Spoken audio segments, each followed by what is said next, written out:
Have you ever had a dream so strange? A beast so enormous it blocked the sun and darkened the sky?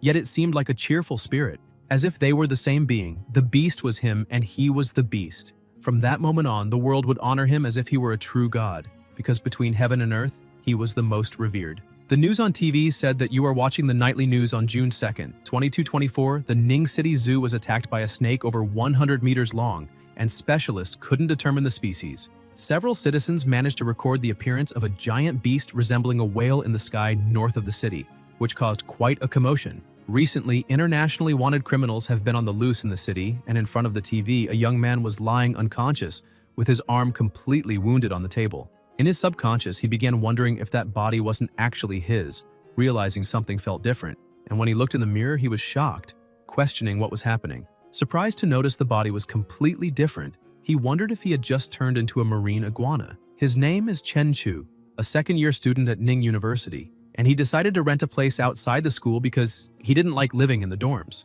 Chen Chu likes cold-blooded animals and is fascinated by vibrant colors, and the pet shop had received a new batch of exotic species that day, which immediately drew him to that marine iguana, an amphibious creature. Marine iguanas are usually docile, but an accident happened the moment it was released. It broke the protective glass, jumped onto his arm, and bit him. It bit him while staring straight at him, and with his phone he hit the iguana's head, making it let go, but it counterattacked by hitting his face with its tail. Back in the present, he started waking up and noticed the iguana staring at him again.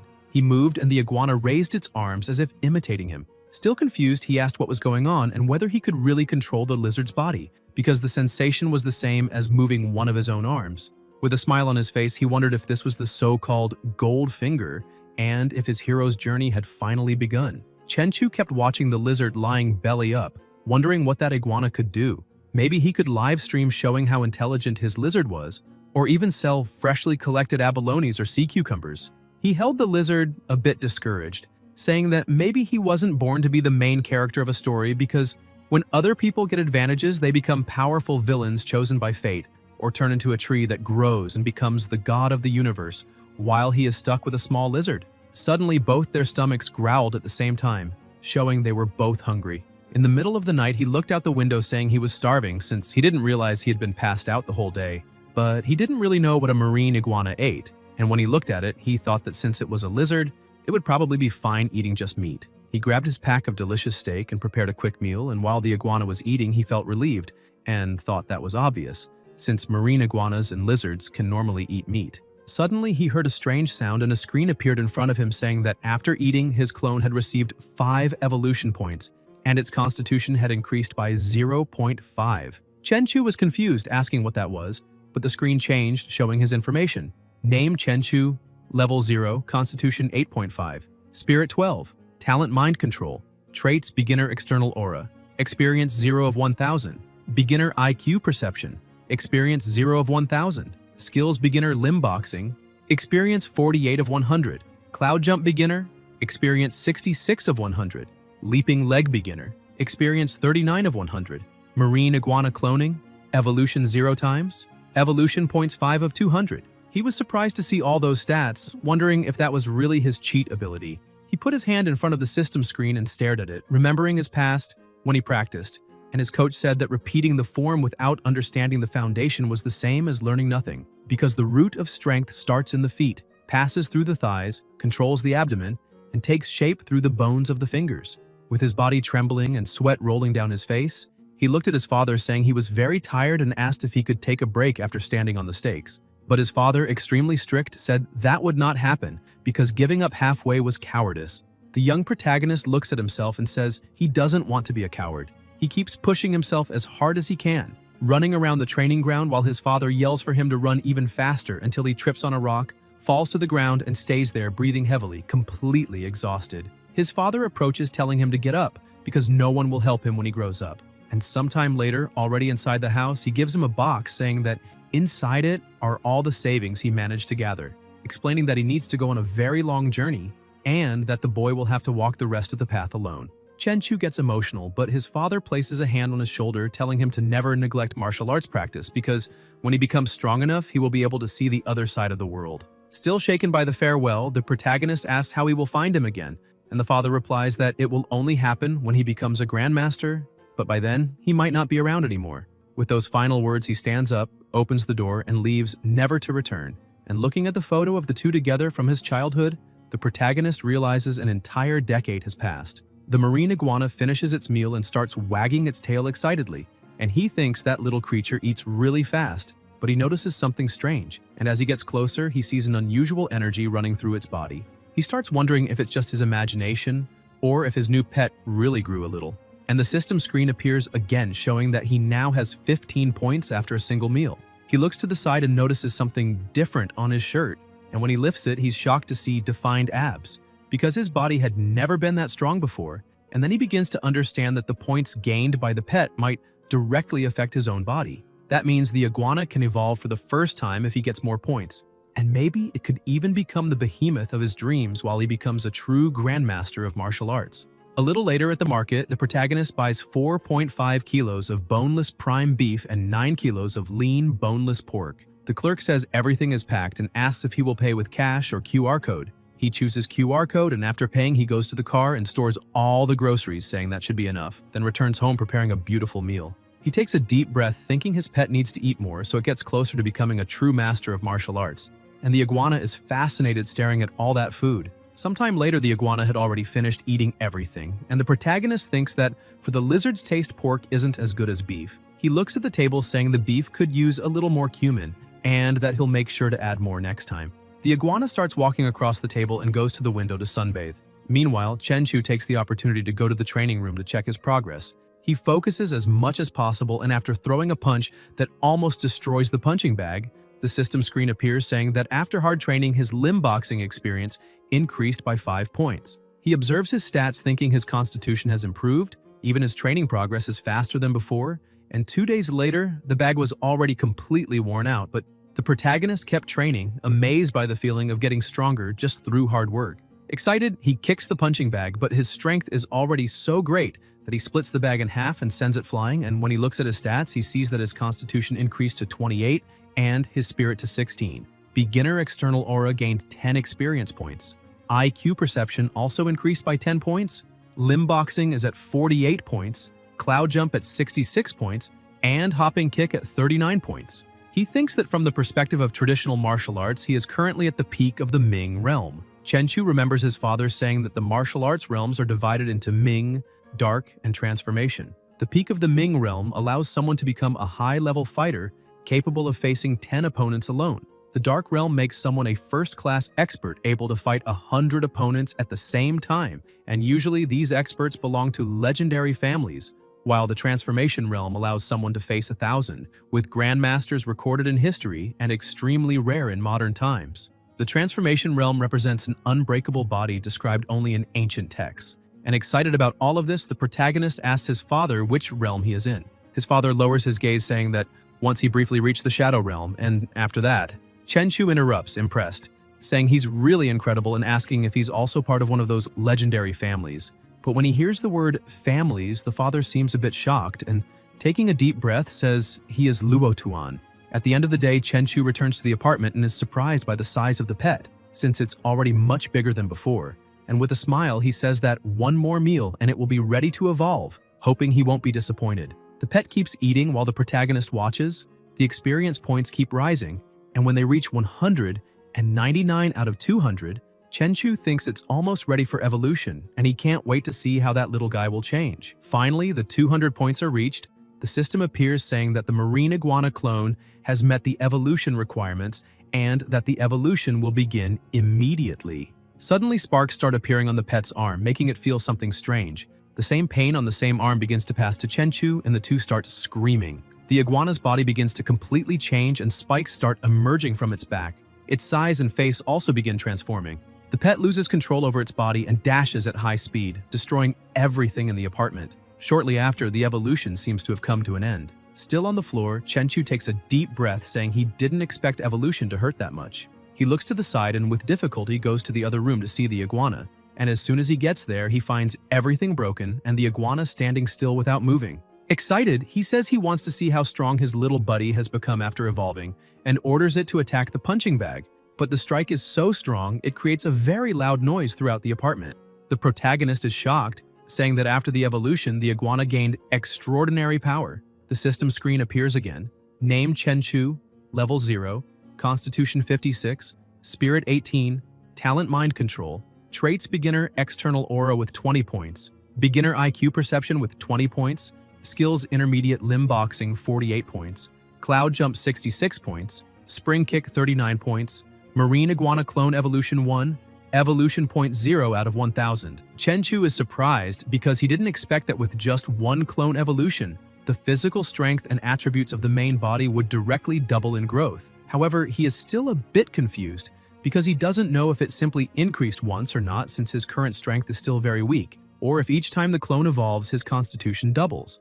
An hour slips by without him noticing, and he says that if it's the first case, then his strength will improve at a reasonable pace at the start, but if by chance it's the second option, then it's terrifying to even think about. Chenchu starts analyzing everything around him, saying that by traditional martial arts standards, he has just entered the Dark Realm and activating the traits allows him to release external energy. He starts wondering if he is now officially a martial arts expert. However, even with his training, without daily experience points for his skills, this is the limit. He looks at the pet that is destroying everything around, thinking that since this improvement is sudden, to increase his body even more, he needs to rely on the marine iguana. But he notices that even the iguana can release external energy. While he contemplates the evolution, someone begins knocking very hard on the door. The protagonist goes there, and on the other side, a very irritated muscular man is waiting. As soon as the door opens and he asks what the man wants, the guy becomes completely terrified. A demonic aura comes out of the protagonist's body. Trembling with fear, the man starts wondering what is wrong with that boy because he is emanating vibrations that could crush him in seconds. He completely changes his attitude, saying that lately there has been a lot of noise upstairs and that's why he came to check, asking if the protagonist's place is under renovation. Chenchu gets a bit embarrassed and apologizes, saying there are no renovations being done. He was just training the last few days and didn't realize how much noise he was making. The man asks what kind of training sounds like an earthquake, and when he looks inside the apartment, he's shocked by the destruction, which scares him even more. He slowly begins stepping away, saying it's all good and there's no problem, only asking the protagonist to change his training methods to something a bit quieter.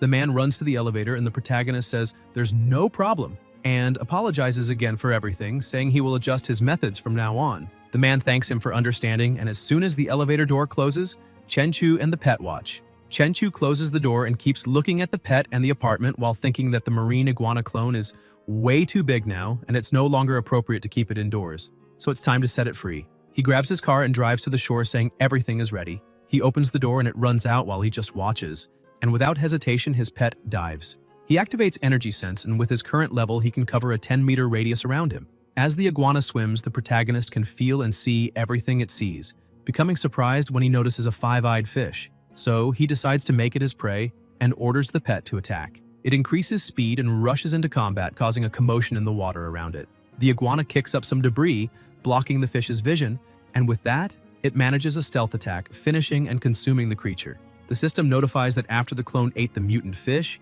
it gained 10 evolution points and the protagonist's physique gained 1 more point. Chenchu is surprised, thinking that after evolution, eating normal food only gives 1 evolution point per meal, but eating mutant fish can give 10 points. He keeps swimming while thinking that with this kind of mutant creature appearing in the oceans and with recent news popping up everywhere, the world is far from peaceful. The protagonist takes advantage of the situation and continues devouring the mutant monsters appearing before him. Sometime later, the system notifies that the clone has reached the daily limit of 100 evolution points and cannot gain more. Even so, Chenchu keeps swimming because to human eyes, the ocean at night is cold and completely dark. But through the eyes of the marine iguana clone, the underwater world is colorful and vibrant. As an amphibian, the marine iguana can stay submerged for a long time, but since it still has no gills, it depends on lungs to breathe, needing to surface from time to time. He keeps moving through the seafloor and observing everything around until he finds a small crack. Upon entering, he finds an underground cave and thinks that place seems very good, so he can let the marine iguana clone rest there. After cutting the mental connection, he takes a deep breath, saying that now the clone is already settled and it's time to go home. While driving down the roads, he notices something strange. An apparently abandoned house has a car parked in front. The protagonist becomes curious, wondering if someone is actually living there, but then he hears a cry for help from inside the house. He thinks he needs to control his abilities and act at the right moment. The thugs inside begin to worry, asking if the car has already left, but one of them eating chips says yes. They calm down, saying that's great, while another yells at the girl, covering her mouth and telling her to keep quiet. The bald man goes to the guy who was watching the girl and kicks him, asking how he could be so careless, because he told him to keep an eye on her and he didn't even notice the cloth gag fell from her mouth. The young man tries to explain to the boss that it was too dark outside and when they dragged her in he couldn't see anything. The boss keeps looking at the girl who is completely terrified and approaches touching her neck, telling her to shut up and behave. The girl begins crying, not knowing what to do or say. Outside, Chenchu begins his preparations. He uses his energy sensibility and easily sees all the places and people inside the house. He sees two thugs sitting at the table, the girl trembling and tied up, while the other one just eats leaning against the wall. Understanding their positions, he starts trying to figure out what is happening, if it could be a kidnapping or even human trafficking, since there are 3 men and 2 of them carry knives. Therefore, it's better to finish all of them in less than a minute to avoid putting the hostage in danger. He prepares for the fight, releases his external energy, and with a single punch blows the door apart, leaving everyone inside stunned. He uses the distraction from the smoke to move forward, and with a kick defeats one of the thugs, throwing him against the wall with great force. The boss becomes furious and tries to attack from behind with a knife, but the protagonist had already sensed it. His strike was so strong that when he hit the boss, the noise was enormous and the impact reached even his bones. The young man leaning against the wall holds the leader, telling him to rest a bit and prepares for combat, saying it is time to use the Yue Wang Ning Fu fist. On the other hand, the protagonist uses Luo Tuan, the 8 extremities boxing. The two begin to fight. The boy tries to make the first strike, but the protagonist defends and tries to counterattack, being blocked and receiving a punch to the head. Immediately, he realizes that Guy is also an expert. Before completely losing his balance, he makes a distracting move and lands a direct hit, throwing the opponent far away. Lying on the ground, the boy smiles, finding everything more and more interesting, and begins to stand up, saying he really didn't expect to meet a true Luo Tuan 8 extremities disciple after coming down the mountain. The Iron Mountain Slam, the supreme move of the 8 extremities, truly deserves its reputation. Chenchu says it's all a shame, and the young man asks what he means by that. The protagonist gets closer, saying he didn't expect to see a bandit being a descendant of the Yue Wang fist, and that it's shameful for a martial arts disciple to follow a path like that. The boy smiles and asks why Chenchu is so arrogant, when he's nothing more than a simple student who knows nothing, because he only understood reality after leaving the mountain. Shouting that to survive in that world you must do whatever it takes, he charges forward. The protagonist watches, and when the opponent is just a few centimeters away from striking him, he simply kicks him and sends him flying, making him fall face first into the floor. While the boy is on the ground, Chenchu observes carefully and thinks that battles between martial artists are truly dangerous because the pressure he feels from his opponent is greater than that of dozens of muscular men. Bothered, he starts recalling the strikes he threw and, looking at his own hand, thinks it's a shame he still doesn't have full control over his strength, because things don't look good for those 3 people, and from now on he needs to learn to control his power better before seriously hurting someone. The girl tied in the corner tries to scream, calling his attention. He quickly goes to her and frees her, telling her she doesn't need to be afraid anymore because everything is okay now. Still overwhelmed by terror, she grabs him without thinking twice, crying and thanking him for what he did. With a sincere look, he tells her to wipe her tears and says she can call the police as soon as he leaves. He hands her his phone and says he needs a small favor. If the police ask about him, she should say she didn't see him clearly and doesn't know who he is. The girl agrees, promising she won't say anything. 10 minutes later, the police arrive. When they break into the house, they shout for the girl not to move and raise her hands. But once they light the place with their flashlights, they're surprised to see everyone lying on the ground and only she still standing. At the station, security agent Guan Qing enters the room, telling the deputy chief that all the requested information is there. She explains they found clear footprints on the broken door and, based on the depth and the way the hinge snapped, someone kicked it from the front. The door flew about 3 meters and the force applied was at least 1,000 kilos. The deputy chief places the images on the table, saying that among the kidnappers, 2 died instantly, and the rest entered a vegetative state after suffering severe concussions. According to the girl Lin Rongye, the one who did that was wearing a mask, and since it was night, she couldn't see his face. The agency chief remains confused, saying this makes no sense, because the greatest impact ever recorded by the Boxing King was 800 kilos on a machine, and achieving something that absurd in real life is unheard of. Guan agrees, saying that Guy's strength is truly inhuman, although even stranger things have happened lately. Suddenly, strong lightning cuts through the sky and the deputy chief comments that a major storm is coming.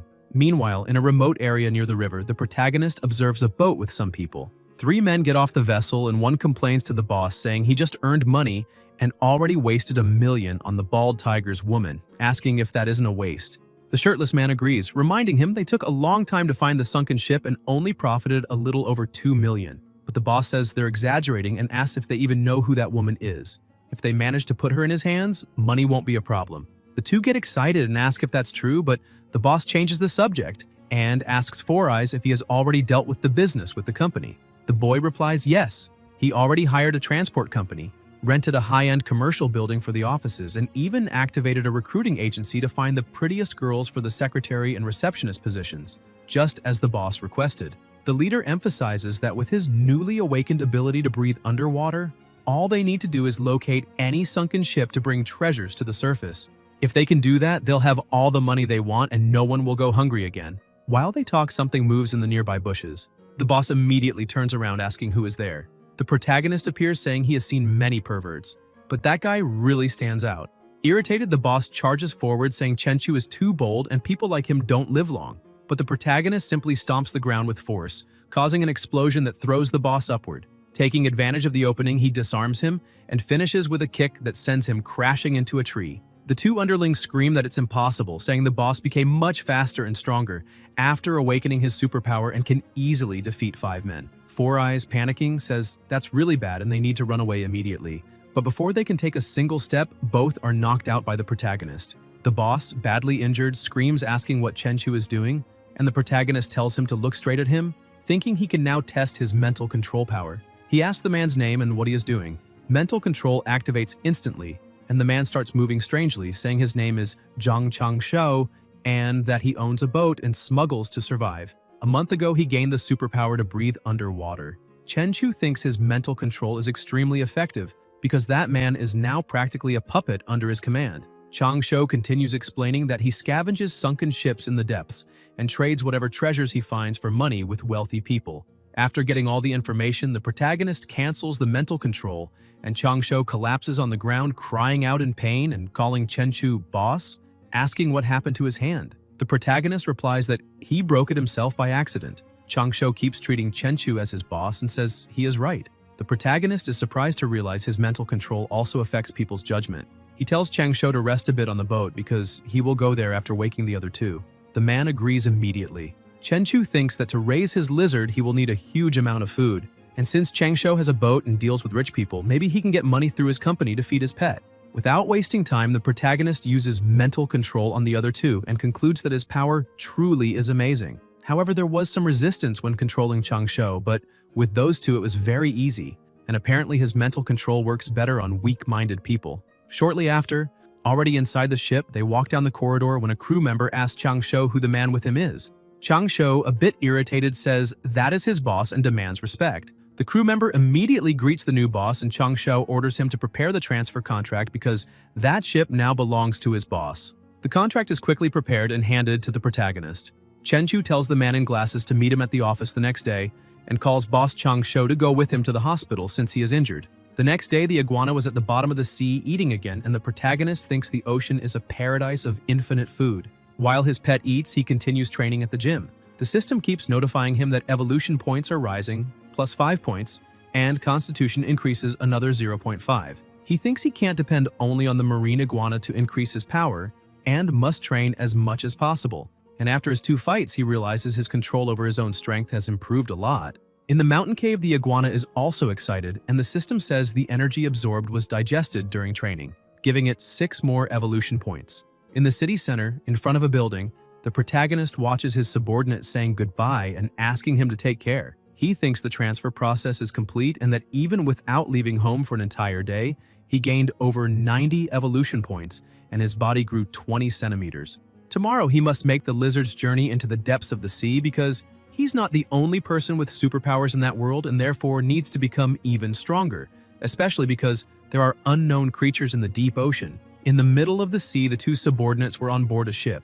The shirtless man says there have been far fewer fish in recent days and they aren't catching anything. Four Eyes comments that maybe there is a school of big fish down there, maybe even sharks, because they move in groups and even orcas need to be careful with them. Indeed, some sharks were below the water hunting everything that came near. Suddenly, the protagonist lizard begins approaching one of them and lunges to bite. The iguana dodges the attack and starts eating the shark. The system notifies that it gained 10 evolution points, and the protagonist thinks that great white shark meat is quite tender. After the iguana finishes feeding on the shark, the system informs that the clone has met the evolution requirements and asks if they want to evolve. Chenchu is surprised to see he can choose even from a distance, and without hesitation confirms, triggering both evolutions immediately. After going through the pain of evolution, the status screen appears again saying, Name Chenchu, Level 1. Constitution, 130. Spirit, 38. Talent, Mental Control. Traits, External Aura, Beginner. Experience 280 of 1000.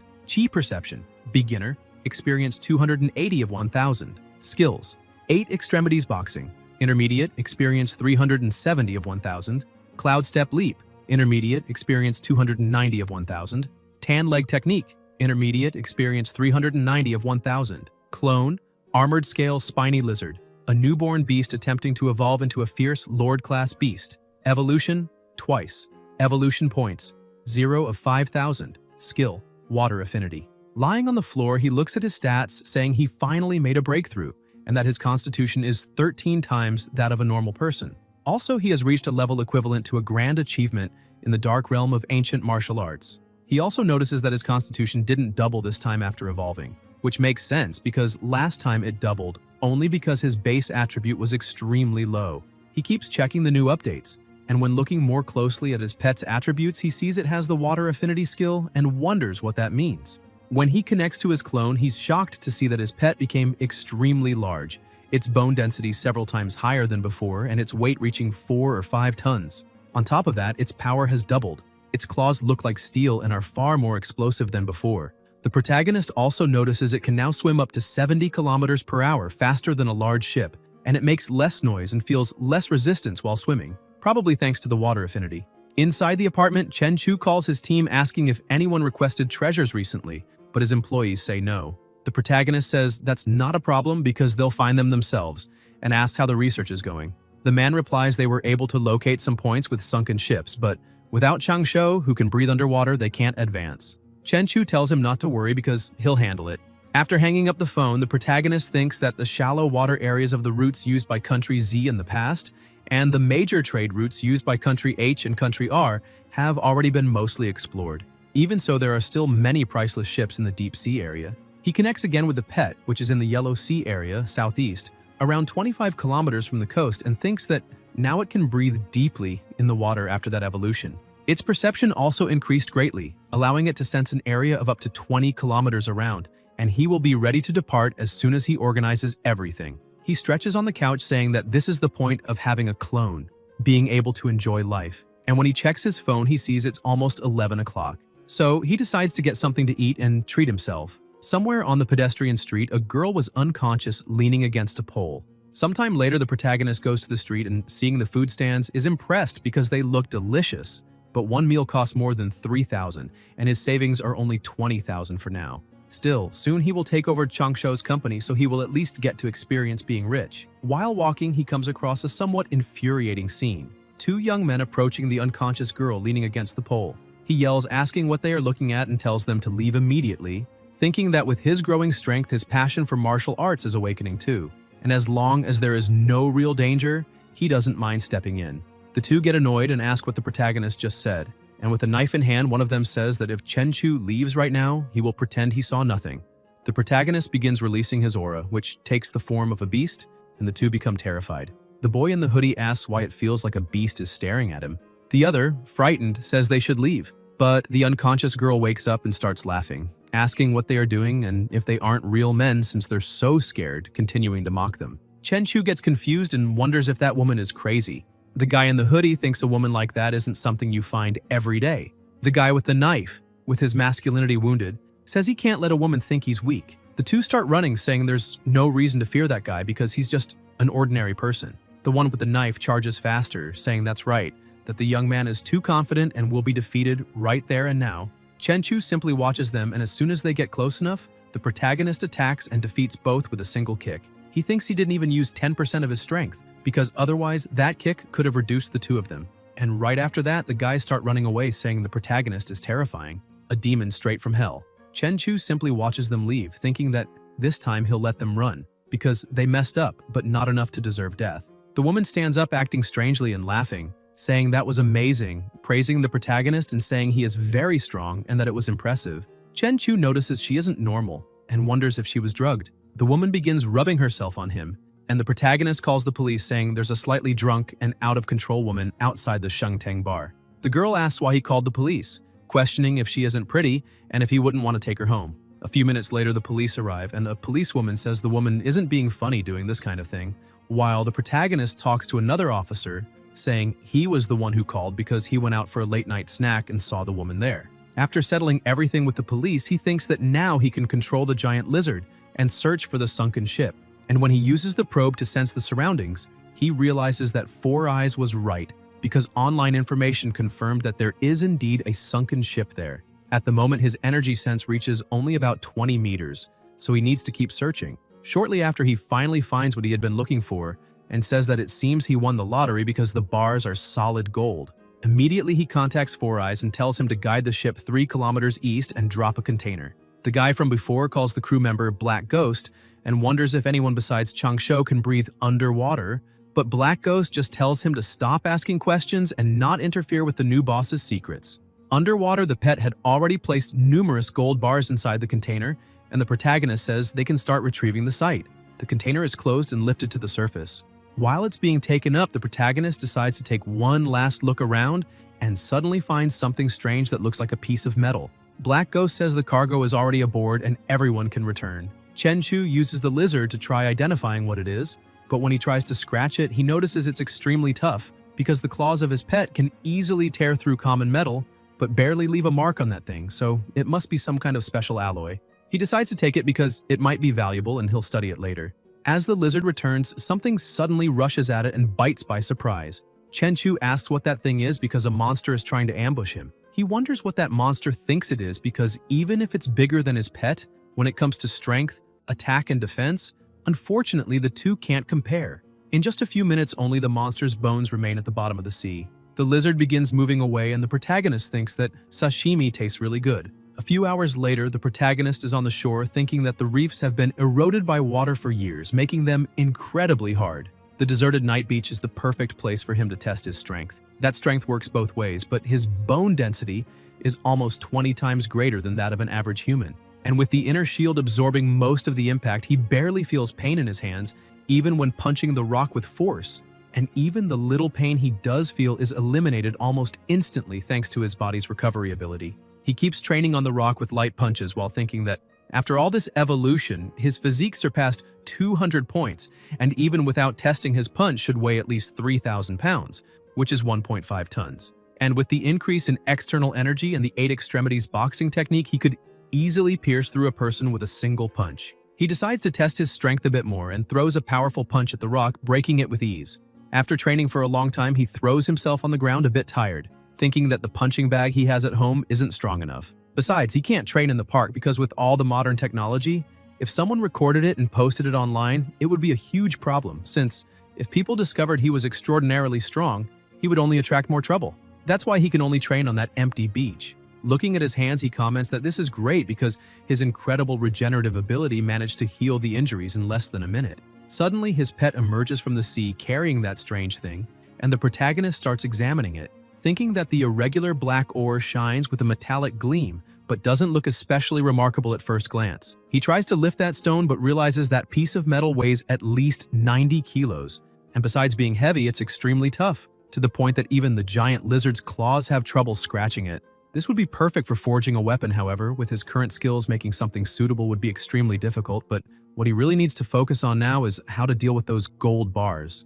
The next day, the protagonist goes to the ship and asks where the goods are. Black Ghost says everything is inside the ship and has already been cleaned and stored in the captain's cabin. The protagonist is evaluating the gold bars when Black Ghost asks how much all that is worth because he has never seen so many gold bars together in his life. The protagonist explains that the bars don't have any kind of markings, so they must have been privately minted and cannot be sold as antiques. He goes to the city center, and upon reaching the 8th floor, the receptionist greets him warmly.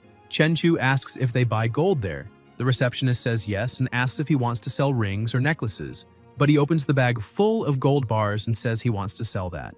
The receptionist is shocked, saying that is a lot of gold, and asks him to come with her because she will take him to the manager upstairs. The manager greets him, asks for his name and how much gold he wants to sell. The protagonist introduces himself, opens the bag again, and says he would like to sell everything. The manager is also surprised, but says he needs the team to check the gold quality, so he will have to wait a bit. While they analyze, the protagonist just sits and waits. After assessing and weighing everything, the manager returns saying the bars total 11 kilos and 250 grams, and since they aren't very pure and were privately minted, they can pay 400 yuan per gram, asking if he accepts. Chenchu smiles and says it's a good price. Shortly after, 4.5 million are deposited into his account, and as he drives through the streets, he watches the people around, thinking that normally people his age are still struggling to pay for college while he can earn millions with just one adventure. Something that feels surreal. Now that he is a millionaire, he thinks he should buy a car first because the one he currently has is too low and terrible on the hole-filled coastal roads. He goes to the luxury car showroom and starts looking at a Land Rover. Two other people enter the store and another receptionist greets them, while the protagonist watches the scene and realizes that's his ex. Since back then, he spent a fortune trying to win her over, but she preferred chasing wealth and status, enjoying life with rich guys. She notices him too and tells her boyfriend that he's the loser who used to chase her. The boyfriend asks what a broke college student is doing in a luxury car dealership. Black Ghost gets irritated asking who they're calling poor, but Chenchu steps in and tells him not to bother. The ex's boyfriend shouts back asking why they can't just tell the truth, saying the protagonist is nothing but a poor college student and questioning what he's doing in a place like that. The girl tells her boyfriend not to waste time with that loser and to go pick a car. She walks over to a convertible saying she likes that model, and the boyfriend answers he'll take a look, but inside he feels embarrassed thinking that money exists to impress women. But he only receives a few tens of thousands per month to spend, so how could he ever buy her a luxury car? Meanwhile, another saleswoman is showing the Land Rover to the protagonist. He thinks that the car is tall, comfortable, and can carry a lot, so it should meet all his needs. He tells the saleswoman that he likes the car and will pay with his card. She smiles and says he made an excellent choice, explaining that the car costs 2,380,000 and asking whether he wants to pay in full or in installments. He replies that he will pay in full, surprising the saleswoman. His ex-girlfriend hears that and is stunned, asking how he plans to pay for a car worth more than 2 million with a card. Her boyfriend walks over saying he's just pretending because there's no way he has more than 2 million in his account. She agrees and mocks him, saying that back when they were together, he didn't have money to buy anything besides instant noodles for weeks just to try to impress her. The two get closer and the man starts laughing at him, saying a broke student wants to buy a luxury car and telling him he doesn't need to put on a show because it would be embarrassing if the card gets declined. Black Ghost steps in saying it's none of their business, whether the protagonist can pay or not, and asks what the guy will do if he actually buys the car. The young man replies that if by any chance he really manages to pay, then he will call him dad right there on the spot. But if he can't, then the protagonist will have to call him dad instead. The ex continues feeling superior, convinced he's just bluffing to impress her. Suddenly, the saleswoman returns with the keys and the card, saying the car now belongs to him. The protagonist thanks her, leaving everyone shocked. The man asks if he really bought a car worth more than 2 million in cash, and his ex is completely dumbfounded, demanding to know how he became so rich. Black Ghost grabs the man by the shirt, demanding that he keep his promise, and asking if he isn't going to call the boss dad. Chenchu tells Four Eyes to stop wasting time with people like them. The saleswoman remains mesmerized, and Black Ghost says they're lucky the boss is so gentle because if it were up to him, neither of them would leave before doing what they said. Chenchu gets into his new car and his ex starts running after him, shouting and begging him to listen to what she has to say.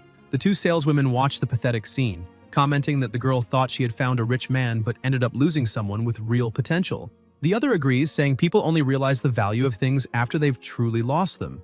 A short time later at Claude's Edge restaurant, the best place in the city for dinner with sophisticated service, the protagonist walks in together with his subordinate. A woman sits beside him asking what he would like to order, and Chenchu asks her for a Boston lobster costing 5,888 yuans and 2 king crabs costing 7,888 yuans. Shortly after, the food arrives and 2 girls start feeding him. All of that is very expensive, but it is definitely worth it because it tastes great. The girls keep smiling and asking where he wants his next bite from. Chenchu keeps enjoying that moment, thinking that he has cooked many meals for his lizard, and now it is time to enjoy a bit of a luxurious life. He looks at his tablet and sees that the advisor had sent a message in the group saying that classes would start in 1 week, so they need to remember to arrive at school on time. Some students say they understood, and the protagonist sends a message saying it is true because he had forgotten he was already in the 2nd year. He opens his status panel and keeps looking, while thinking that as soon as classes start, he will have less time, so he needs to make more money as quickly as possible to help his little lizard reach the Shadow Realm. The protagonist connects with his lizard, thinking that the swordfish in front of him is the fastest swimmer among the fish and can reach speeds of up to 60 miles per hour, which is about 90 kilometers per hour. However, he is already faster than that. He manages to hunt a fish, and while eating, he thinks that sailfish is really delicious, and that as soon as he is satisfied, it will be time to resume treasure hunting. While he eats, his evolution points keep rising. As soon as he finishes eating, he starts searching because, by expanding his senses, he can detect things dozens of kilometers away, but unfortunately, even after combing the entire seabed, he couldn't find any shipwreck, and some days have already passed without any results. He keeps swimming searching for things, but the world is beginning to change in strange ways, making him question whether there is some type of secret supernatural organization commanded by the government, because either way now he has these abilities and needs to be even more cautious with his actions. He goes to the high-end commercial building in City N, thinking that after Changsho transferred the company to his name, he never returned there even once, because that is the busiest area of the city, and that alone shows that Changsho really did everything to leave the company with a good appearance. As soon as they enter Tianlan Marine Industries, the receptionist Ning is happy to see assistant Zhang Shu, and he asks her to call everyone to the boss's office right now. Shortly after, in the boss's office, the assistant introduces the protagonist, saying that he is the real head of the company, and his name is Chen Chu, Mr. Chen. Everyone there greets the boss, and the girls become completely enchanted, thinking if he is really the boss because he is very young, handsome, and rich.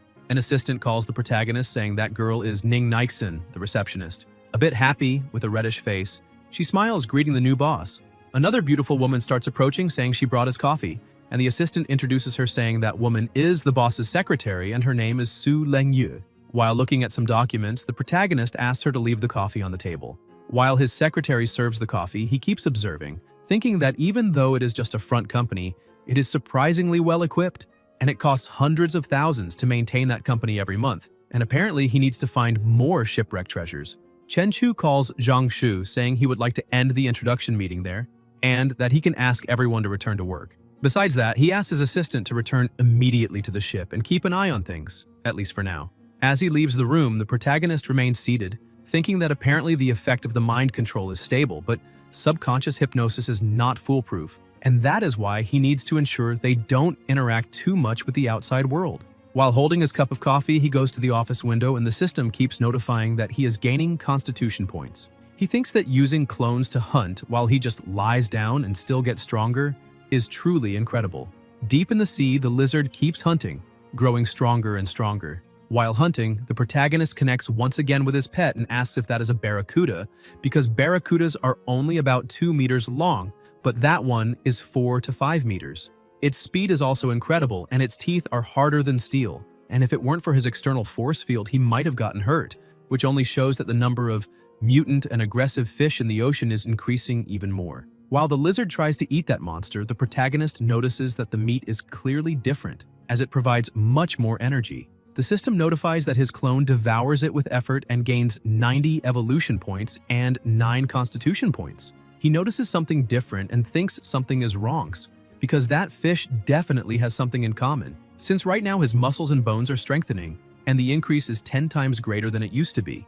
After finishing eating, the lizard keeps swimming, while the protagonist thinks it really is a shame because in such a vast ocean that mutant fish seems to be the only one of its kind. Meanwhile, at the Tianlan Marine Industry office, Ning asks Leng Yue if she thinks the boss has someone special. She sits on the desk asking why, and if she's thinking of hitting on him. The other woman behind looks at the receptionist, saying she's blushing again. Suddenly, someone arrives asking if they still haven't finished work hours, and everyone is surprised to see that it is Chen Chu. Secretary Leng Yue walks up to him, saying they still have some things to finish. The protagonist starts getting ready, thinking that with his hearing, he can hear their conversation from inside the elevator. But to avoid embarrassment, he will pretend he didn't hear anything. He says that it seems they are all working very hard, and because of that, dinner will be on him. They all get excited and thank the boss for that. A short time later, they arrive at the Above the Clouds restaurant. A waitress approaches, asking if he would like to place the order immediately. The girls were watching all of that, and Ning thinks that her boss's car is a luxury vehicle worth more than 2 million, which is impressive. The other girl thinks that this restaurant is very extravagant. After making all the orders, the receptionist says the total was 48,888, and he just hands over the card asking her to charge everything there. A few minutes later, the food is served at the table and the three are completely impressed. Ning starts wondering from which rich family her boss came. Lung Yue, also impressed, thinks that the boss is simply throwing money everywhere. The other girl is also amazed, thinking that following a boss like that surely means there is a bright future ahead. Before they start eating, the protagonist says he still needs to take care of some things that night, and because of that, after dinner, he will take them all back. The three smile, excited, and thank him. After dinner, he goes back to the seaside and starts training, thinking that the sea breeze is so relaxing that it really lifts his mood. During the night, on a rocky, deserted beach, he didn't stop training the whole time, and now his physique is more than 20 times that of a normal person, and the strength of his punch exceeds 2 tons. However, the stronger he becomes, the harder it is to control. He punches the rock using too much force and complains because his stance was not fully correct, and that is why he ended up losing control and needs to keep training to get used to his true strength. But he notices something strange when he realizes that even so late at night, there are still some people in such an isolated place. A buyer shows up saying that they have done so many deals already and still they don't trust him. The seller says the pressure is too great right now and the rules are still the same. First the money, then the goods. Chen Chu hides behind a rock thinking this is a D-level deal, but those guys are armed, and so he needs to be cautious. One of the subordinates goes to the boss saying the goods are top quality. The buyer says that is not bad at all and that it is a pleasure doing business with them. The seller also thanks him, saying the pleasure is all his. The man warns that things have been tight lately and so they need to be careful, but another guy tells his boss not to worry because they only work through exclusive channels. And even if something goes wrong with the goods, it won't be traceable. Suddenly, the protagonist jumps toward them and quickly takes down the two guys. The buyer gets scared and steps back, pulling out his gun. But the protagonist's speed is so great that before he could aim, Chen Chu had already gotten close enough to end it. With the 3 people on the ground, he thinks those people have already lost all humanity, and eliminating them is practically a public service. His pet starts approaching and with a single attack manages to split the boat in half, and people start falling into the sea asking if they hit something big or what might be happening. As soon as they fall into the water, they notice something is close to them and begin to panic, shouting that there is a monster there and that they need to swim as fast as possible. Some start calling the boss for help. One of the thugs pulls out his gun, saying it is impossible to escape through the sea, so they need to go all out because he wants to see that monster dodge a bullet. As soon as he fires and hits the monster, he cannot believe what he just saw. With his body trembling in fear, the shot didn't cause a single scratch on that beast. The pet keeps attacking until it wipes out all those thugs. After finishing the job, it carries the briefcase to the beach. Sometime later in Chen Chu's room, he sees the briefcase was full of money, and a stack of bills is worth 10,000, and 3 million are 300 stacks.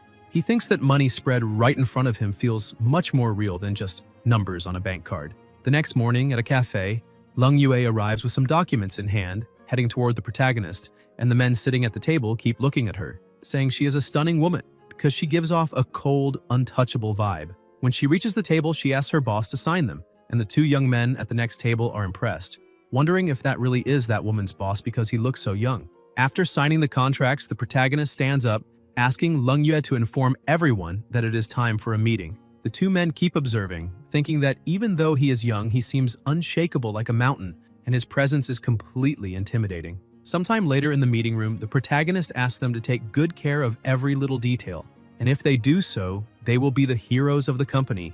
Because if performance keeps rising like this, at the end of the year, everyone will receive a big bonus.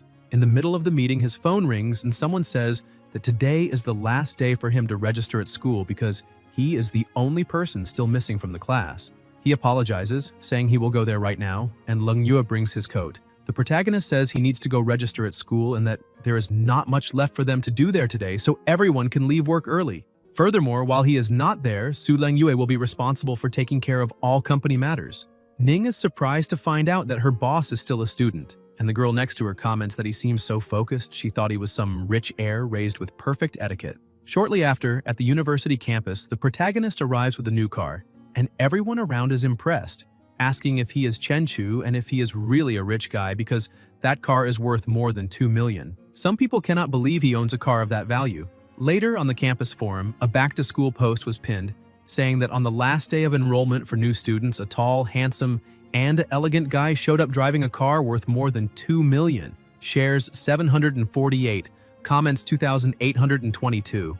In the comments, people were asking if he was Chen Chu because he looked very handsome in the summer. However, others said they didn't care about looks since he was driving a car worth more than 2 million, and his family surely must be billionaire. The girl reading the post feels that man is very familiar, especially those black and white eyes like stars radiating a sharp glow. She keeps reading and sees someone saying that guy is not a freshman because he is in the second year of the finance department and is now entering the third, and his name is Chenchu. The girl is surprised to discover he is from the finance department because that cannot be true since he is in the same year as her. While walking, the protagonist thinks that his body and strength are improving at a very good speed, but he only knows light extremities cloud step and tan leg technique, and needs to learn new skills to better control and use his current power. He passes by a fight club but thinks those moves are too graceful, and if he fought someone like that, he would end up crushing the person with a single slap. So if he really wants to learn how to control everything, he needs to keep training alone. He arrives at Longtang Steel and upon meeting the receptionist, says he would like to make a custom steel order around 100 tons or more. The woman agrees and takes him to the VIP room to call the sales manager. Once inside, the manager asks what type of steel he wants to order, and Chenchu explains that he wants a steel pillar with 2 meters in diameter and 5 meters in height, as well as some steel blocks weighing 1, 5, 10, and 20 tons each. After the simulation, the manager informs that the total weight is around 200 tons and the estimated cost is about 700,000, but the final price depends on the product finishing. The protagonist says it's all good and asks to sign the contract the next morning. At Changshu's improvised dock, assistant Zhang Shu informs the boss that the entire area is his warehouse. The protagonist thinks it's great and asks him to leave because he wants to take a look by himself. The system notifies that the clone gained 8 evolution points through directed feeding, and that constitution increased by 0.8. He thinks about all the stages: brightness, darkness, transformation, and beyond transformation. But he hasn't even reached the transformation stage yet, so he still has a long way to go. Looking at the space, he imagines that when the steel pillar is installed in the warehouse, that will be his training field. However, he thinks the maximum daily evolution points is 100, and because of that, he will need many days. And compared to the progress of that giant lizard, his body is still far too slow. At the site of the last fight, Guan Qing and the deputy security chief were analyzing everything together with the police. She starts reading the report, saying that Luo Hao, known as Big Boss Luo in the underworld, owns a bar and commands more than a dozen henchmen. His right hand was almost torn off by a heavy weapon, used with unbelievable force, hanging only by a piece of flesh. Iron Chi Lao had his chest hit with immense force, crushing his organs and dying on the spot. All three were killed in less than a minute by the same person, whose strength and speed were insane. She wonders who could do such a thing when the captain's radio rings saying they found another body coming from the sea. Meanwhile, at Tianlan Maritime Company, Leng Yue comments to the boss that the company has no services. Everyone just slacks off, and she asks if they shouldn't hand out flyers or something like that. The protagonist replies that it's not necessary because business is like fishing. You just need to wait for the fish to bite the bait. The secretary gets worried, thinking that even if the boss is very rich, they might end up going bankrupt. After all, how will the fish bite if no one knows about the bait and no one reaches them? Suddenly, Ning knocks on the door saying someone came to see the boss with a business deal. Leng Yu can't believe someone actually came to bring money in the end. The man enters the office looking around and asking where Zhang Laoda is, and the protagonist says he and his men are all under his command now. The man finds it impressive that he actually sidelined that guy and introduces himself as Wang Tianhua. The protagonist is impressed, saying he finally met Boss Wang and that they should sit down to talk more calmly. Leng Yue says she will prepare tea for everyone. Tianhua explains that there is a centuries-old shipwreck worth at least tens of millions and asks if the protagonist can make it happen. Chenchu asks how Tianhua intends to split things once the items are recovered, and he answers that he will provide the map and keep 70%, while Chenchu would get 30%, because even international teams work at that rate. Chenchu says that if that's the case, he should look for an international team. Tianhua asks what his suggestion would be, and Chenchu replies that he would like a 50-50 deal. Otherwise, it's better to forget it.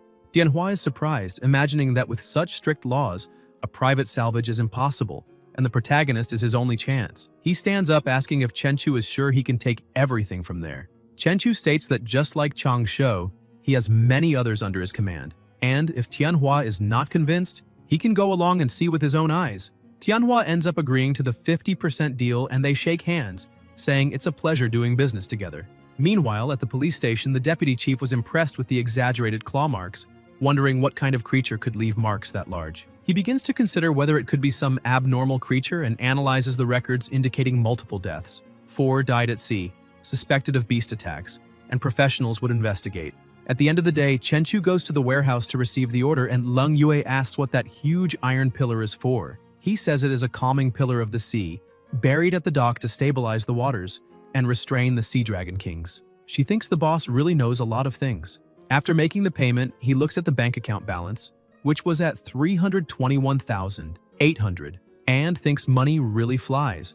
And now, only that is left in the Bixie Garden complex. Chenchu drops off the secretary and she follows him, apologizing for bothering him again and asking if he would like to go up for a glass of water, but he refuses, saying he still needs to take care of other things. She says it is fine, and as he walks away, she keeps watching and wonders how she managed to be bold enough to say something like that to him, especially knowing that even her underwear must be lying around there. While driving, he thinks that during dinner earlier, he accidentally broke the chopsticks, so he still needs to train his control over his own strength. That is the key point. During the night, he goes back to training on the rocks, thinking he needs to reach full mastery to completely use his powers. He focuses and notices that his aura shield now covers an area of up to 30 meters, allowing him to feel every movement of the wind and the grass around him. 3 days later, the pet was still fiercely feeding in the sea, and the system reports that evolution points are at 210 and constitution points at 21. He notices that the red-eyed fish are the same as the ones he saw that day and realizes that Tianhua's ship is slowing down,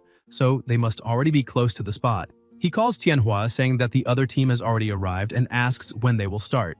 Tianhua says the work is quick, and he will prepare things to begin still that night. The protagonist thinks that after hard work, he gained 15 experience points in control, and with aura enhancement, his strength multiplied. Tianhua calls again, saying he still hasn't seen the other team, and Chenchu replies that they are already underwater and asks for the location. Tianhua questions if he is serious because that is truly impressive, then gives the coordinates, explaining that it is 200 meters to the left and about 700 to 800 meters deep. Connected to the pet, he starts descending but notices that even with his constitution, the water pressure is making everything uncomfortable. Upon reaching the point, he realizes there is nothing there, and reports that at 800 meters deep, within a radius of 200 meters, there is nothing. Tianhua asks if he really scanned all of that so fast, thinking it is impossible for someone to sweep 700 to 800 meters deep in just 20 minutes.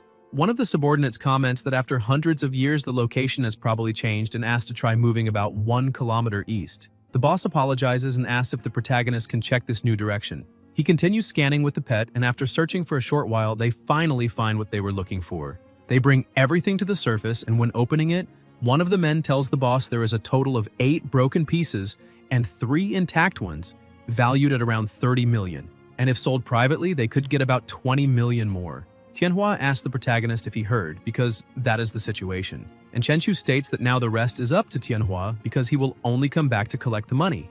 A few days later, the two meet, and Tianhua says the total exceeded 23 million. Each one receives 11.5 million, and that he can check if he wants. Chenchu says there is no need because he trusts his work partner. Tianhua laughs, saying the protagonist is quite straightforward and that he will look for him whenever he has new information about sunken ships. Chenchu looks at the pile of money, thinking that the financial problem is already solved, but his strength is still too weak. He needs to train until he reaches the point where sniper bullets and grenades do not affect him before trying riskier moves. The next day, inside the industry, one of the employees approaches him, saying someone sent a resume the day before claiming they could bring 200 fishing enthusiasts every month for a salary of 50,000. He asks to take a look, and Ning comes over excited that he's back. Upon picking up the resume summary, he reads, "Member of the Fishing Association, knows many insiders in the area." Without a second thought, he crushes the paper and tells the employee to reject that candidate, saying he is nothing but a scammer. Ning, excited, asks why he hasn't been at the office in the last few days, and he replies that he had a big project and ended up earning a few million. She brightens her eyes, saying he is truly amazing, and with a smile on his face, he asks if he hadn't already said he would take everyone to celebrate after that project, and emphasizes that tonight he will take everyone to Yunshang Tianwan. The HR girl thinks that working there is truly wonderful. The job is easy, the salary is excellent, and the boss always treats everyone very well. Ning even jumps with joy, saying how nice he is. The girl keeps thinking that unlike her friend's company where the manager tried to hit on her, everything there seems perfect. But then she gets a doubt. If the boss himself tried something with her, would she accept it or not? At the restaurant, Ning comments that she didn't know maritime fishing was so profitable. The HR girl asks if just a few days of traveling can really bring millions, and the protagonist says it was just luck because he caught a bluefin tuna, a fish worth hundreds of thousands. Suddenly, a man appears asking if he is Mr. Chen, owner of Tianlan Marine Industries. He introduces himself as Li Tianrui, Deputy General Manager of the Tianhong Group and a friend of Tianhui, saying that he wants to fish in the sea and asks if Chen Chu is interested in cooperating. The protagonist replies that as long as it is profitable, he is always interested, and asks the man to go to his company the next day so they can discuss things better. Leng Yue hands over the boss's business card and Li thanks them, saying they will see each other the next day. Xiao Hui observes, saying he didn't expect him to be so young.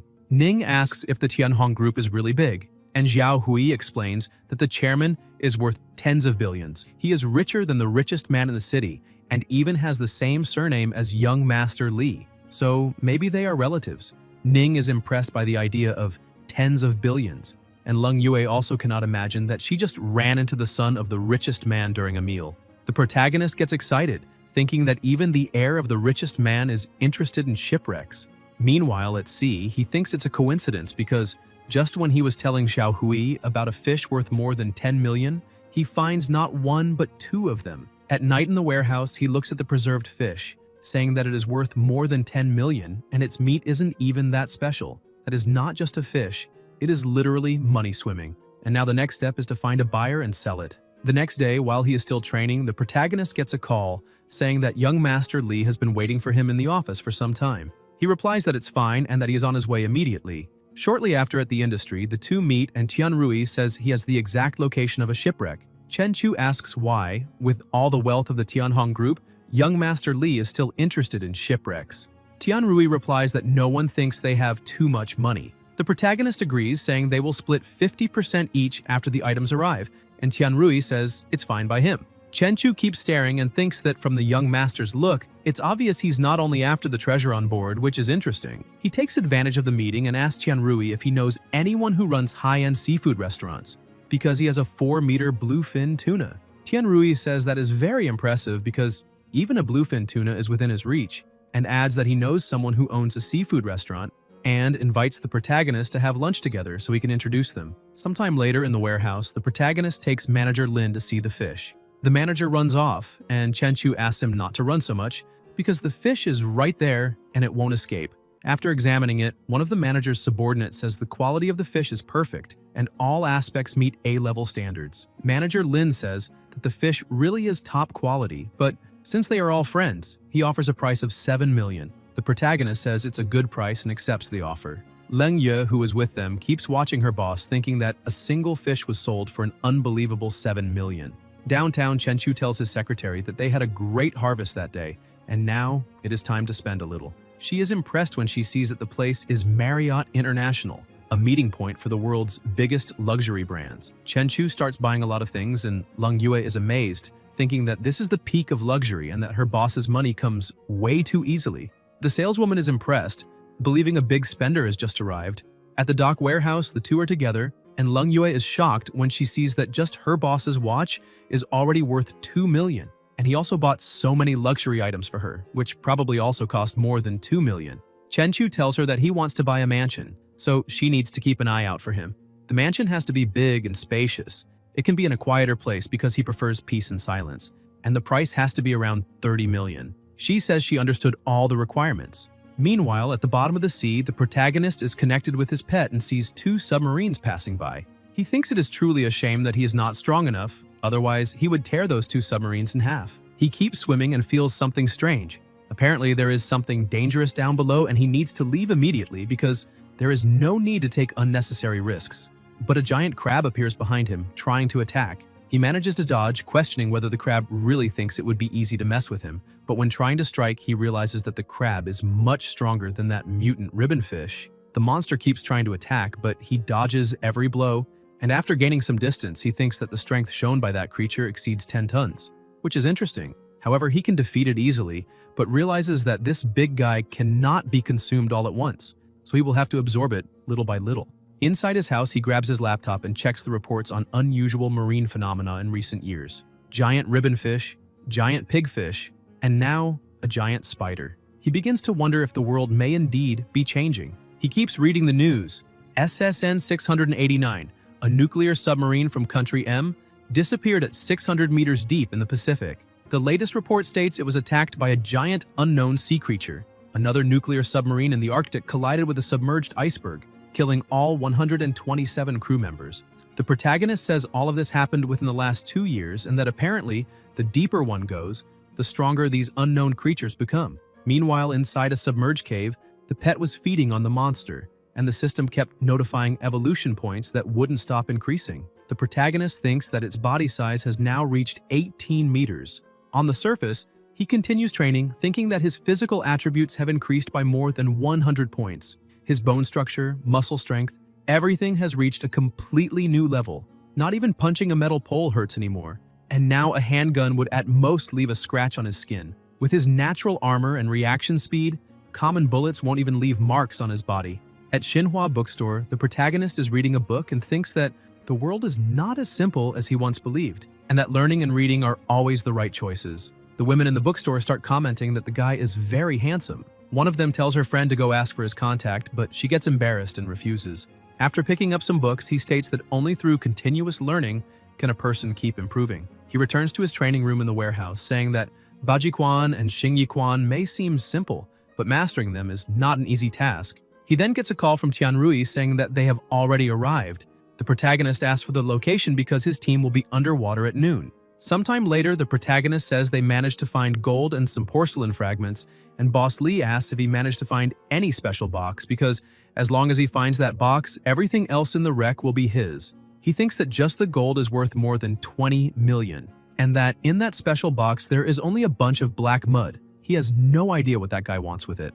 Once everything is recovered, the special box is handed over to Boss Lee, but as soon as he opens it, he almost has a heart attack, saying this cannot have happened to his elixirs.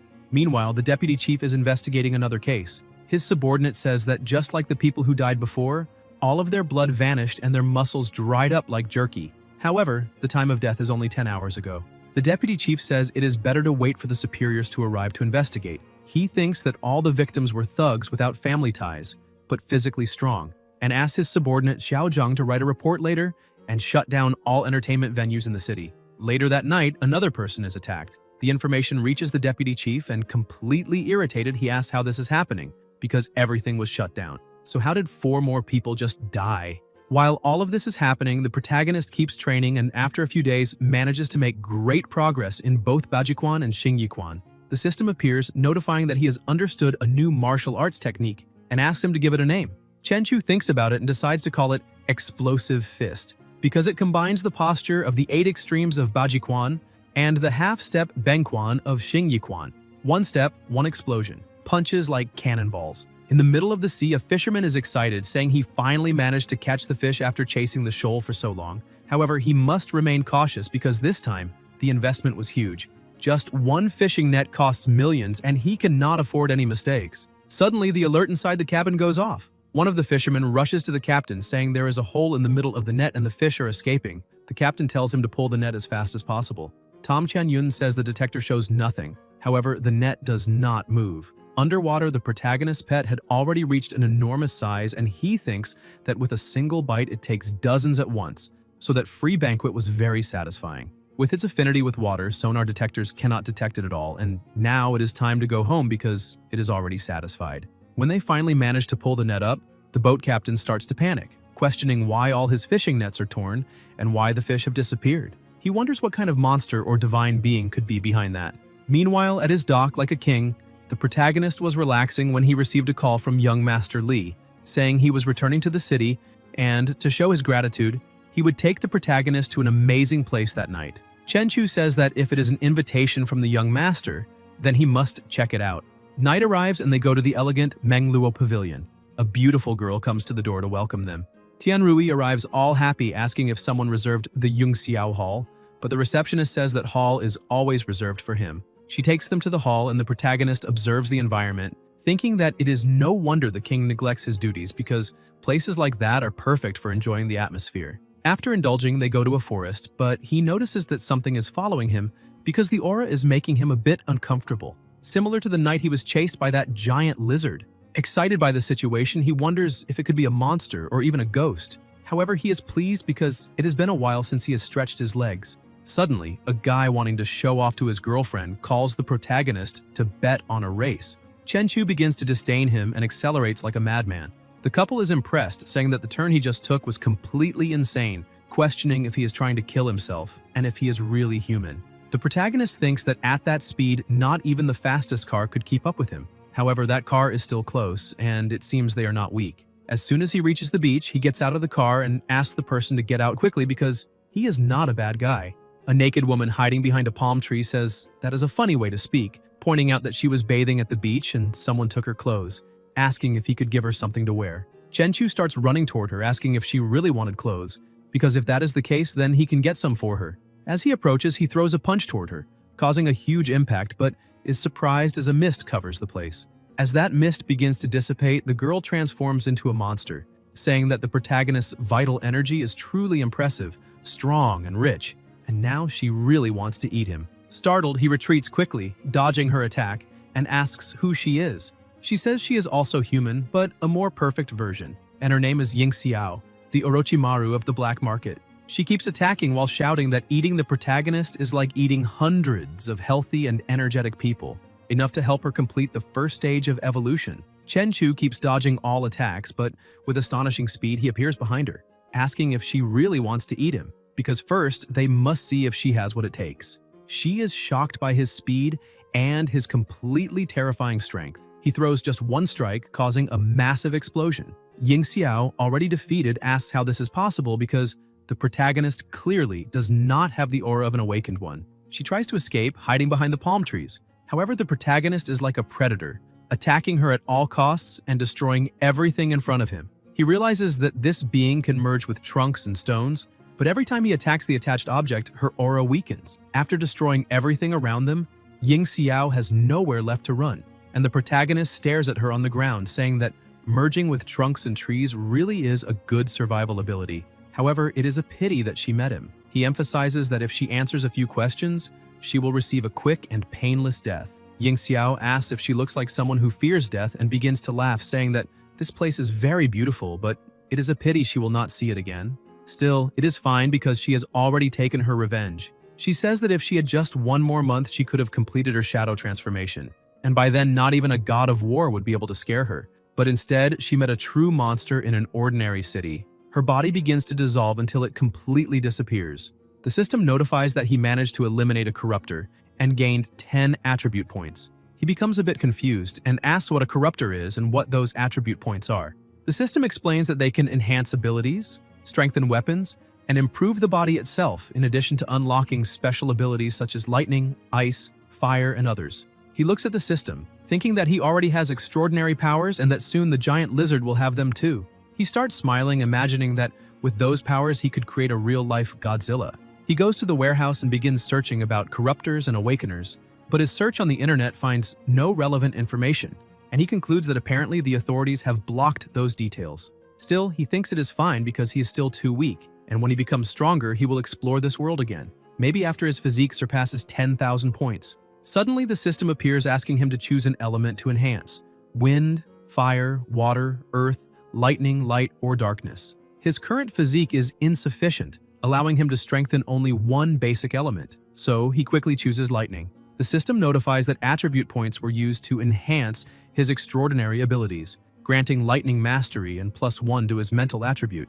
He begins to control lightning with his fingers and asks if that is just a cheap version of lightning powers, but accepts it because even lightning mastery has experience points and seems it can be improved with training, which is not bad at all. Currently, his status is Level 1, Physique 465, Mental 57, Mental Control External QI Techniques, Beginner Experience 571 thousandths, QI Sense Beginner Experience 481 thousandths. Abilities: Collapsing Punch, Beginner Experience 26 500ths, Sky Step Intermediate Experience 517 1,000ths, Spring Kick Intermediate Experience 412 1,000ths. Powers: Lightning Mastery, Beginner Experience 10 10,000ths, Attribute Points 0. Clone: Spiked Scaled Lizard evolved twice, already a mature beast, goal to become a Beast Lord, evolution value 3,195 thousandths. Clone abilities: Observation Hockey, Armament Hockey, Talents, Affinity with Water, and Lightning Mastery. At the bottom of the sea, the lizard was already using its lightning power to eliminate its prey. The protagonist thinks it is another mutant sea beast as terrifying as the giant spider from last time. With that prey, the lizard gains 980 evolution points and the protagonist concludes that so far, the giant lizard has lightning mastery and is already stronger than him. Meanwhile, at the city airport, the deputy chief was waiting for someone. He approaches and asks if those two are agents from the Department of Special Affairs. He introduces himself as Guan and says he was assigned to receive them. The man shakes his hand and introduces himself as Huang Junfeng, thanking in advance for their cooperation. The man in white says his name is Nangong Jian, chief investigator of case 907, and asks to see the body. They proceed to the morgue where Guan presents the corpse, explaining that this person died the night before and was the only body found, and that in the past 4 days, 4 people mysteriously died each night. Junfeng begins using his powers to analyze and senses Yin Xiao's aura. However, Jian notices that the aura is fading, which means she is dead. His partner gets confused, asking how the person who did that also died. Meanwhile, in the warehouse, the protagonist kept training, thinking that his power had grown too fast and he was not managing to control it, so he does not dare visit Ning's house because he fears breaking her couch just by sitting. He remembers giving her a ride when she invited him for tea, but he said he couldn't because he had other plans for that afternoon. Furthermore, he thinks he cannot get too close to her since he might accidentally crush her bones.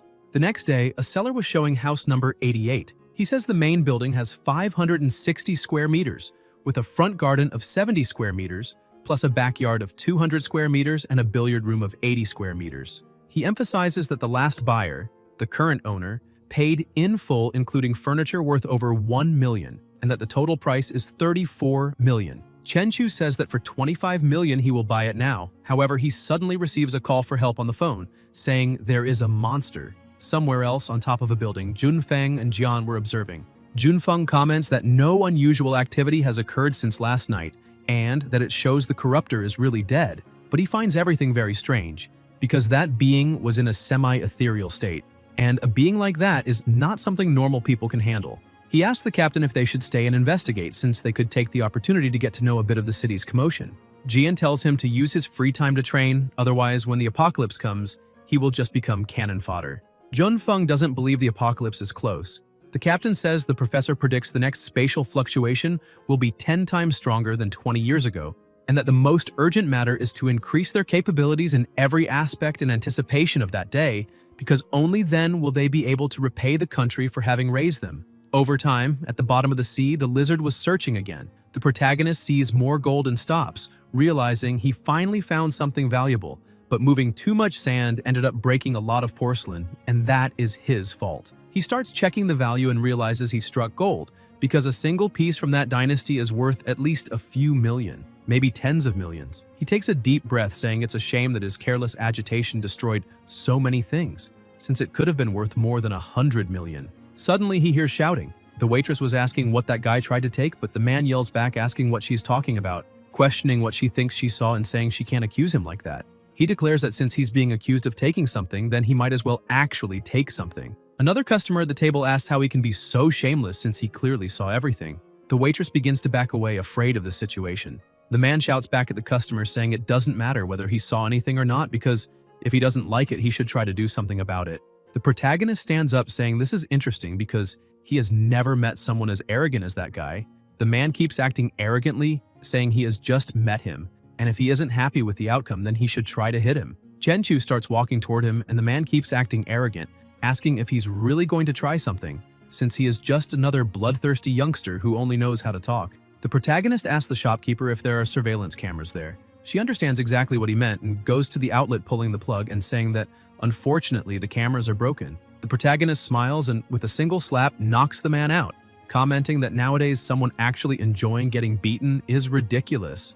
Back at his warehouse, the system reports that his thunder control experience increased by another 10 points, and his mental strength rose by 1 point. Lying on the sofa playing with electricity, he thinks that human life barely reaches a century and is just the blink of an eye in a star's life, and that one day he will break the boundary between life and death. The next day, Chen Chu meets Leng Yue and asks her to find some time to study accounting books because she will take care of the company's finances when the time comes, and for that she will receive double. She is surprised but happy at the same time and agrees. He turns to get into the car and she asks where he is going. He smiles, saying he needs to sell some things. Shortly after, they arrive at a shop and a man introduces himself, saying his surname is Gao, and he is the owner of that antique shop. Chen Chu asks if he can help estimate the value of that plate.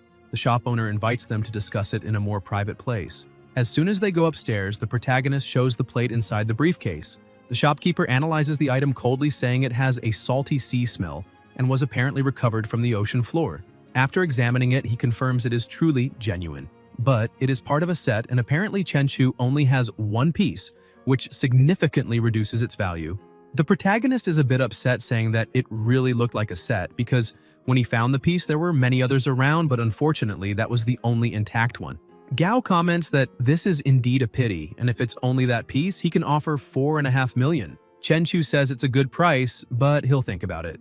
Sometime later, in the middle of the street, Leng Yue tells the boss that after visiting so many shops, Gao does seem to be the most genuine. The protagonist asks what she meant by genuine, since he did offer the highest price, and maybe they should sell to him. However, he still has doubts because he felt something strange in that man's eyes, and he is definitely hiding something. In the luxurious villa's living room, a man was asking Gao if he was really saying that he had managed to find a clue about that sunken ship. Gao shows the plate he bought from the protagonist, saying that this porcelain has the official seal they had been looking for, and emphasizes that it was sold to him by a young man, clearly someone who must know something more. His boss tells Gao to send all the information to Fox because within half an hour at most, he wants to know everything about that person. A few minutes later, they receive the information, and Gao says that the protagonist is just an ordinary college student who suddenly spent almost 3 million to buy a luxury car and even traveled abroad together with Li Tianrui. He asks his boss if they should keep doing business with those people who are supporting this kid, and Du Hong starts smiling, wondering what Gao is even talking about. Lying in his bed, Chenchu remembers that Gao had asked him to fill out that form because they needed his information for future transfers or auctions. He thinks that the negotiation that day went really well. However, he still can't shake the feeling that Boss Gao is hiding something, but he hopes nothing strange happens. The next day, inside the elevator, the protagonist keeps feeling weird. He thinks last night was actually peaceful, and maybe he's just overthinking it, so it's probably better to forget about it and head straight to school to check things out. After absorbing that sea python, his strength, muscle density, and everything else had reached 50 to 60 times that of a normal person, and maybe now he could even withstand bullets. As soon as the elevator arrives on the floor, a man was outside. Chenchu steps out of the elevator and is immediately intercepted.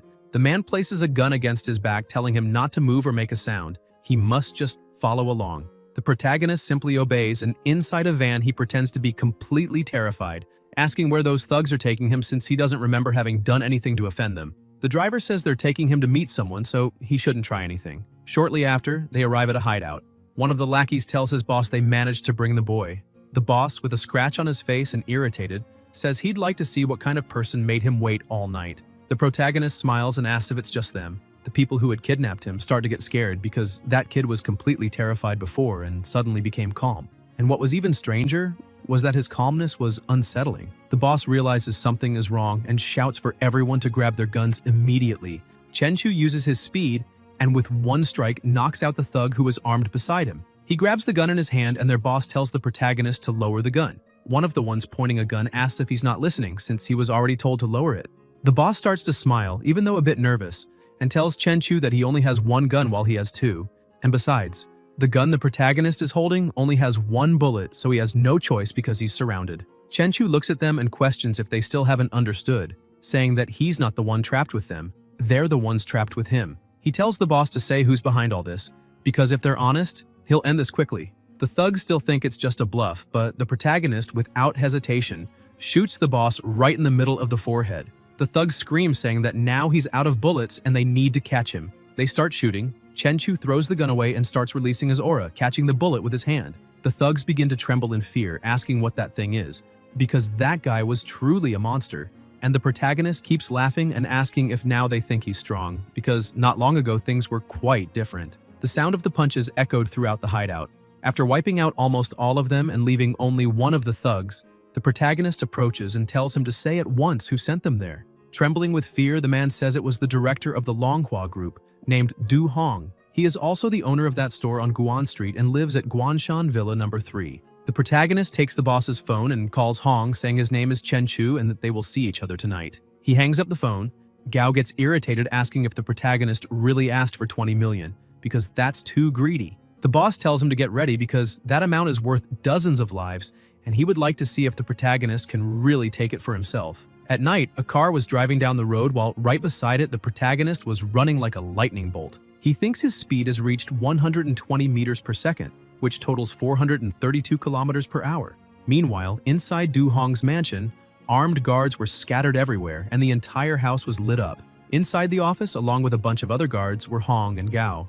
Gao asks his boss if he thinks that kid got scared because he single-handedly defeated 7 armed men and clearly has something more than what he appears to. Hong keeps acting superior and says that he has about a dozen gunmen and several dozen loyal subordinates, and that this is the time to put them to work. Suddenly, all the lights in the house go out, leaving the gunmen alarmed. The guards say they activated the backup power, however the security camera at the front gate is broken, and the front door was also forced open. This only proves how fast the intruder is. Hong starts getting scared and punches the table, saying they need to shoot at anyone who steps in there, no matter who it is. Meanwhile, outside the door, the protagonist had already taken down countless gunmen. He knocks on the door and everyone keeps aiming. The moment he opens it, the boss shouts for them to shoot. But before they could even pull the trigger, the protagonist had already taken down the 2 closest ones and stops right in front of the boss. Hong realizes this is not normal, and it seems the protagonist has awakened. He stands up in total panic, saying he would give 500 million if he lets the 2 of them leave alive. Still irritated by the situation, Chenchu says that it really is tempting, but he can't let them live after dealing with everyone else in there. Though he would like to talk a bit about those who have awakened, because he'll make sure the 2 of them at least have some fun. Hong starts to panic but sees no other choice. So he begins telling a story saying that back in '99 they were fighting over territory with about a dozen other brothers. In Tiger Mountain City, a person covered in flames descended from the sky and the whole city turned into a sea of fire in the blink of an eye. The next day, that place was nothing but a huge lake, and the authorities called it the Sunken Lake. The protagonist is surprised to realize how powerful awakened people are, and he feels relieved that he wasn't causing trouble at that time. Hong takes advantage of him lowering his guard and shoots, screaming for him to die. However, as expected, the protagonist easily dodges the bullet and in mere milliseconds takes down both of them, thinking that it doesn't matter who it is.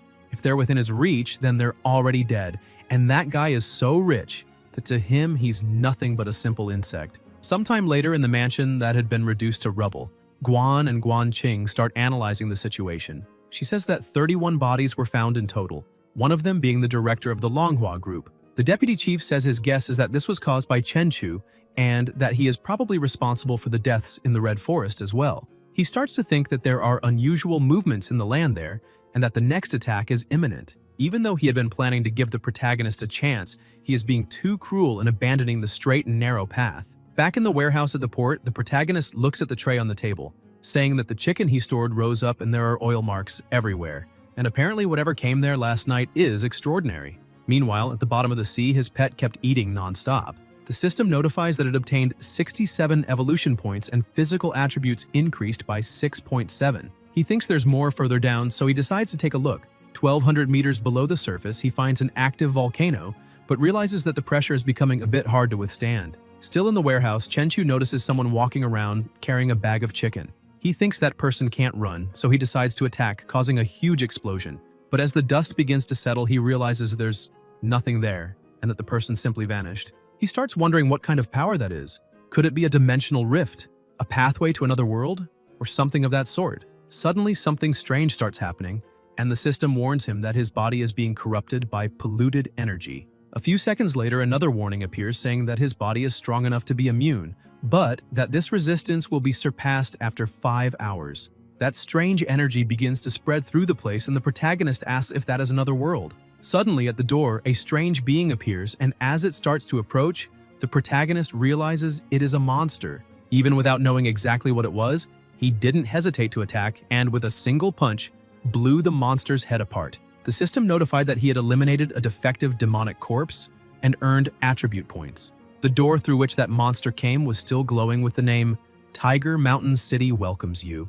Chenchu walks through the door and appears somewhere else, saying that Tiger Mountain City is the same city Hong mentioned, the one that was turned into a lake overnight. He takes a quick look around and understands that the city wasn't destroyed, but rather pulled into another world, though he thinks it's better to go back because it's dangerous there. While he was returning, a girl up in a tree holding what looked like a human organ keeps staring and then starts eating it. He tells the system that he wants to use those points to quickly strengthen his electric powers. The system notifies that the attribute points were used to enhance his electrical control abilities, experience +20, spirit +2. He starts researching this incident, discovering that Tiger Mountain City sank, 600 people are missing, and 30,000 were displaced. Chenchu is shocked to see that more than 30,000 people disappeared along with the city, and if all of them turned into monsters, then there's an absurd amount of status points in that place. He calls Tianrui asking if he could help verify where the displaced people from Tiger Mountain City are. Tianrui says he'll look into it tomorrow. The next day, the protagonist goes to the iron shop to talk to the owner. He says he wants him to make a small steel house and a big knife as decoration. The knife must be 2 meters long and thick, durable and sharp. The shop owner becomes a bit concerned and tells the protagonist that this might be difficult to make because there are regulations regarding the production of knives. Chen Chu asks if he really thinks someone would carry a 60-kilo knife around the city causing chaos. With nothing else to say, the owner just starts laughing. Chen Chu begins to think that demonic corpses are strange beings, and he might end up infected by them. Besides a knife and a metal house, he could also use some armor. At the Hyacian Hotel, the information received says that there are many conflicting reports about the survivors of Tiger Mountain City. The authorities claim the matter is resolved, and even after investigating, they couldn't find anything. Inside his car, the protagonist says this was already expected. More than 30,000 people were also buried at the bottom of the sea. He sees that it wasn't a bad day of work, since he managed to collect more than 40 of them that day, and he only needs 300 more evolution points to evolve for the 3rd time. Later that day, in another house, the agent introduces a woman saying that she is the owner of the house, Miss Lin Chinj. She says that apparently Chen Chu has a great eye. The protagonist says that all the money is right there, and they can start after she checks if everything is in order. Chinj is impressed when she sees that he brought 20 million in cash. Deep under the sea, the pet kept eating non-stop. The system notifies that it gained 29 evolution points and reached the maximum score possible for this phase, asking if it wants to evolve. The lizard was 1,400 meters below the surface, and he says yes. Both begin evolving at the same time, and he thinks he can hear ants moving food 100 meters away. 300 meters away, a security guard on patrol complaining about life. His strength and speed doubled, and he remains just as agile as ever. Now he has reached Earth level, his constitution has hit 1,000, and his spirit 200. The system notifies that he has gained water affinity talent and electric fire spit, along with electrical control. He thinks he gained the electric fire spit ability because he ate all those mutant tiger-headed fish. He thinks that now his pet is a total of 40 meters long, and at this point, it's not just a giant lizard, but Godzilla itself. It fires its electric fire, and he thinks that even though it's reasonably strong, it is still weak internally, and its electric fire has only average power. For now, nothing changes, until he notices another huge monster a bit deeper. The monster tries to attack, but he manages to defend himself, thinking it's quite strong and that when he eats that monster, he'll probably be able to bite a warship in half. Using only the strength of his limbs, he rips open the opponent's mouth, thinking it's just too strong.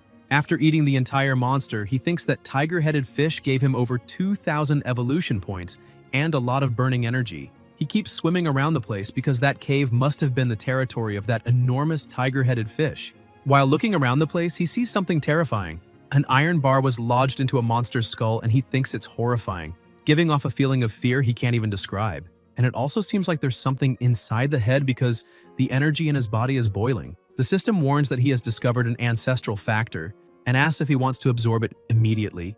The protagonist says yes, and the pet's body becomes surrounded by dense energy. The system says he has absorbed an ancestral factor and is now undergoing an extraordinary evolution, having obtained the power of an ancestral beast, Kiksh's Crimson Flame, currently absorbing Crimson Flame energy. Crimson Flame plus 10 points. He decides to test his new ability, and upon using it causes a massive explosion meters away. He becomes impressed with his own power because that demonstration of strength was terrifying, a simple burst of energy, and that island vanished completely. A little later in the warehouse, the protagonist is fully equipped. The sword he is holding weighs a total of 120 kilos, and it's the perfect weight for him, so he names it the Celestial Sword. The armor he is wearing is made of titanium alloy, and it's not bad either since it's quite useful, and once he evolves further, he will be able to detect other beings. When he opens the door, he is surprised because he didn't expect his first opponent to be just a little girl. He starts questioning if she is one of the Tiger Mountain City survivors with special powers, because if so, she is also a monster. He goes in and notices there are many other monsters, and apparently the city gets livelier at night. Without hesitation, he begins his attacks. The system says he eliminated a demon corpse and gained 5 attribute points, and he asked to strengthen his weapon, the Celestial Sword. The system asks which aspect he would like to enhance: durability, sharpness, armor-piercing capability, damage against monsters, elemental enhancement wind, fire, lightning, electricity, or light. And Chen Chu asked to put 3 points into durability and 2 into sharpness. He keeps attacking the monsters, destroying all those coming his way, and begins releasing energy saying that they're fast but not fast enough. The system notifies again saying that he defeated a second-level demon and earned 10 attribute points. His armor was enhanced by 15 points, and he acquired a first-level shock deflection ability. He tells it to put 5 points to increase the armor's resistance and 5 points to improve the sword's cutting power. He notices something moving near him, and when he looks to the side, he sees a strange slime moving quickly. He attacks and destroys everything with ease. The system keeps notifying him that he killed a violent second-level demon and gained 12 attribute points, eliminated a 4-armed second-level demon and gained 10 attribute points, and killed a snake-like second-level demon and gained 10 attribute points. Suddenly, an even bigger and stronger monster appears beside him preparing an attack. He thinks this is important. There's no way he earned all those points for nothing. The monster attacks, causing a huge impact in the area, and the protagonist dodges at the very last second. He thinks that monster is basically as strong as he is, but it's far too slow and that fight won't even be fun. He begins attacking and with just a few blows manages to eliminate the monster. The system says he killed a 5th-level armored demon and gained 100 attribute points and also discovered the demonic armor element. Now he can use 10 attribute points to absorb it. Chenchu thinks it makes sense that the monster was truly strong since it was 5th level, and now he understands why he needed to hit it more than 10 times to take it down. But this also shows he still lacks a fatal strike strong enough to eliminate monsters with a single move. Suddenly, he hears a voice telling him to run, and as he approaches, he realizes it's the girl who stole his chicken, the same girl who told him to run before, and she doesn't seem to intend to attack him. He gets closer and gently touches her head, asking if she is Shixi, and introduces himself saying his name is Chenchu, and emphasizes that from now on she'll be his little sister and he'll take care of her. The protagonist calls her over saying he'll take her back to the city and buy her new, beautiful clothes. Sometime later in the city, the two are inside the car and Chenchu asks if she knows what that dark lake is in the flooded area. She says it's the Black Tide, but she doesn't know what's in there, only that it's dangerous.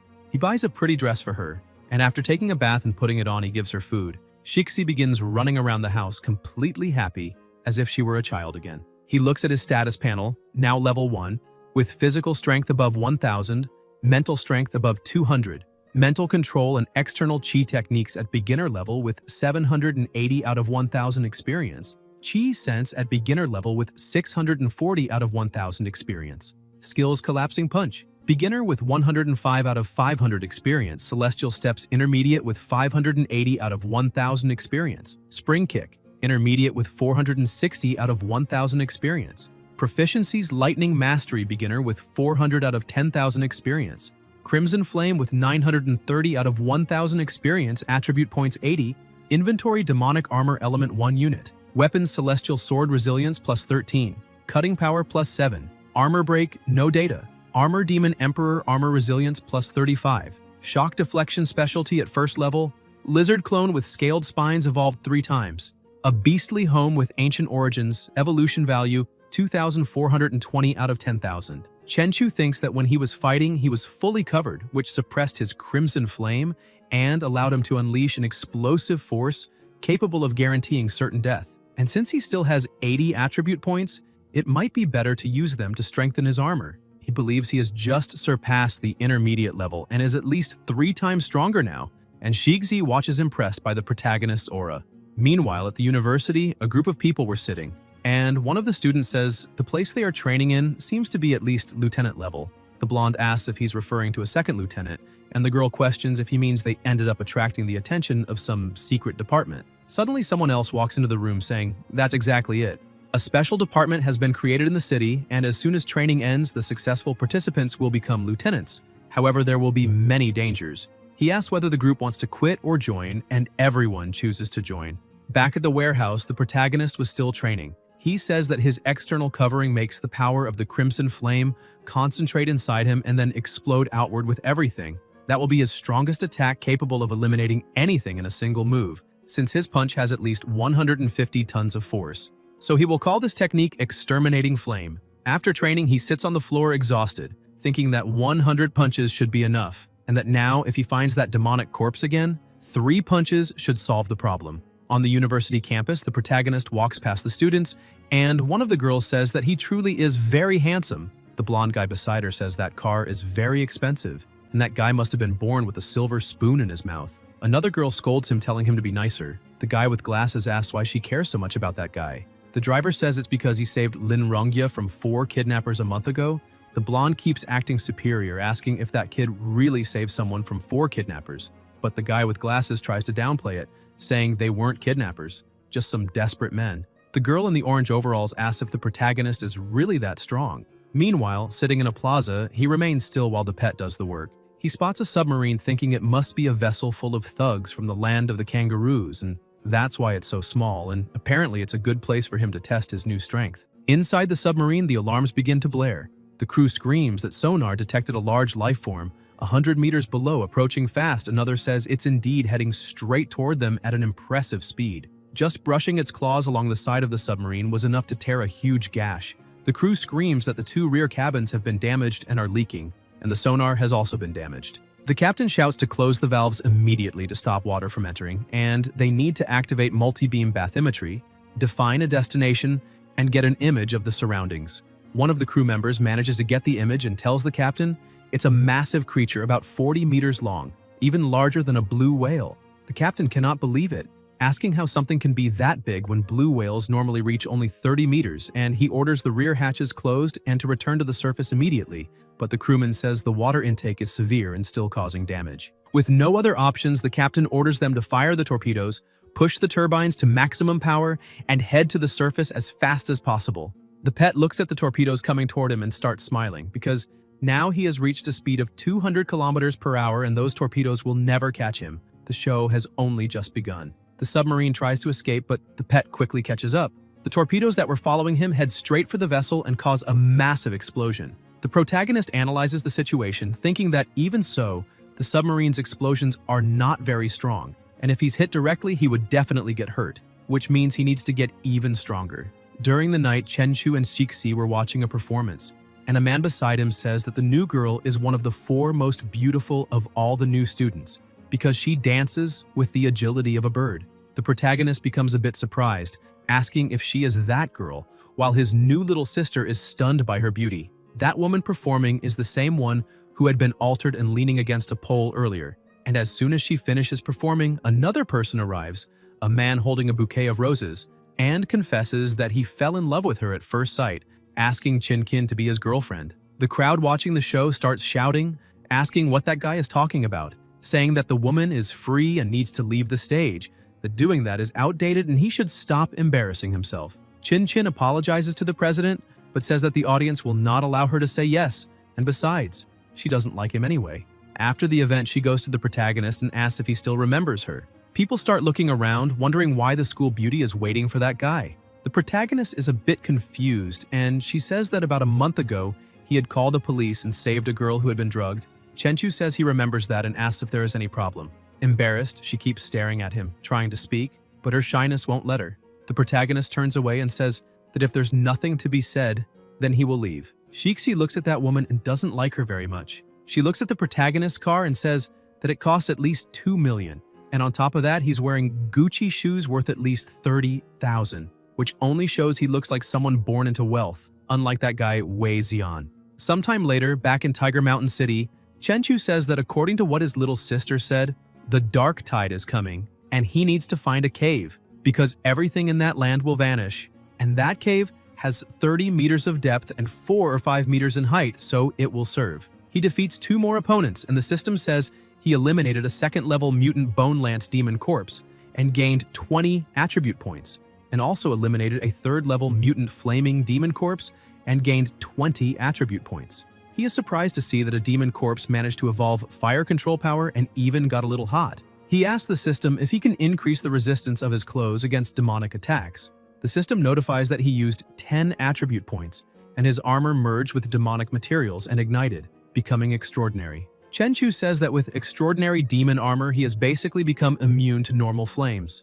Meanwhile, his pet was searching for food. The protagonist thinks the Pacific doesn't have many deep-sea fish, and mutant fish are hard to find. And if that's the case, maybe he could hunt them at a fish farm. Somewhere underwater, he finds a school of fish and thinks that more than 20 of them should be enough for a good day of food. Still in that strange space, the protagonist encounters a slightly different opponent. He manages to defend himself but is impressed by the speed of the monster, because it broke the sound barrier. The monster looks at him saying it has found fresh meat. The protagonist studies his opponent's movements, thinking that the sword technique of that demon corpse is surprisingly agile, and when it grips a blade, its arm trembles twice, and the sword's trajectory changes. Now that he understands it, it's time to end this. So he charges forward with everything he has. But suddenly, a face appears on the demon's chest, spitting an impressive amount of fire. The protagonist defends and uses his exterminating flame ability. The demon's face is shocked and is finished off with a single strike. The system notifies that he eliminated a 5th-level blazing demon corpse and earned 100 attribute points. Fusion core element discovered. And now, he can spend 10 attribute points to extract it. Even without knowing exactly what the fusion core element is, he decides to extract it anyway. Suddenly, a heart appears on his sword, and the system says that his weapon, the celestial sword, has been fused with demonic materials and ignited, becoming extraordinary. He tests the weapon and is surprised to see that now it can launch attacks, as he can combine the power of flames and lightning to create an energy explosion with the sword. On the other side of the city, Chenchu finds a completely different demon corpse and is shocked to see that it underwent so many mutations that it turned into something similar to a spider. He looks around and realizes the forest is so quiet it's getting eerie, so he will head back. Back at the warehouse, Shixi runs to the door after the protagonist leaves, saying she will close it for him. Chenchu is surprised and wonders if she can really close a shapeless door, which means she has spatial power and is more mysterious than he thought. But closing the door works very well anyway. At least this way, the remaining demons won't leave while he's not there. The system says it has detected that the protagonist can increase his storage space and that with 10 attribute points, he gains 1 square meter. The system asks if he wants to do it, and he says yes. He says that's exactly what he needed, because he was about to start complaining that carrying that sword was getting inconvenient, and having a storage space is everything he wanted. In the deep sea, the pet had already appeared about 5 to 6 meters in just 3 hours, and gained 500 evolution points, and farm-raised fish taste very good as expected. On the surface, aboard a boat, a man calls his companion Shan Tianjun and uses a torch to shine a light on the water, asking what happened to that tuna. Tianjun says it's very strange because there is enough oxygen in the water. Suddenly, they notice a bit of blood in the water and start shouting that something is happening to the tuna.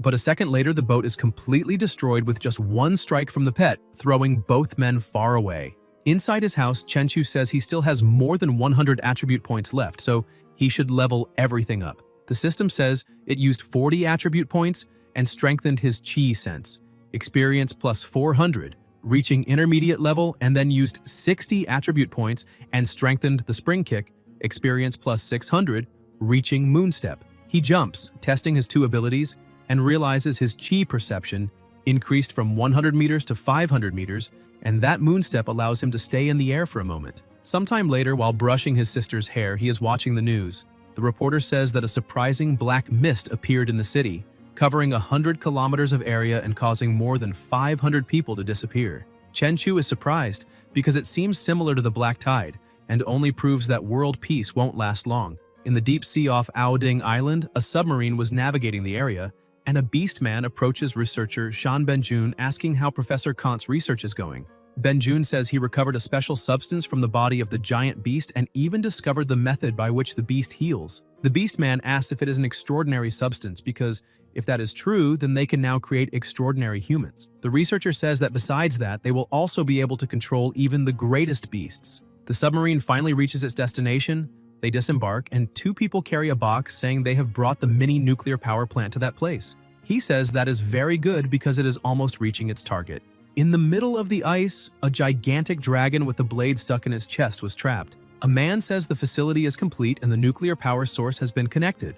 An old man says that the nuclear energy managed to enter the beast's body and it recovered. And also it is intelligent enough to know that the metal collar will kill it, and now it must follow instructions. Benjin tells Professor Kant that he is even smarter than Einstein. The beast begins to move and the professor shouts that it finally worked and that the monster will awaken soon. The protagonist's pet was watching all of this and thinks those people are trying to resurrect a giant beast and therefore must die. So he stomps the ground hard, causing a collapse. Everyone panics, saying another giant monster is there and they must block it immediately or they will all die. The professor gives the order to fire and calls Benjin to run to the submarine. The guards start using everything they have, shooting and even throwing grenades. While the professor ran as fast as he could, none of it had any effect. The monster kept moving to attack them. The guards say it can't be real because Even armor-piercing 24mm rounds and an explosive bullet didn't work. Another guard says those weapons are used in civil wars. The pet wonders if this is really all humans are capable of, then uses its ultrasonic roar ability, unleashing its crimson flame and wiping out all the soldiers around. The professor and Benjamin try to escape in the submarine, but the pet spots them and launches another attack, destroying the submarine. Suddenly, the giant beast that was imprisoned awakens. The pet observes this and thinks that they really did manage to resurrect that creature, and its aura is terrifying. The protagonist thinks his pet only needs to keep its distance and kill it using electrical attacks. He strikes the giant beast, which begins screaming that it has just woken up and isn't strong enough yet, begging him to stop. As soon as he finishes eliminating that giant beast, the system notifies that he just discovered a damaged ancient reason and asks if he wants to absorb it. He says yes. The system continues notifying, telling the protagonist that his clone rested and gained evolution points +5 and physical strength +0.5. He is surprised to see that he can get stronger just by resting. After absorbing the damaged reason, Shixi is eating cake eagerly, saying it's delicious. His phone rings and shows a message. Situ Chanqian asks if he's free tomorrow because she would like to have lunch together. He says yes and tells her he'll pick her up at 11.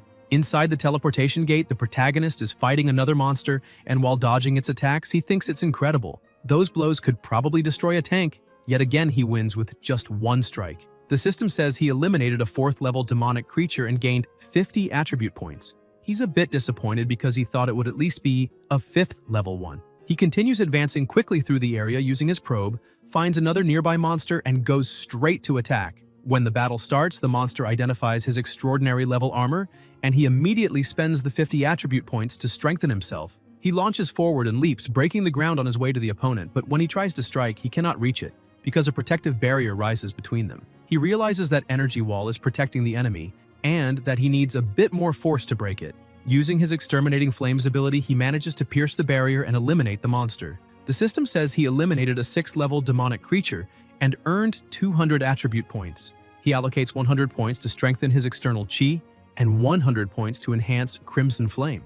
As he does so, the flames imbued in his sword become even stronger. He says the temperature of his flames rose from 3,000 to 10,000 degrees, and the range of his attacks increased to 30 meters. He strikes a monster that was flying and notices he managed to bring down a dragonfly with a single blow. Now his status has reached Earth level, and his power has surpassed that of extremely strong individuals. Physical above 1,652, mental above 254, external chi techniques intermediate with 6,200 out of 10,000 experience, chi sense intermediate with 50 out of 10,000 experience, spring kick advanced with 60 out of 10,000 experience, proficiencies and powers lightning mastery 400 out of 10,000, crimson flame 1,930 out of 10,000, attribute points 280, inventory 2 cubic meters, weapons.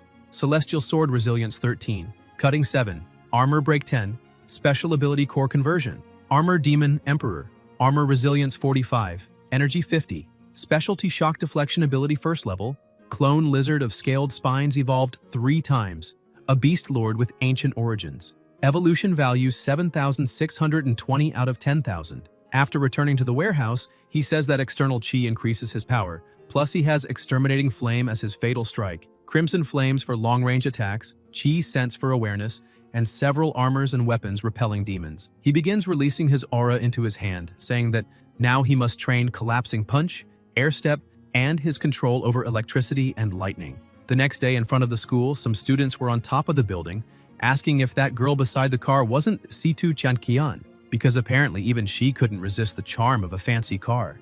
Another student asked when the university environment became this bad. Chanqian asks the protagonist what they are going to eat since she will pay, and he says he would like seafood. Shortly after, already inside the restaurant, the protagonist starts ordering food and the girl becomes alarmed, saying that the total has already gone beyond 70,000, as she had only planned for 10,000, and that amount is equal to 3 months of her housing and allowance expenses. With no other choice, she says she only brought 10,000 and asks if he could lend some money, as she will pay later. The protagonist tells her not to worry about it because he already paid the entire bill and all she has to do is enjoy. Looking at him with admiration, she asks if he really opened a seafood company, because that is amazing. She also heard that he hasn't been going to school often and now understands why. Thinking it must be because he is busy working and that entrepreneurs have a special aura, Chen Chu looks at her and says it's not exactly that.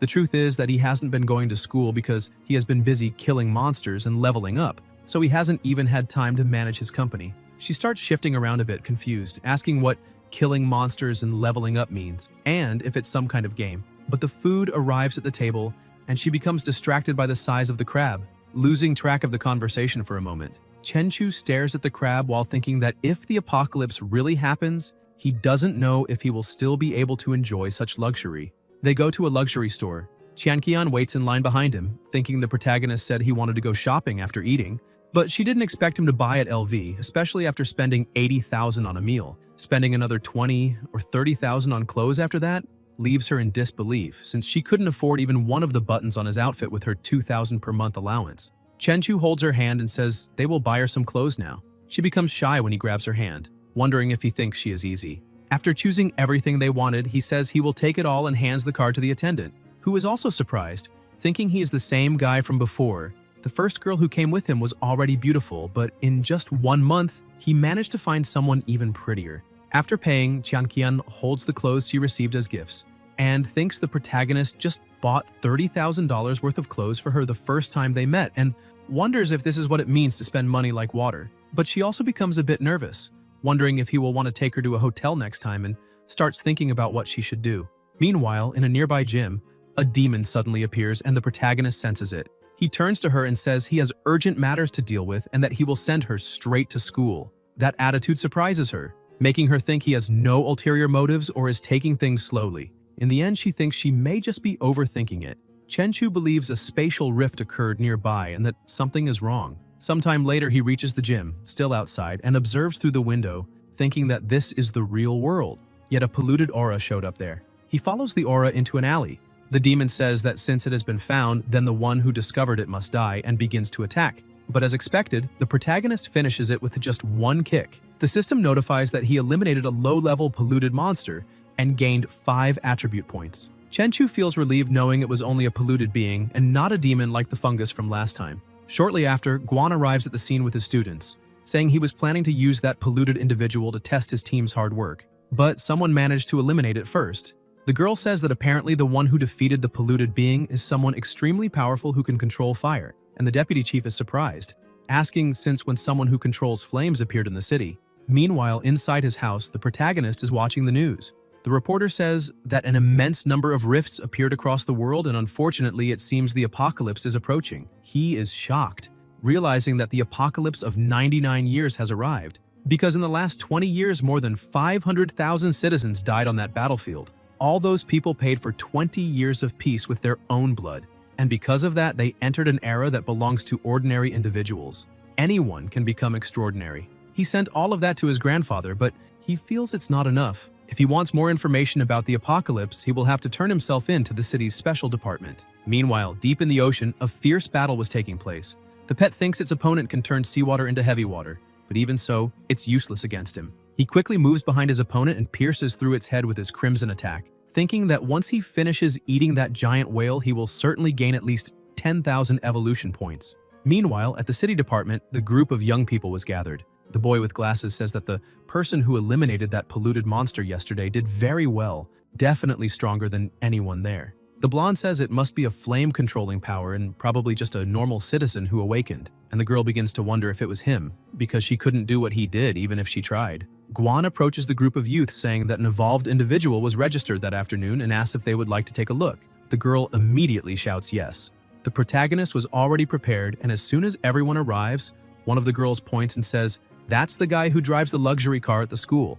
The girl is shocked seeing it's him, and the deputy chief becomes uneasy realizing it truly is.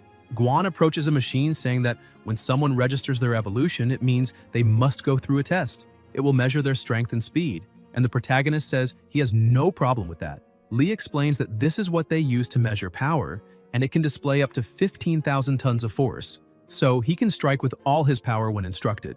The red-haired guy asks Lee how strong he thinks that guy is and how many stars he would be, and Lee emphasizes that the protagonist eliminated a polluted monster last night, so he's stronger than any of them. He would definitely be at least 3 stars. The black-haired girl says she'd rate him 4 stars, but the redhead says that's impossible because that would mean he'd need to land a punch of over 5,000 kilos.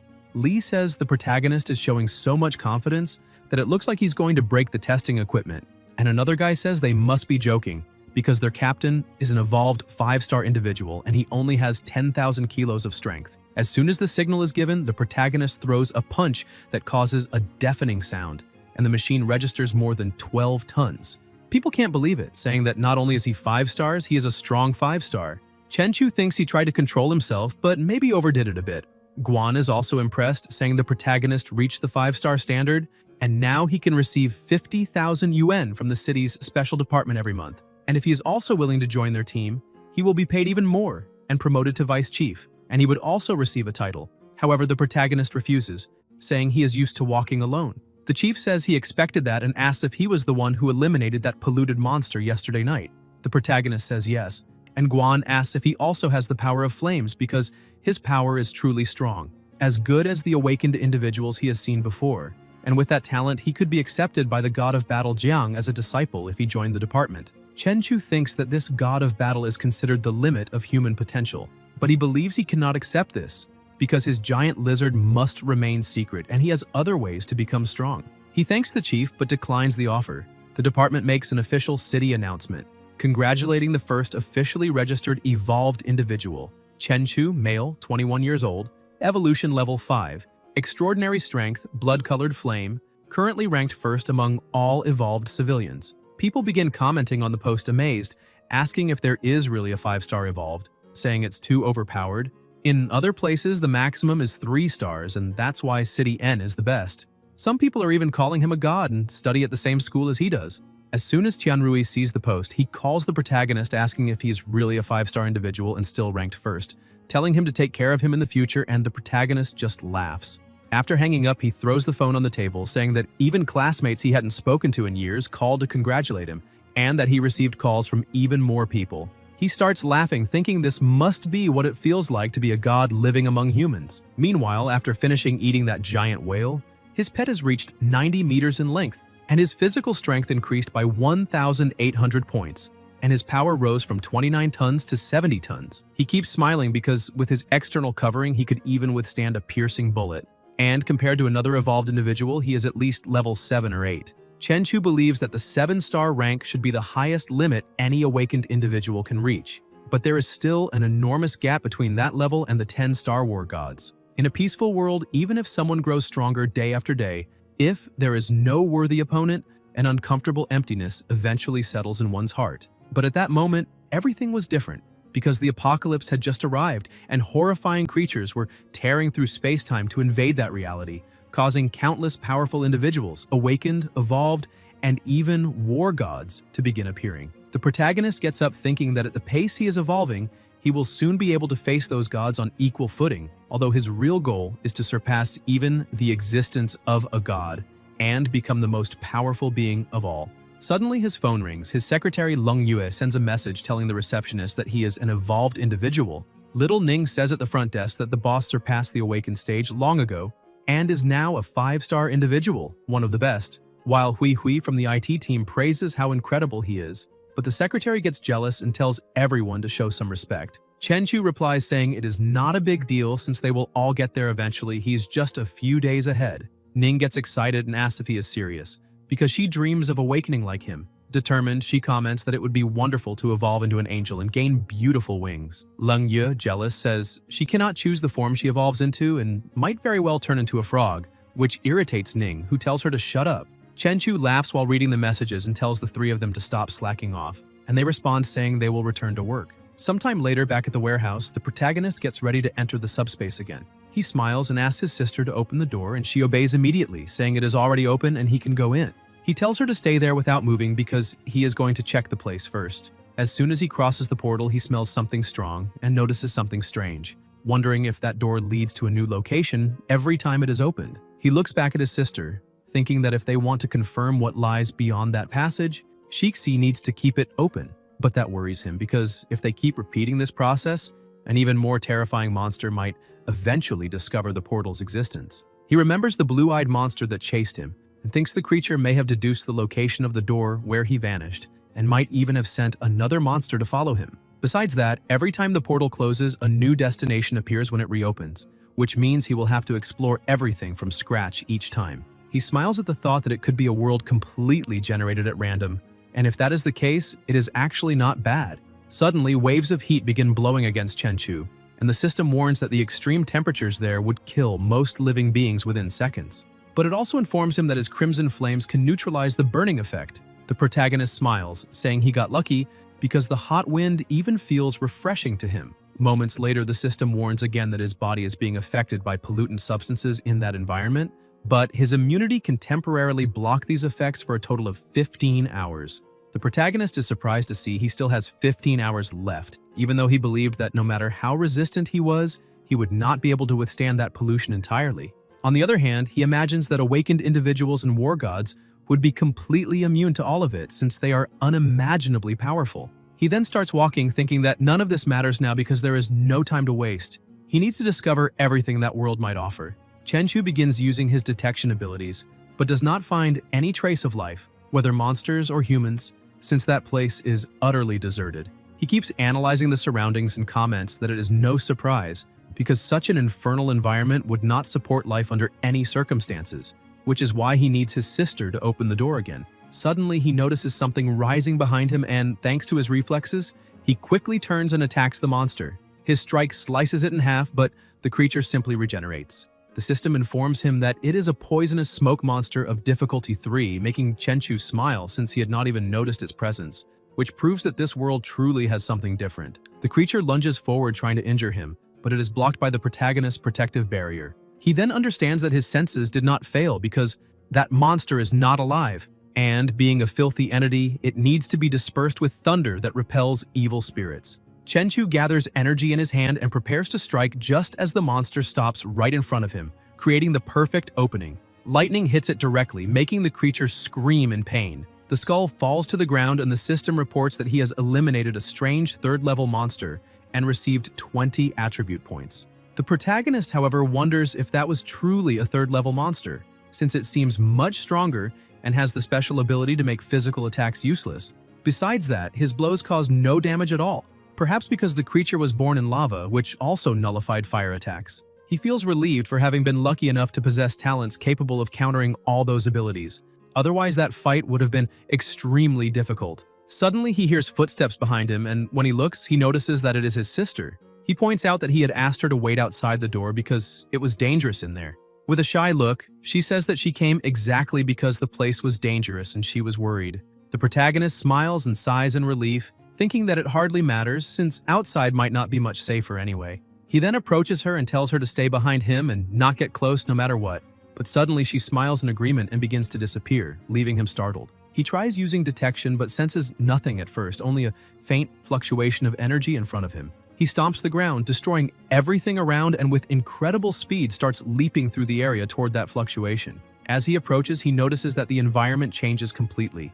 Observing it, he comments that it could be called a building, but it looked more like a seal or a prison capable of completely hiding the aura of a colossal monster. A dragon was chained there. Chenchu approaches, saying that the true treasure of that world had been the dragon all along. It was the burning wings of Vandenfeld, a genuine dragon. The protagonist recognizes how strong it is, not even wanting to imagine the attributes it possesses. Suddenly, the dragon rises, irritated, saying that humans are fools for challenging him while caring nothing for their own lives, calling it ridiculous. He claims that this is his world and calls the protagonist an intruder, but says that since the human is standing before him, he will be merciful and give him two choices.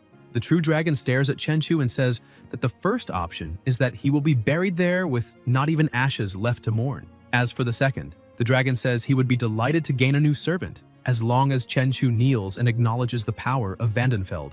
The protagonist smiles, saying he wants nothing from that dragon, but admits he is a bit interested in its bones. Hearing this, the dragon becomes furious and summons several poisonous mist monsters. Chenchu keeps smiling, commenting that he once thought those monsters were impressive, but now sees they are just nonsense, and even asks if turning into those creatures is the fate of anyone who accepts becoming a servant. The dragon orders the monsters to eliminate the intruder and drag his body to the river of lava. Chenchu remains still watching, and as soon as they approach, unleashes his elemental power, destroying them all in the blink of an eye. The dragon asks what happened and whether it is true that his servants vanished instantly. The protagonist laughs and says that on second thought, having a black dragon as a pet sounds interesting. asking the dragon what he thinks about becoming his servant instead. The dragon is deeply offended and charges. Chenchu draws his sword and counterattacks fast enough to wound the creature's neck, making it even angrier. Furious, the dragon yells that he will send him straight to hell and fires a blast of fire that the protagonist blocks with ease, mocking it by asking if that is all. The dragon roars that he will burn him down to nothing and releases another, even denser beam. A hot mist fills the area as he declares that no one in that world has ever endured even a second of his infernal flames. However, in the middle of the haze, Chenchu comments that for a moment he actually thought the dragon was powerful, but now it just seems like a giant hairdryer. Consumed by rage, the dragon prepares to attack again, but the protagonist charges first and kicks it straight in the mouth, causing a colossal explosion. He states that he possesses extraordinary power over fire and still has the protection of a monster emperor's armor, so no one could be better protected than he is against flames, which means he can simply ignore any fire thrown at his body. The black dragon approaches, asking if he is truly immune to fire, finding it curious, and suddenly lunges, trying to bite him while questioning whether he would also be immune to its fangs. However, the dragon cannot hit him. Chenchu jumps, reaches the creature's neck, and as he drives his sword in, activates his lightning and cuts the dragon from end to end until reaching one of the bones. Noticing that he could damage it, he quickly pulls away. Chenchu comments that it is no surprise that the dragon is called Burning Wings, since it can shift into a red form, but he points out that all those charges were useless. He then unleashes the power of his armament, making the aura of a dragon manifest around him as flames wrap his body, explaining that this is a new technique he has just learned called Fire Wings Bloodburst. The true dragon keeps advancing, demanding to know how the protagonist dares to use or steal its powers, but once again fails to land a blow. Chenchu takes advantage of the opening and tears the creature's head off. The system reports that he has eliminated a 5th-level dragon-type demon and received 1,000 attribute points. With flames still burning around his body, he declares that this trash has reached the end of the game. Shixi reappears and, upon seeing the dragon's head, says that her brother is truly powerful because the dragon is dead. Chenchu returns to normal form, saying that this is the effect of the 4,000 attribute points he placed into his physical body. It is absurdly strong, and he used only 10% of his chi, and his natural recovery should cancel the consumption. He then decides to name that form Bloodburst Type 1. He approaches the dragon, saying that now he has scales, fangs, and even the meat, in addition to blood that resembles lava, which is also an extraordinary material.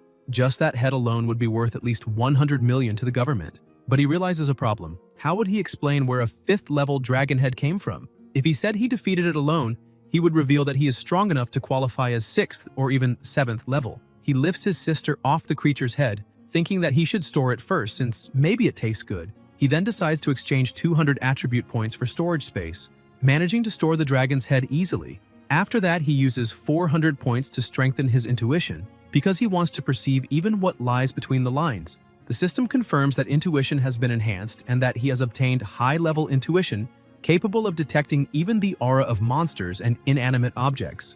Then he uses another 400 points to amplify the intimidation of his armor. The system reports that the enhancement succeeded, and suddenly, a power begins radiating from his body, changing the pressure around him and cracking the ground beneath his feet. Now he has awakened the king's intimidation, able to make a person tremble in fear since even the slightest eye contact can leave someone powerless before him. He takes a deep breath, saying that this should be useful for clearing out the fish in an offshore fishing boat.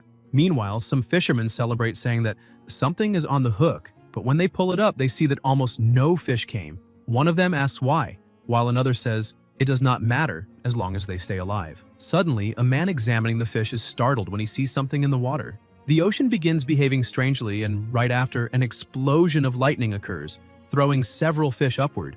The fish crash onto the fishing boat as the man shouts that there are already more than 50 and he has never seen anything like it. And deep in the sea, the protagonist's pet swims toward a fisher while Chenchu simply watches because it was just a test.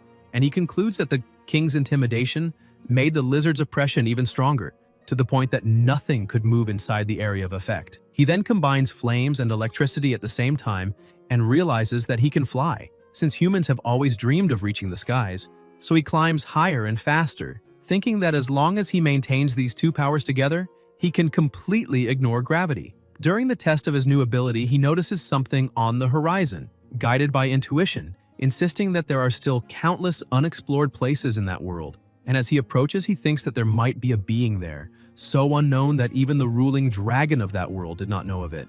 After all, the black dragon was just a magical creature imprisoned, and clearly some superior power had to be behind it. Determined, he continues heading there, and soon he is walking through the ruins of the giant kingdom, observing drawings on the ancient walls and understanding that a civilization of giant dragons once existed there.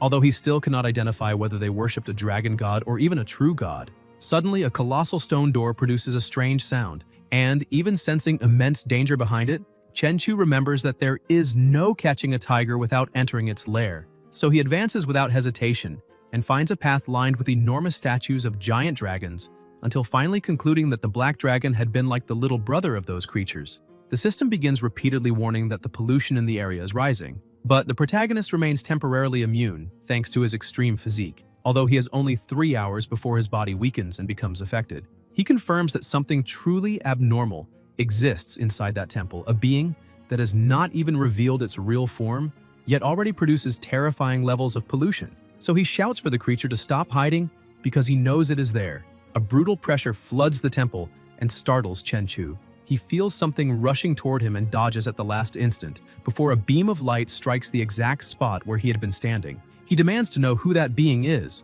but the 4-armed humanoid simply declares that the Venerable has awakened. They stare at each other for a few seconds until the creature raises a hand, wrapped in a shadowy aura, and says, "Eternity." Chenchu slams his sword into the ground and lifts his shield to block the attack, enduring an impact so violent that he wonders if the enemy might be 6th level, although he quickly realizes that the power goes far beyond that and concludes he's facing a 7th level demon. The creature shifts the nature of its abilities and says devotion and surrender. The pressure increases so much that the ground sinks beneath the protagonist's feet. He understands the true purpose of the attack and erupts in fury, asking if that being really wants him to kneel, which means it is begging to die. He unleashes his power and surrounds the entire place with flames, completely erasing the oppression. He smiles and says that such arrogance means the monster will die along with the ruins that remain. The creature forms countless projectiles around its body and announces the first form blood explosion, launching everything at once. Chenchu destroys each projectile with ease, blocks the shock, and charges forward at absurd speed. He cuts 2 arms and 1 leg from the enemy, but the creature dissolves into an illusion and reappears holding his head while calling him a disgusting ant. A colossal explosion takes over the area and covers everything in mist. When it clears, the monster notices that Chenchu is still alive, releasing even more power and declaring that he will end this. The creature retreats while compressing energy around itself and drags 2 stone mountains toward him in an attempt to crush him. Chenchu withstands the pressure, charges again, and cuts the enemy in half, although another illusion is all that remains. This time he moves even faster, appears behind the creature, and strikes while declaring that this is the second form blood explosion. The monster's body trembles as if twisting its head backward while holding Chenchu with both hands and growling that he is far too arrogant. Another explosion erupts and sends the protagonist's sword flying. Chenchu says the blade would only slow him down and that he will handle everything with his bare hands, calling the enemy to fight the old way. The 7th level demon creates a barrier around its body, but the protagonist's strength is so overwhelming that the impact produces a deafening boom and throws the creature far away, making it bounce, slide, and crash into everything, until it realizes Chenchu is already in front of it again in the blink of an eye, grabbing its head and smashing it against the ground with a colossal force. A strange mist spreads across the area and the creature's body vanishes, reappearing in the air as it aims at the protagonist and activates its trap. Chenchu tries to react upon hearing its voice, but a new wave of monstrous pressure hits him, and chains erupt from the ground to bind him. The system warns that the dragon's sealing formation can absorb the energy of the item it sealed and use it to strengthen itself. The monster says that the more he resists, the harder it will be to escape. Chenchu asks if that is how it sealed the ancient dragons, and begins forcing the chains until they crack. He says it is a shame the opponent is not competent enough to seal him, since he is nothing like those idiotic dragons. Using brute strength alone, he breaks every link and frees himself with ease, ordering the creature to listen carefully to his name, Chenchu. The monster watches in terror as the protagonist activates even more of his blood abilities, cracking the ground with each step until he vanishes and reappears behind the enemy to strike it from behind, throwing it downward and then reappearing in front of it again to launch it skyward. He comments that he watched Naruto and will now open the gates and show how Rock Lee should have handled Gaara. The sequence of blows becomes so violent that the monster cannot react, being hurled across the area again until Chenchu slams it against the ground with brutality, pierces its chest, and rips out its heart. Laughing like a beast, he holds the heart in his palm and declares that this power now belongs to him. Chenchu begins to lose strength when the system notifies him that the Crimson Flame has evolved into glass. Crimson Flame, the lightning has awakened and become Agile Thunderstorm, and that he has also obtained the Dragon Sealing Talisman, capable of sealing beings below 6th level, but the final warning confirms that he has overexerted himself and has been contaminated by 99% of the strange pollution. Shixi rushes to him warning about the danger while he, barely able to move, admits that he fought for too long and the pollution worsened, so he cannot stay there. He gathers the last of his strength and flies as fast as he can, while the world of the giant dragons begins to collapse without the Exalted protecting it. But as soon as he crosses the exit, he falls to the ground. His sister quickly shuts the door and calls him in desperation, but the protagonist can only say that, once closed, the door loses its connection to the other world and no one knows where it will appear again.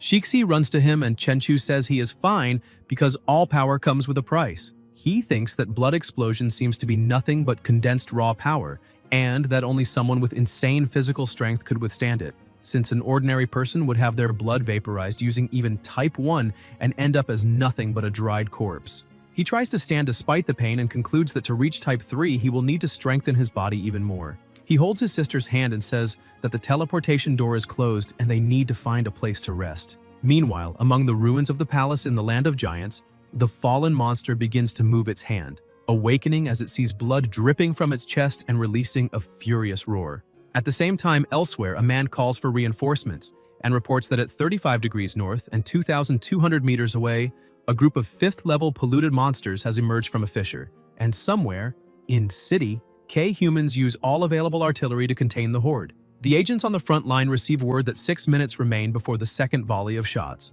Seth tells everyone to hold the line so the monsters cannot escape. The bald man tells him to relax because the creatures are devouring their own dead and have not moved. When Seth asks for the pollution level, Mark checks the system and reports about 15.5%, concluding that they can last another 8 hours. Seth comments that this is already enough to complete their objective. The bald man prepares for battle, saying that the bodies of 7 5th-level monsters will bring in a good amount of money because even incomplete they are worth a lot. Mark reminds them that they need this money to increase their firepower and that if a third is left over, he will be satisfied. Seth adds that, as the people from Country Z like to say, they should count their blessings, because without support from the base, any of those monsters at full health would mean certain death. Another barrage begins and destroys several enemies. Seth says it is time to work because he really wants those monsters and tells his 2 partners to clear the bodies, since that should yield 5 bottles of purifying energy, and they plan on keeping 3 and selling the rest. A mist suddenly fills the area and a gigantic monster appears, making Seth tremble as he asks what that thing is, while his own body begins reacting in a strange way. The Colossus advances, sending Mark into despair as he realizes the pollution level is rising absurdly and has already surpassed 531. But before he can react, his head is destroyed in a single blow. The leader orders everyone to flee immediately, but Tyler is also killed, and the monster watches Seth try to run, even though the pollution is so intense that his body collapses and explodes. Somewhere inside the apocalyptic base of Country M, a maximum alert is triggered as an apocalyptic event is detected, causing the highest level defenses to activate in order to eliminate any threat for the sake of humanity. A nuclear missile is launched, travels around the globe, and hits the giant and the smaller monsters around it. All of this unfolds while the protagonist sleeps peacefully at home. Sometime later, he wakes up, goes to his sister's room, and tells her that it is time for breakfast. She gets up sleepily calling for him, and he hugs her tightly while asking what she wants to do, making Shixi feel so safe and comfortable that she falls asleep on his shoulder. Chenchu carries her in his arms and walks until he hears a noise outside, where a woman in a delivery uniform printed with fast takeout food stands at the door bringing their meal. She calls Chenchu, saying the food has arrived, and he introduces herself as Huangfu Ziyan. The protagonist opens the door quickly and she greets him while handing over the order, making Chenchu notice, surprised, that it is the first time he has seen a woman delivering food at dawn while riding a $100,000 motorcycle. Ziyan looks at him and at Shixi and comments that she has also never seen someone live in such an expensive mansion and still order takeout every day, especially with a daughter, which makes the protagonist smile and say that she knows him far too well. Suddenly, a crushing pressure leaks from his body, leaving Ziyan so terrified that she drops the food on the ground, trembling from head to toe and stuttering, as she says he is the first evolved individual of the new generation, the legendary Chenchu. Tears fall from her eyes as she says she has finally met him in person. Chen Chu recognizes her and comments that the whole situation is very strange, asking what she is doing there. Xian, her body heating up, breath unsteady and face flushed, says she is there to chase after him and begins unzipping her jacket, surprising the protagonist who asks what she means. Xian answers that it is exactly what he is thinking because she wants to win him over at any cost and asks him to remember her name, stating that she lives nearby and will see him on the next delivery. As soon as the girl leaves, Tianrui appears, and after hearing the explanation, the protagonist smiles and says he is exaggerating because City N has a special investigation department and if the pollution spreads, they will act immediately. Tianrui counters by asking how they could possibly compare to the protagonist since he is not part of the government and does not owe anyone anything, which is why it is so important to know whose side he is on. Chen Chu asks what he means by that, and Tianrui explains that after the news about the protagonist spread, most of the houses near the forested area by the mountain changed owners, and that he has become so famous that the value of the region has tripled, making all the wealthy people of City N compete to live beside him. They want Chen Chu's help and do not hesitate to offer resources, connections, or money, anything he asks, as long as he protects them when the monsters come. The protagonist reflects on all of it.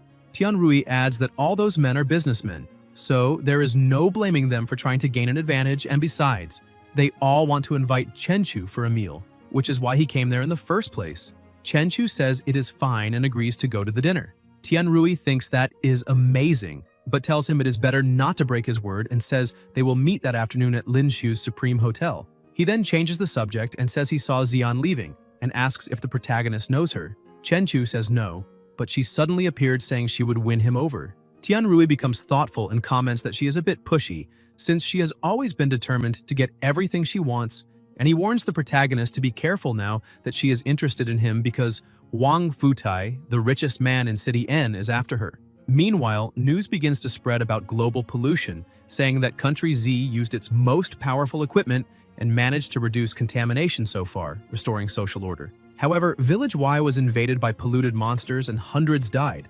A temple in Country R was corrupted by a female corpse buried alive by monks, creating a vengeful creature that has already killed 20 people.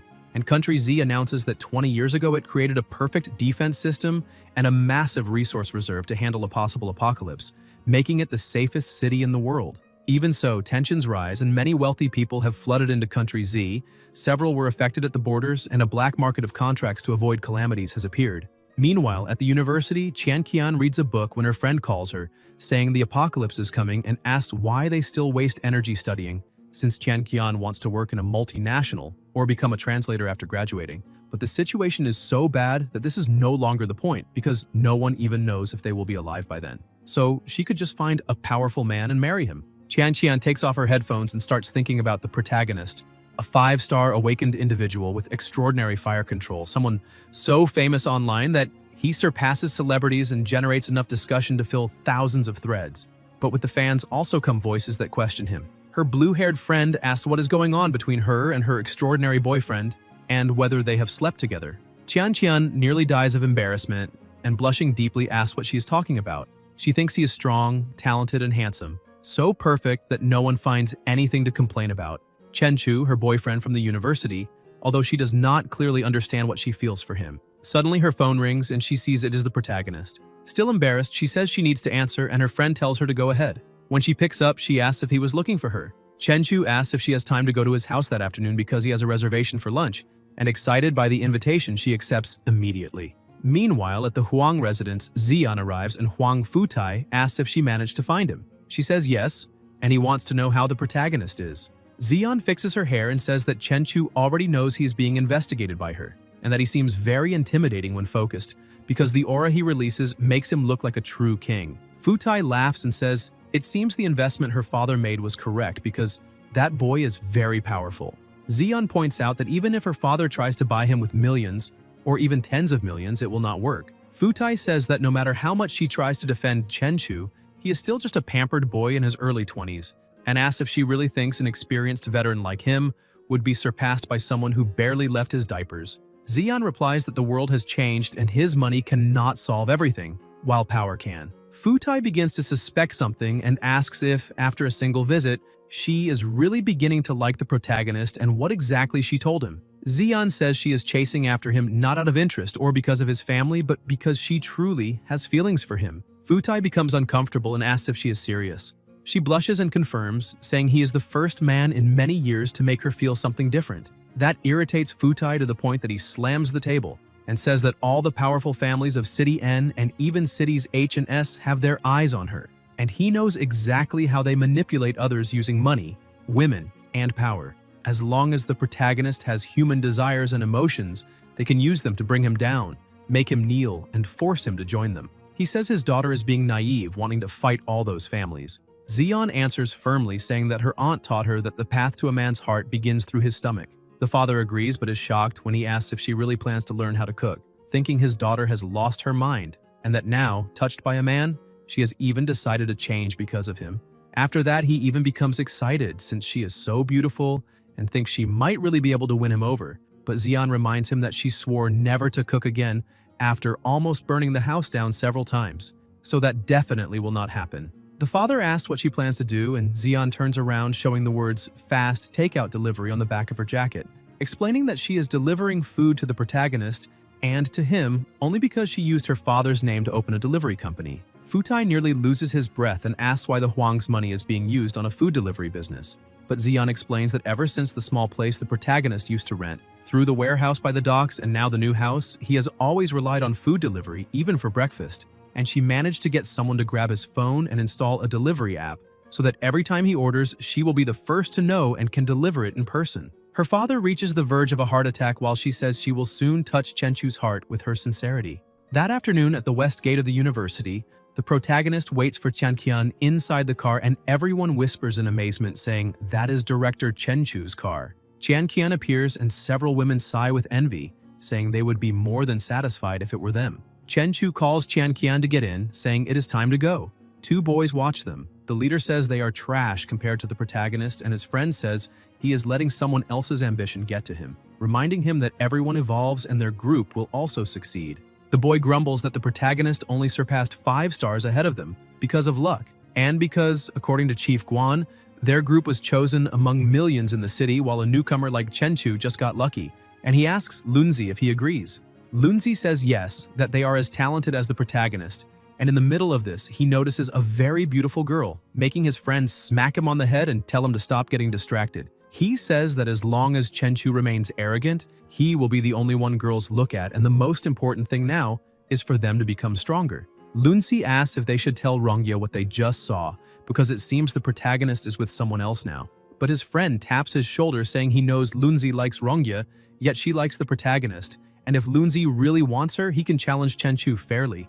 Even if he does not win, at least he will be a real man. However, talking behind someone's back is not something a hero would do. Meanwhile, the protagonist keeps driving, and Qian, a little worried, says that in 2 weeks it will be the second apocalypse, and asks if, when many monsters appear and the Special Tasks Department cannot handle them, Chenchu will do something. The protagonist asks why she suddenly brings up a question like that. Qian says many people online are criticizing him and calling him a coward. Chenchu asks if it could be because he chose not to join the Special Tasks Department. Qian says probably yes, because people said he refused to join the department because he does not dare to face the monsters that will appear in 2 weeks. Chenchu says he is the first student in that country to evolve, so of course there will be people who dislike him because the crown of glory is heavy.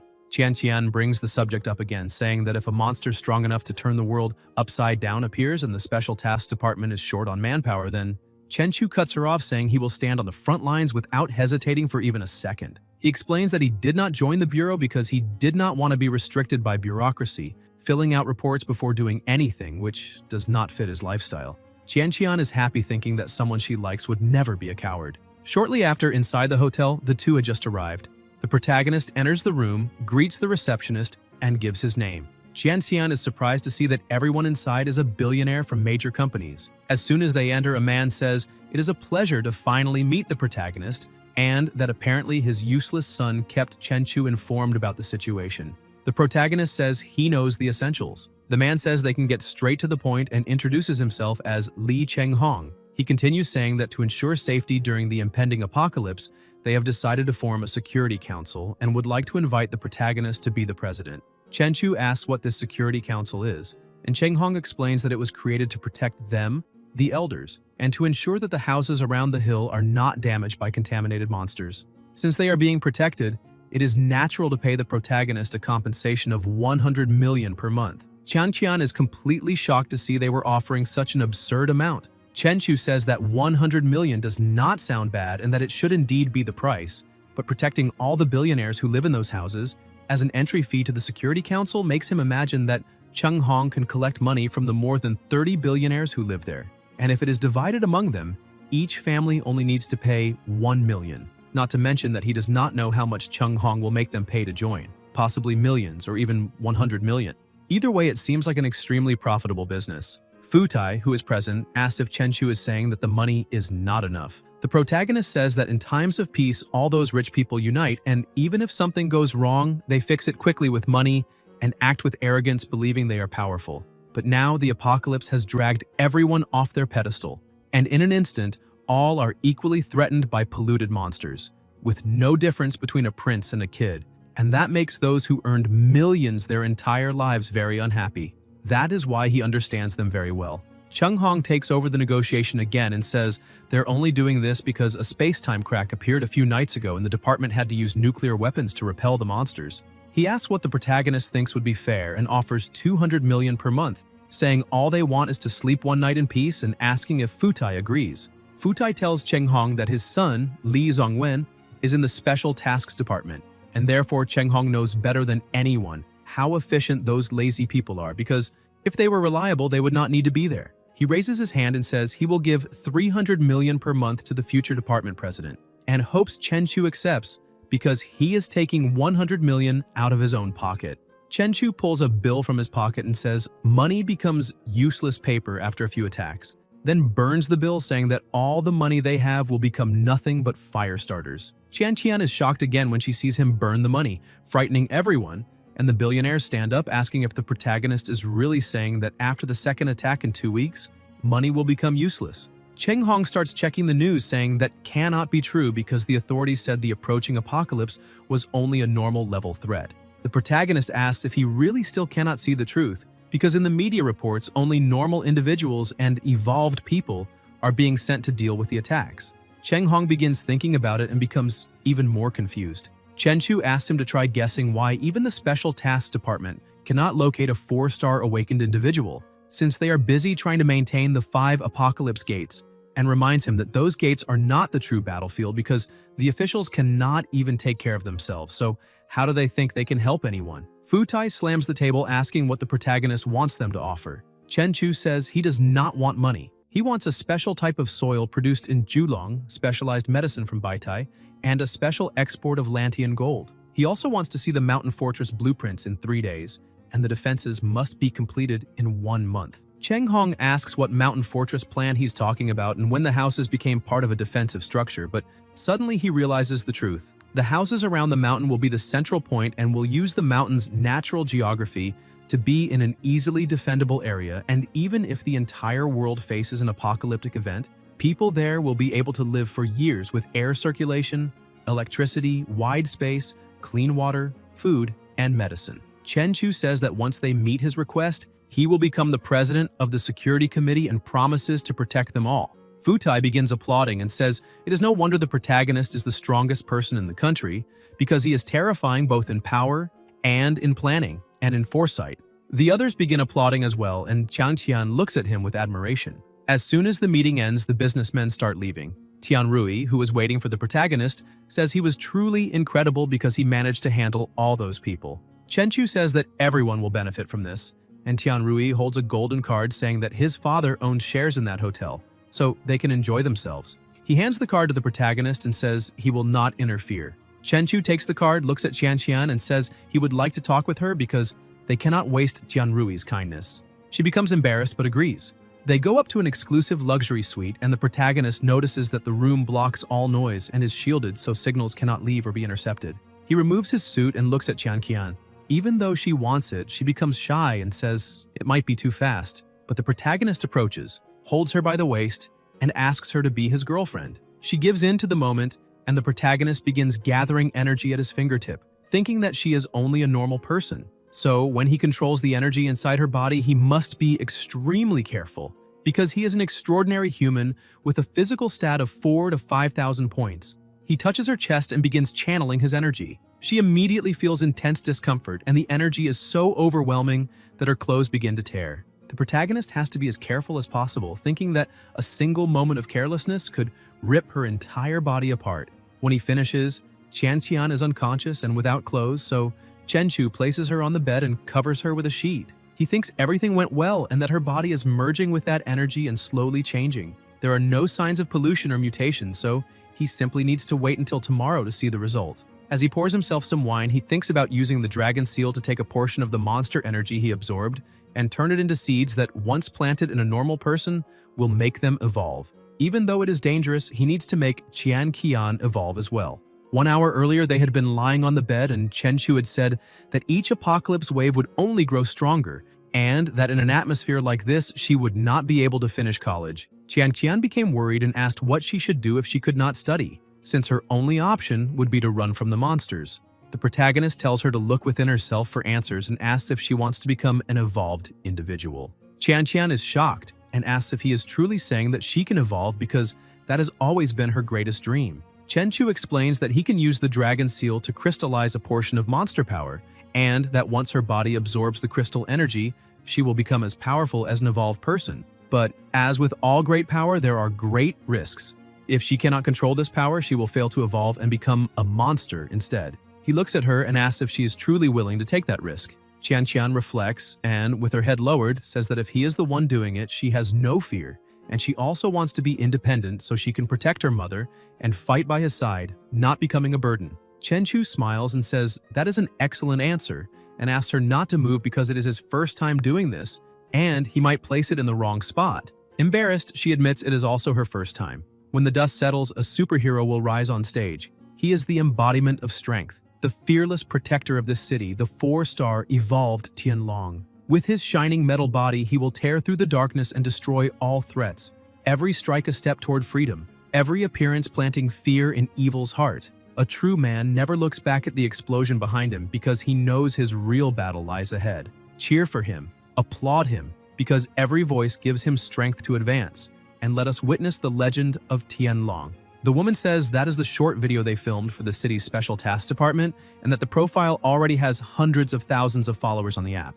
The other one is the 5-star captain of Jinghai City's department. She asks if he does not think it is amazing because those videos went viral and can make millions effortlessly, besides being easy to produce. The protagonist asks if those videos were made with special effects. The woman says not entirely, but emphasizes that the app can activate filters with a single tap, making the movements automatically look even more powerful because all those apps need to help evolved individuals promote themselves so they can gain public trust, which is why they recently signed contracts with many special task offices and evolved individuals. She says the protagonist is a celebrity they would love to sign a contract with, since he is recognized by the world government as the first person of the new generation of evolved individuals. She emphasizes that all he needs to do is show his power, and they will handle the entire promotional package, which will make his popularity explode and ensure he never has trouble finding sponsors. She decides to show some sponsored videos. A nearly naked man sitting inside a cup of instant noodles, claiming that eating that brand would turn someone into a superhero ready to fight the apocalypse. Another video shows a boy running in special sneakers saying that with those shoes they could jump higher than rent prices after the apocalypse. There are even ads promoting supplements for male enhancement. After demonstrating the ads, she says that if the protagonist is willing to start live streaming on that app and become a famous streamer with thousands of fans, they are ready to fulfill any desire he has. Chenchu stands up saying he is not a celebrity and asks who exactly are the fans she keeps talking about. The woman asks if he truly does not know how popular he is. She says that with a face as perfectly handsome as his, millions of female fans would beg to follow him. She adds that if he shows his face in a fan group, he could have any woman he wants. The protagonist stays silent for a moment and apologizes, saying he's not interested, then asks Leng Yue to escort the woman out. The secretary begins pushing Miss Wang toward the exit, but on her way out, she continues shouting that she will pay 100 million per year for the protagonist to do just one advertisement. Wang keeps yelling that they need a true hero, and only the protagonist can fill that role. Chenchu tells her to wait a moment, and she takes the chance to show him a superhuman, the Hulk of City M. a man who can instantly transform into a 5-meter-tall green ape. Once transformed, he is essentially unstoppable and immune to weapons, can sprint 100 meters in a second, and can easily destroy tanks. To the people of that city, he is a god. She also mentions a superhuman in the army of Country Y named Yali Shanda, whose left hand can transform into a king's sword shaped like a curry stick. One of his videos has already surpassed 500 billion views, and he is known as the Human Blade, becoming the legendary general of that city. In City D, there is someone who can become flames, and another who can freeze the very air. One person there is a transformer, and in City J, someone can stretch like rubber and jump between buildings. They also have people who can become invisible. Wong says it is natural for ordinary people to feel fear and uncertainty in the face of the apocalypse, and these people need a true hero who can make them feel safe and give them hope. She emphasizes that those other superhumans have become symbols of their countries, and they need a symbol like that as well. The protagonist thinks that expanding his sphere of influence might not be a bad idea, especially now that people are criticizing him online. Chenchu tells Wong that he definitely will not do live streams, but he might reconsider recording videos. The woman becomes ecstatic and asks if he is serious. After he agrees, they begin recording that night. In the darkness, he becomes the light in despair, the hope. His blade strikes with precision and grace. He moves through the air in a deadly dance. A true hero who fights not for glory, but for every life on Earth. Chenchu, the first evolved individual of the new generation, a fearless, legendary, and benevolent protector. In the Special Tasks Department of City N, the entire group watches the video. One of them asks if it is some kind of apocalypse game evolved individuals are playing. The leader says there are so many special effects that it hardly looks real. Lunzi disagrees, saying there are no special effects, it is just a bit exaggerated. Guan analyzes the video and says the protagonist is definitely stronger than 5 stars because he surpassed the awakened stage and seems to be moving further away from that group. In another place, at a sanctuary, a group of people gathers. An old man begins worshipping the great Tengu. The creature emerges from a portal followed by a woman named Izanami. The old man becomes terrified upon seeing her and begins offering his respects as well. Izanami asks the old man if he is truly certain he found the offspring of that ancestral beast.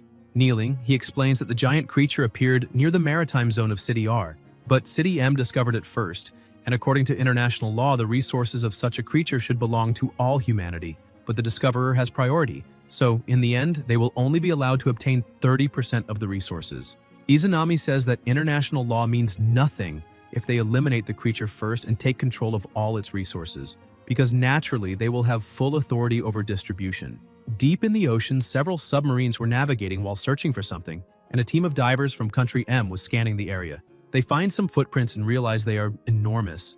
Then they become shocked when they see that the monster whale's skull is 20 meters long. The radiation system begins showing that the radiation down there is 46 sieverts, and everything indicates that this is the fissure from which the radiation is leaking. Suddenly, one of the divers sees a shadow and asks his teammate if he also saw it, but the other says no. Then the radiation device starts blaring nonstop, and the diver tells everyone to wait because something must be wrong. The radiation reading has already passed 459 and keeps rising. The number reaches 1,000, and they all start backing away, shouting that such a level is impossible unless they are near nuclear waste. The number jumps to 1,500, and the diver panics as he asks what that thing in front of him is. The protagonist's little pet had been discovered. Somewhere else inside the haunted house of Sea Fun City, Guan was interrogating someone, saying that a person had disappeared there the previous night, but no one filed a report immediately. The manager apologizes, saying he thought a tourist had simply gotten lost, and since 24 hours had not passed yet, he sent some people to look around the area, but he did not expect the person to actually disappear. The department chief closes the records and says it seems the manager was afraid it would affect his business and profits, asking if he is wrong. The man becomes frightened and does not know how to answer. Guan says that a total of 5 people have disappeared, and that the haunted house swallowed them. And this may be a sign of the approaching apocalypse, so the Special Task Department will take care of it. The group prepares for combat and pushes the manager away. The blue-haired boy looks at the sensor and says something is strange because it detected pollution, but as soon as they entered, it vanished. The team leader says that is probably because they are dealing with a strange monster capable of absorbing the polluted energy inside its domain. As they walk, the boy notices something odd and asks if that themed room was on the map the director gave them. Suddenly, the papers begin peeling off the walls and a haunted puppet appears in front of him. He panics and immediately attacks, shredding the puppet. One of the girls asks if all that theatrics was really necessary, but the boy says that for a moment he thought he was actually going to die. Captain Lee checks his device and says that the source of the pollution is approaching. Suddenly, an explosion occurs near them. Lunzi shouts for everyone to be careful and steps in front of the attack with his shield. He manages to block it and knock the monster backward. The captain activates the Sharingan and is able to read the monster's statistics. He says that it is a strange 3-star monster whose attack and defense have been enhanced, that it also possesses extreme regeneration abilities, and that its weakness is… Before he can finish, one of his companions interrupts him and begins attacking, shouting that it really does not matter if it has eaten 5 people and become even tougher, because that monster will not be able to defeat his extraordinary weapon. The captain is surprised and says that the weakness is the head. The captain's friend looks a bit awkward and asks what he just said. The captain shouts that the weak point is the monster's head and asks whether his companion even hit it, calling him an idiot. Suddenly, the gunwoman fires a shot that hits the monster's head. She says that it is truly disappointing for a 3-star monster to be defeated with just one shot. The Lancer says that this only happened because his spear restricted the monster's movements. Otherwise, how would she have been able to land that shot?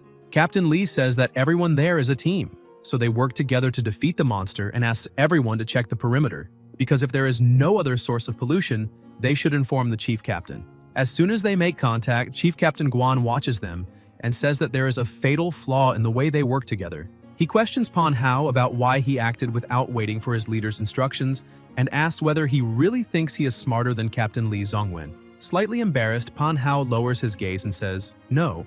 Guan says that Zongwen is capable of handling planning and reconnaissance, yet he just sits and watches when danger arrives. The chief captain emphasizes that before being a leader, he is also a member of the team, and if he only watches from the sidelines, he will be sacrificing the lives of his teammates. Zongwen also realizes his mistake and apologizes, saying that he really should have acted actively in the fight. Guan looks at Lunzi and asks whom his shield is supposed to protect during battle. Surprised, Lunzi answers that it is his teammates.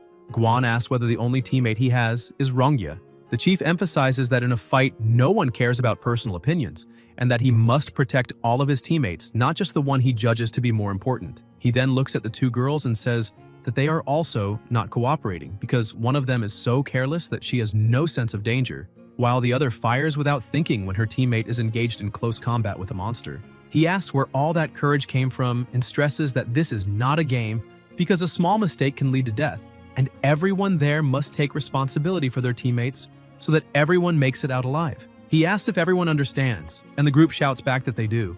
Guan says that he has finished his reprimand, however, for their second mission, they could be in even worse condition, and with the group's current strength, they are capable of dealing with ordinary 4-star monsters. He stresses that what he's about to say next is a military secret, so no one is allowed to leak it. He states that he truly believes each of them has enough power to face a 4-star monster, and that is why he will provide an ultra-secret piece of military information, but once again asks everyone to pay close attention, because they cannot share it with absolutely anyone. After he explains a bit, the group becomes frightened. Zongwen asks what an apocalyptic level is. Pan Hao adds that he has never heard of anything like that. The chief captain says that City M lost more than 17,000 evolved individuals in a single night, that the authorities had to use nuclear weapons and even so, barely managed to drive the monster away, and that as far as he knows, no corpse of the monster was found in the ruins. The official report merely stated that it seemed to have retreated. Zongwen cannot believe that nuclear bombs were used and still failed to kill the monsters. Guan emphasizes that 17 gates of the apocalypse were affected to varying degrees, along with changes in space-time waves, and that the apocalypse in 10 days or more will be far worse than they expected, which is why it will be difficult for them to face the strengthened monsters. Rongya begins to grow worried and asks her captain how they are supposed to become stronger and whether there will be any special training. Guan opens a box on the ground and takes out a crystal, saying that time is extremely short and that the Department of Special Tasks has already disseminated spiritual creatures, so they should already know what that means. Pan Hao gets excited and shouts that those crystals can awaken a person's latent potential, allowing their abilities to grow much faster. The captain says that they were selected to use those crystals to become stronger, and that everyone on that team must ascend beyond 4 stars within the next 10 days, and that this is for the future of humanity. The entire team becomes excited, saying that they will not disappoint or let anyone down, because this is for the future of humanity. Meanwhile, by the seaside, the protagonist is looking at his pet statistics, thinking that at the pace the lizard is hunting for food in the fish farms of the North Sea, it will be able to evolve for a 4th time in a few days, and after that he will only need to worry about Changqian's evolution progress. In Qianqian's dreamlike landscape, she has tears in her eyes, frightened, looking around and asking where she is. That dark energy begins to take the shape of a monster and prepares to attack her. Terrified by the monster's approach, she starts screaming for it to stay away and suddenly wakes up completely drenched in sweat in the protagonist's bed, not fully understanding what is happening and breathing heavily as she remains still for a moment. Chenchu asks how she's feeling. Qianqian questions what he means by that. The protagonist forcefully throws a bowl at her, but thanks to her reflexes, she manages to block it and shatter the bowl. He asks what it feels like to be an evolved individual. Qianqian is still somewhat confused and asks what just happened. Chenchu says that one-star evolved individuals can strike with 500 kilograms of force and move at 15 meters per second, and he congratulates her, saying that the evolution worked. Surprised by all this information, she starts to feel a bit excited, looking at her hand and saying that she really does feel stronger, asking whether she successfully evolved. Becoming an evolved individual has become the dream of countless people around the world. On the black market, a low-quality evolution inducer has become a coveted item, with its price skyrocketing to more than $50 million. However, using such a low-quality inducer carries enormous risk, as the slightest mistake can turn the user into a terrifying mutant creature. Many ordinary people desperate to evolve are forced to be chained under extreme conditions, with family members standing by with weapons during artificial evolution procedures. Once the body destabilizes, the resulting death is horrific and indescribable. Even so, countless people willingly take the risk of suffering and follow the path of evolution without hesitation. As the end of the world draws closer, the era of universal evolution advances at a rapid pace.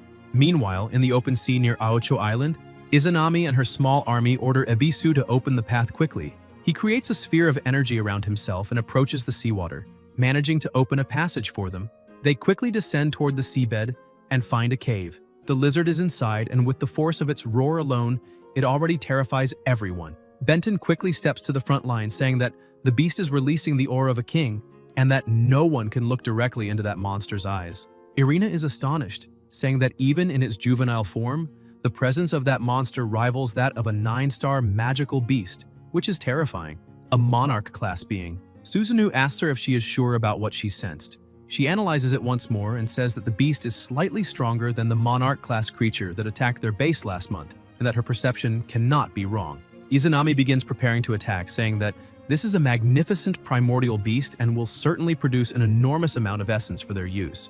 She orders Benton to use her illusion magic to stun the monster, while everyone else must extract every drop of the core essence and then destroy the corpse. They cannot leave behind any trace. The monster tries to contend with Benton's power, while their leader remains captivated by the beauty of that beast's power, emphasizing that they must devour and absorb it to become the beast themselves. Because darkness will devour everything, chaos will reign over all, and therefore, they must worship darkness and chaos, the infinite void. The intertwining of light and darkness, the cycle of life and death, everything will return to nothingness, and they will become eternal gods. Their pursuit of transcendent power has never stopped. When the flames of destruction tore through the heavens, a mushroom-shaped cloud blossomed, a symbol of the end shrouded in death, and the furious shockwaves swept across the land like divine snow. Civilization and order were shattered, and the world returned to the primordial chaos of creation. 30 days and nights passed before the dust finally settled. Mountains that were once towering were flattened and turned into deserts, and mighty rivers were reduced to dead pools. In the exposed fissures of the rocky earth, survivors gazed in horror at the remains of a colossal beast the size of a mountain, its bones gleaming with a strange metallic sheen, still maintaining a battle stance even after destruction, as if silently recounting the story of a lost era. Within its crystallized marrow, they discovered a mysterious substance that shone like the stars when light struck it, pulsing like a living being, and refracting colors beyond the visible spectrum. After 700 days and nights of research, they finally uncovered its secret. It could reconstruct the molecular structure of living beings, allowing carbon-based life to break free from the marks of evolution. A researcher said that this was the flame of Prometheus, the forbidden future of wisdom. The Prime Minister raised a culture dish containing the brilliant blue material during a press conference and declared that today they would crown themselves as gods, naming this substance of divine origin. But fate soon revealed its truly terrifying face.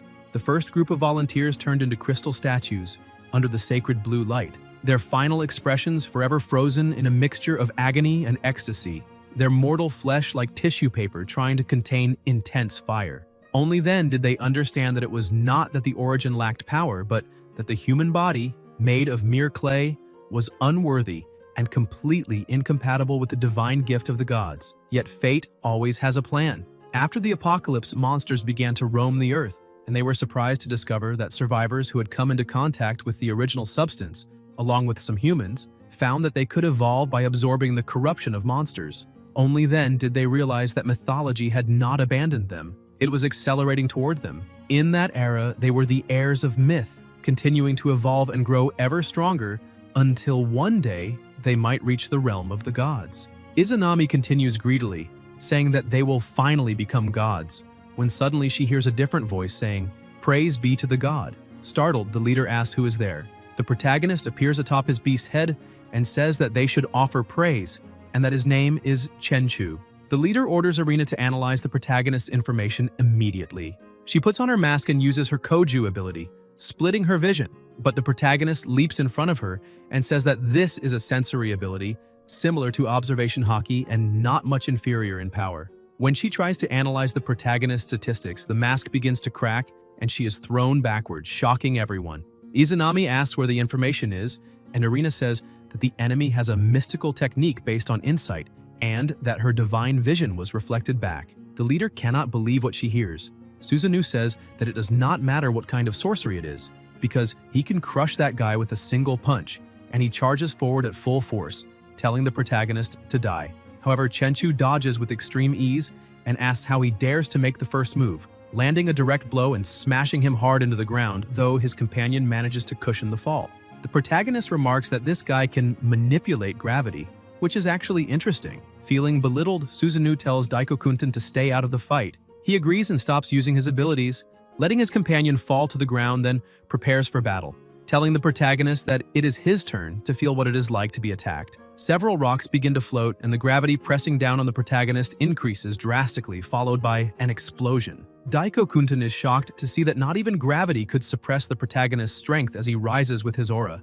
Irina starts to panic, saying that Chenchu is completely neutralizing the force. Daiko-kunten cannot believe what he is seeing and uses even more power, saying that the protagonist is surpassing divine power. Susanoo grows increasingly furious, asking how that guy dares to insult him and saying that now he will have to pay in blood. He activates his abilities and charges again. Chenchu merely smiles, thinking that it is a technique that enhances the body and blocks it with just one hand as if it were absolutely nothing, while everything around him and behind him is destroyed by the pressure of the blow. Susanoo realizes that the protagonist is a true monster, and with a simple twist of his hand, shatters the bones in his opponent's arm and slams him to the ground, then, without wasting time, advances for another strike. Susanoo begins to panic, thinking that he is going to die because he cannot block that attack. Daiko-kunten quickly tries to help his companion by using gravity on him to push him away, pulling him out of the attack's trajectory. The protagonist uses his first transformation, red flames, blood explosion, and the pressure around them begins to change. The leader orders the gods of Takamagahara to unite their powers to defeat the enemy. Ebisu starts controlling the ground, creating several hands, and laughs, thinking that he has finally managed to imprison his opponent. The protagonist merely watches as all those hands merge into a sphere, trapping Chenchu. Ebisu emphasizes that rocks reinforced by divine power are even tougher than iron, and that even if the protagonist has extraordinary abilities, he will suffocate to death inside the stone prison once the air runs out. Irina cannot believe it and shouts that the protagonist is melting the rocks with the intense heat pouring out of his body. Suddenly, the stone begins to change color and the protagonist manages to push his hand through it, opening a hole. Susanoo scoffs, saying that the stone shell is as soft as natto strings, and questioning whether Ebisu is really any good at this. Ebisu becomes irritated, saying that one layer is not enough, so he will add another, and using his abilities he creates stone pillars, imprisoning the protagonist again, but then shouts that even 2 layers are not sufficient, so he will add a third.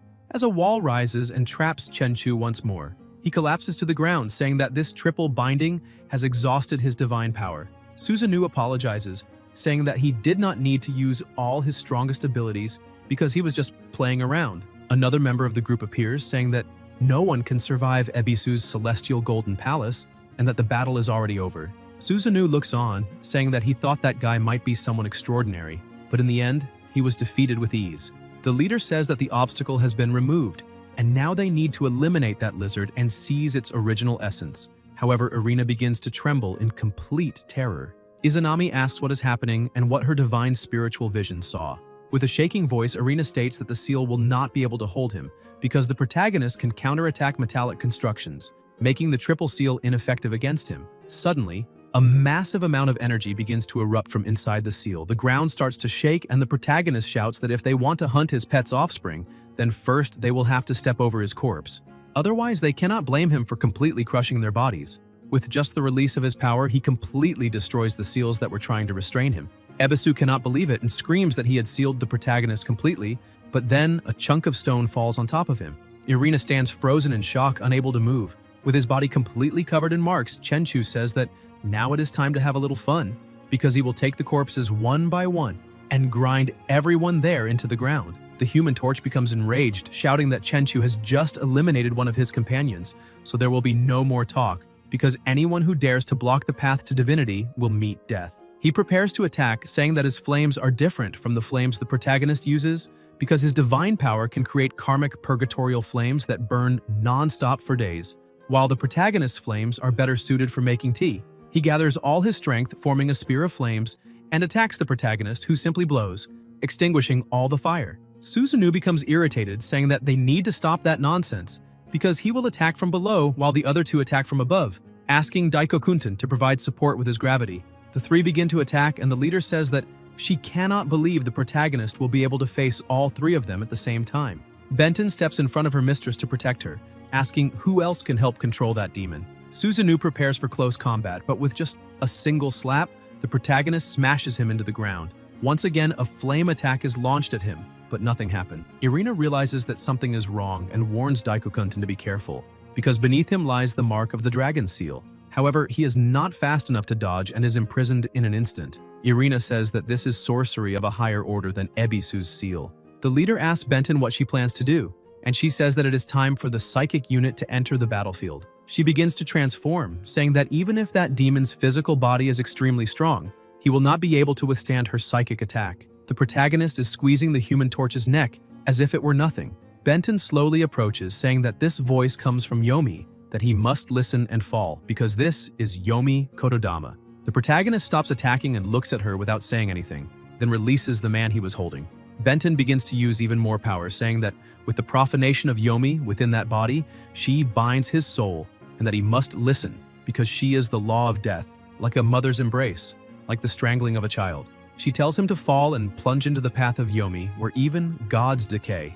The Human Torch, almost out of breath, says that Benton's Kotodama is still effective, and that the demon can no longer move, and that it seems he must have entered the realm of nightmares. The protagonist feels as if he is in a dark place and suddenly begins to see Benton's image, who says that power in the real world has no meaning there, because that is her mental domain, and crushing him is as easy as reaching out her hand. She emphasizes that all the physical refinements the protagonist has made are useless, and that he also cannot use his sorcery. He feels his body being restrained by something. Benton continues, saying that this is an arena exclusive to mental power, and suddenly something pierces through him, severely injuring him. She starts to smile and asks if it hurts, because in her domain the sensation of pain is amplified 100-fold. She prepares to attack again, saying that the best part is that the protagonist will not be able to pass out there, and that, in fact, he will become increasingly lucid, every nerve faithfully transmitting that agony, as the attacks begin to pierce through him again and again. However, Chenchu remains standing, saying that this is a mental domain, so that kind of imaginary damage cannot be fatal. She advances, saying that it is enough to make him wish he were dead, since her Kotodama will force him to his knees, begging her to end him, and asks whether he does not imagine that suicide is the only way out. The protagonist starts laughing, saying that he expressed himself a bit poorly, because if he is not even able to feel pain, then this place is nothing more than noise. Benton begins to go mad with rage, saying that this is impossible, and attacks him once more, piercing his body. She smiles at him and asks whether he truly feels no pain. Chenchu tries to explain, saying that if the pain she is causing is worth 100 points, then when he activates the blood explosion of the Crimson Flame, the pain of his blood boiling is probably around 1,000,000 points. He slowly releases his power, saying that this imagination is certainly interesting. However, a genjutsu of that level does not work on him, and from that moment on, her soul will remember one thing forever. She was defeated. Back in the real world, she begins to fall, repeatedly muttering the words, "I am defeated." As she collapses to the ground, blood begins to flow from her eyes and mouth, shocking the leader. Chenchu looks at her and says, "Arise." Benton rises quickly, following the protagonist's command. Izanami begins to panic, asking whether Chenchu truly turned Benton into his puppet and whether it is possible that the realm of nightmares turned back on her. Benton grips her sword, saying that they need to leave because that place is terrifying. The leader starts shouting, saying that this is betrayal and that it seems Benton is truly willing to kill her own mistress. Chenchu starts to smile, saying that today's training ends there, and tells Izanami that she may take her disciple back because his conqueror's aura control will end in 3 days.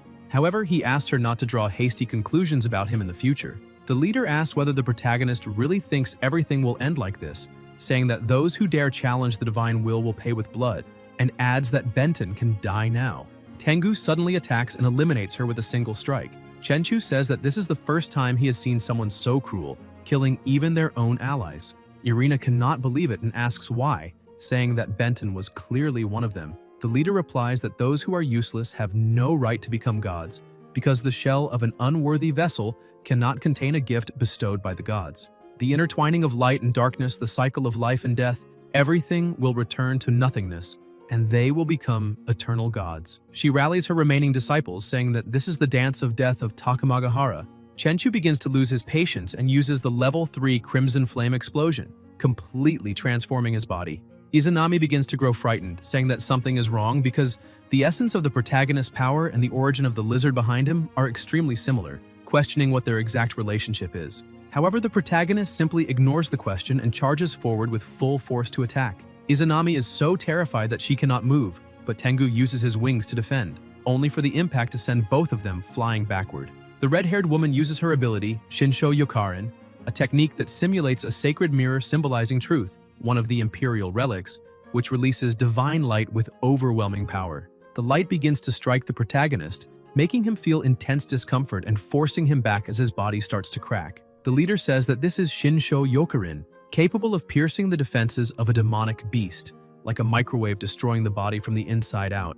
Even while suffering unbearable pain and having his body ravaged internally, Chenchu summons his sword and gathers even more power, creating a barrier in front of his body. At that moment, someone emerges from the shadows behind the protagonist and attacks him from behind, but the strike causes no damage. Shocked, he sees the Imperial demon armor covering the protagonist's body. With a single counterattack, Chenchu destroys the man who had approached him. Izanami, watching from afar, says that this is useless, because where there is light there is also shadow, and as long as shadows exist, Tsukuyomi is immortal. Tsukuyomi reappears from the shadows and tries to attack the protagonist again, but his strike does absolutely nothing. He realizes that this is an astonishingly powerful defensive ability. Tengu seizes the opening and attacks with all his strength, the blow cracking the armor and splitting the ground beneath it.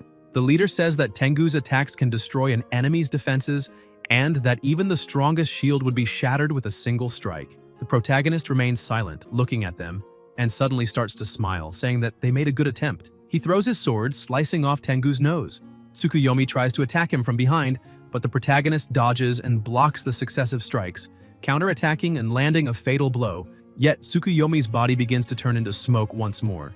The protagonist says that this man truly cannot be killed as long as shadows exist, and therefore he will vaporize the shadows along with that trash. He begins to gather such an enormous amount of energy that it looks like a small sun forming around his body. Tsukuyomi's body returns to normal and he collapses to the ground, burned all over. Chenchu takes the opportunity to strike, plunging his sword into Tsukuyomi's body and killing him completely. He looks at the remaining enemies and asks who would dare take another step forward. The red-haired girl falls into despair, screaming for her little brother, but Tengu stops her from approaching. He watches, seeing that she is truly suffering. Izanami looks at the rest of her team and, furious, shouts at them, asking what they are standing around for and ordering them to attack together to defeat that monster. However, the two are too afraid to approach. The girl continues trembling with rage as she looks at her brother's corpse on the ground and starts screaming, asking why such a great sacrifice is necessary just to obtain the essence of origin, saying that all her brothers are being killed there. The leader approaches and says that all of them are candidates to become gods,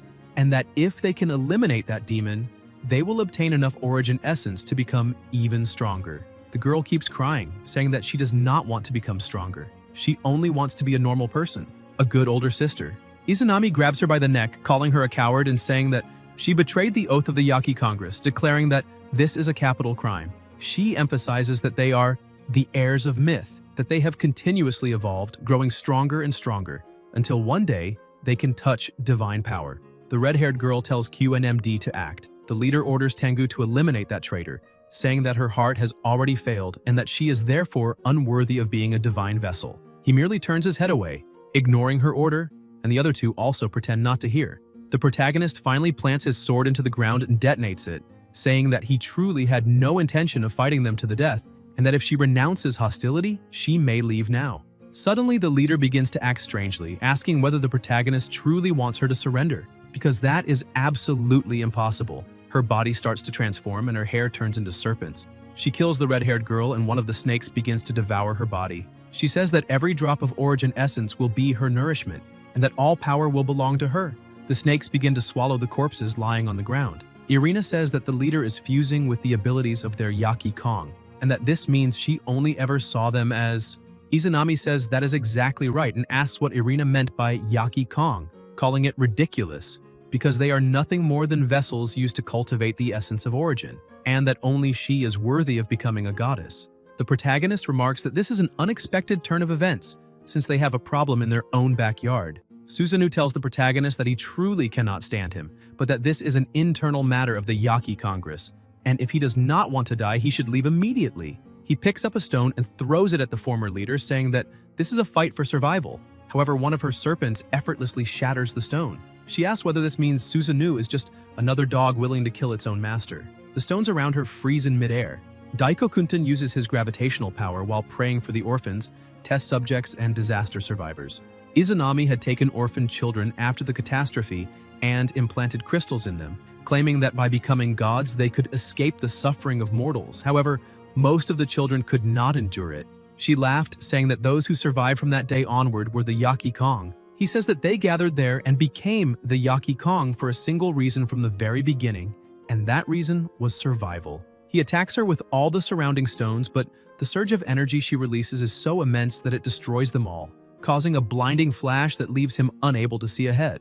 With astonishing speed, she appears behind him, saying that she has already obtained the powers of light and darkness, so he is no longer qualified to challenge her. Using the power of darkness, she creates serpents that bind his body, and even on the brink of death, he shouts that he will never submit. However, his former leader simply crushes his body and starts laughing. As the protagonist watches, she uses gravitational power to lift all the stones and the remaining disciples, pulling them directly toward herself because they must surrender their power. Chenchu grabs Irina by the leg and she asks what he is doing. The Human Torch charges forward, releasing his flames and declaring that he will fight her to the death. Susanoo agrees, saying that even if it means they die, they will not let her win. Izanami laughs and casually counterattacks with her serpents, slicing Susanoo in half with ease. The last survivor releases all of his power, declaring that even if he cannot fight back, he will take her down with him. A serpent simply opens its mouth and swallows his body. An explosion occurs, but she remains completely unharmed. She remarks that apparently that piece of trash preferred to self-destruct rather than let her devour him. Even so, one of her serpents moves to the body and retrieves the crystal lying on the ground. She points out that this changes nothing, because he was merely a vessel for the essence of origin, and even if he destroys himself, the essence living within him will not dissipate. She consumes the essence of fire and begins to control all the powers of her former followers. With a smile, she says that she has already devoured 7. Looking at Irina, she grows terrified and says that if killing is useless, then there is no escape. Tengu, who has been watching everything, realizes there is no way out. The former leader says that now only 2 remain. He prepares himself and then vanishes. She asks whether that man really fled, saying that it was a smart choice. Cowardly but realistic. Irina does not know what to do and, overwhelmed by fear, looks at the protagonist, begging him to help her. She says that with the power he has, he can definitely destroy the crystal of origin essence inside her. She approaches him, saying that he can kill her and then destroy the crystal, because she truly does not want to become part of Izanami's power, and that only he can do this.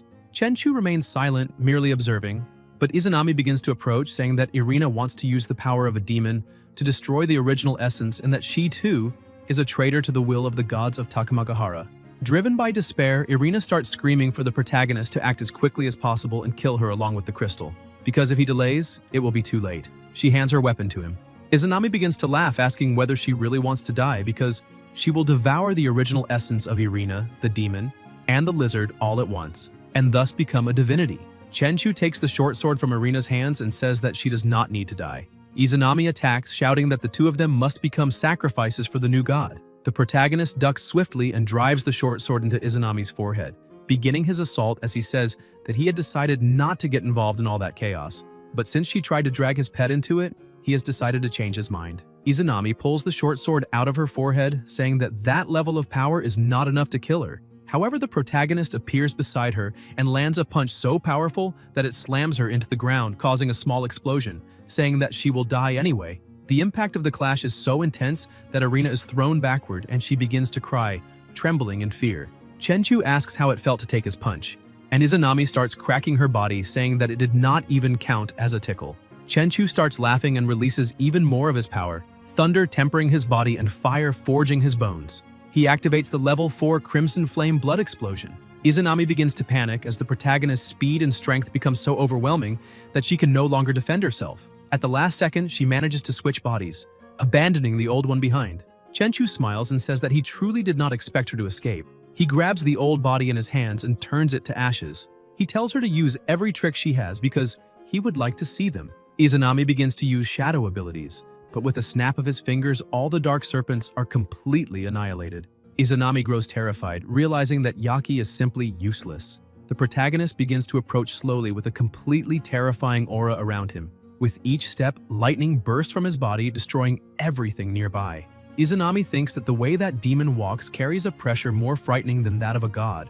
She uses serpents to corrode the protagonist's body, silver to seal his soul, gold to corrupt his existence.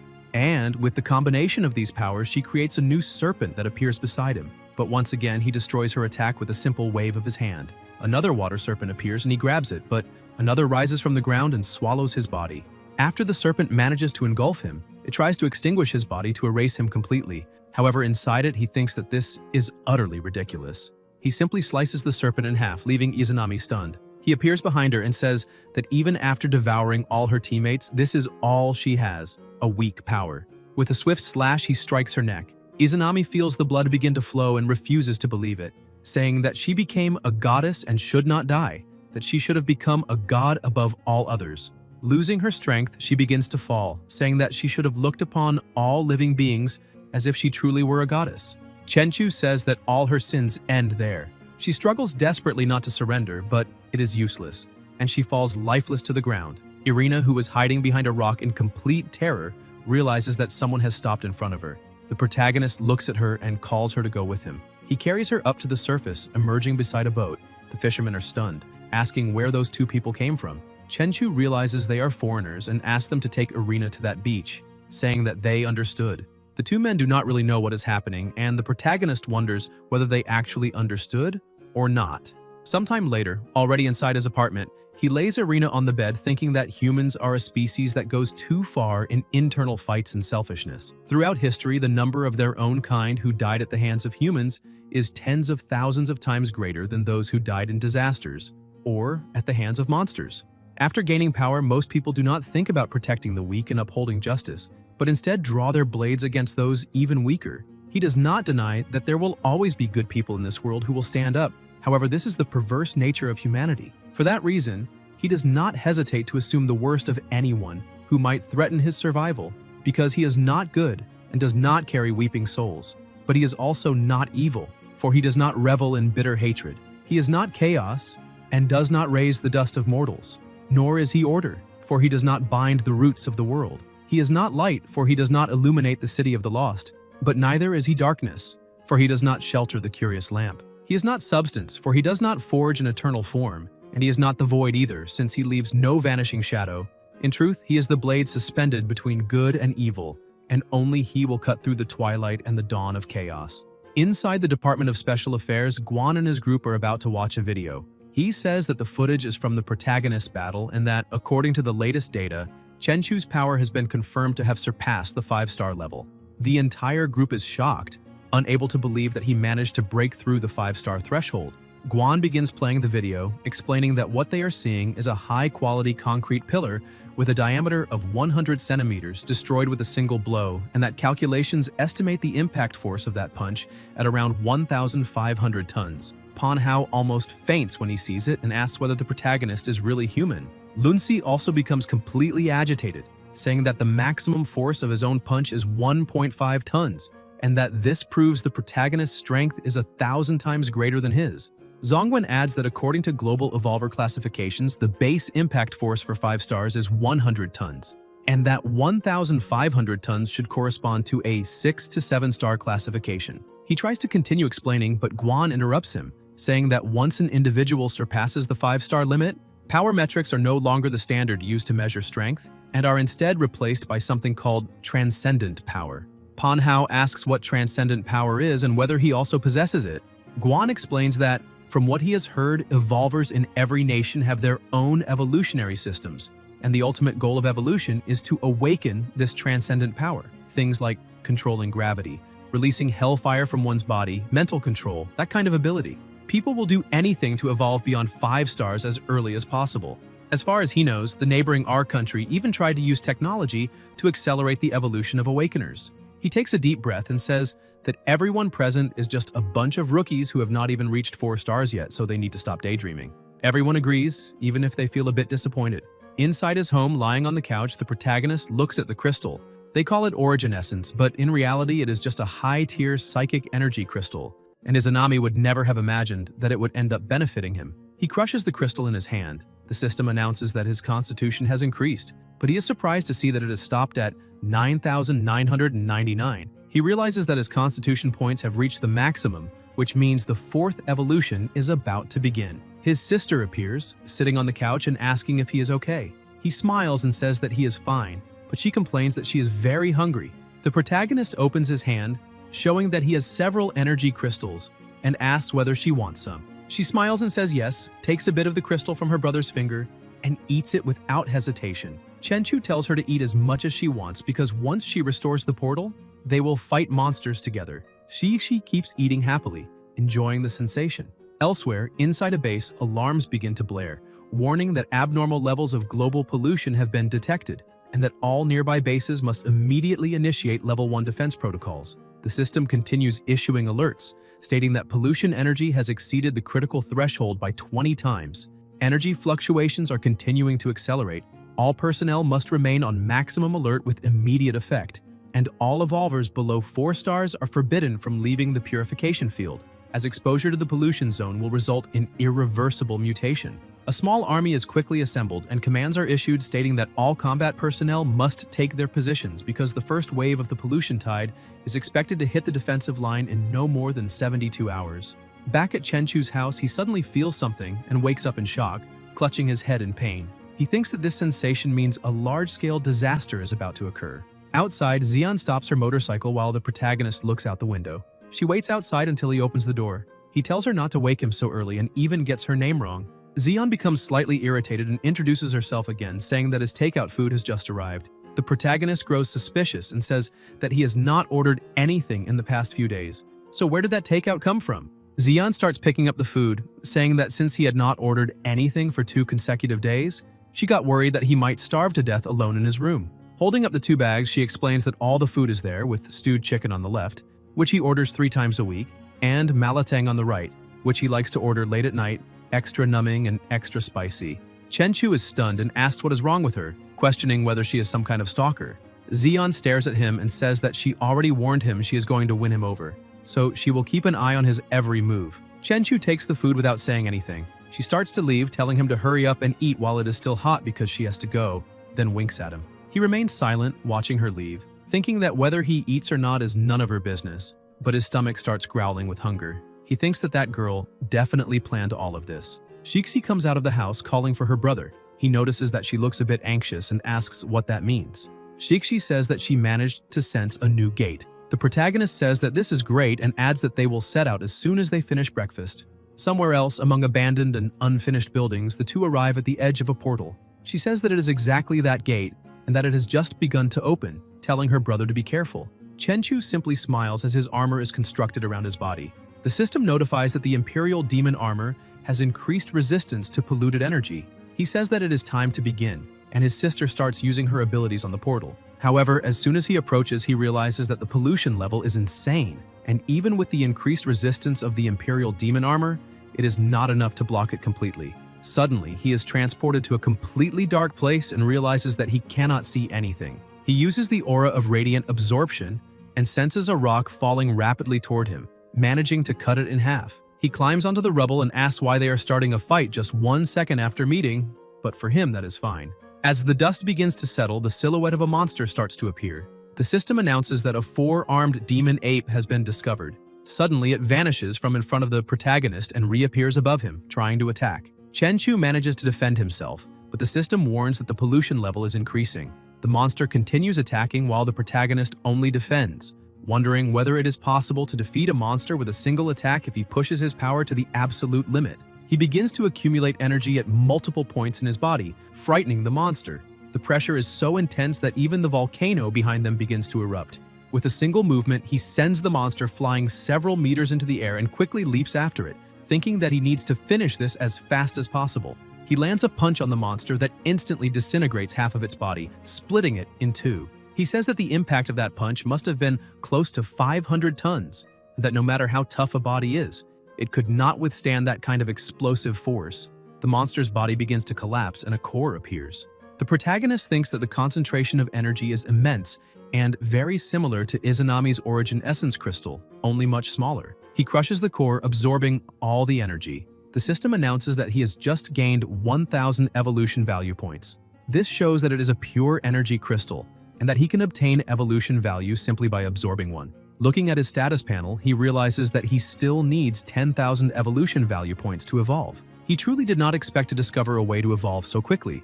He continues advancing through that world, eventually reaching a forest. After moving through the forest for a while, he arrives at the top of a cliff with a breathtaking view of the area.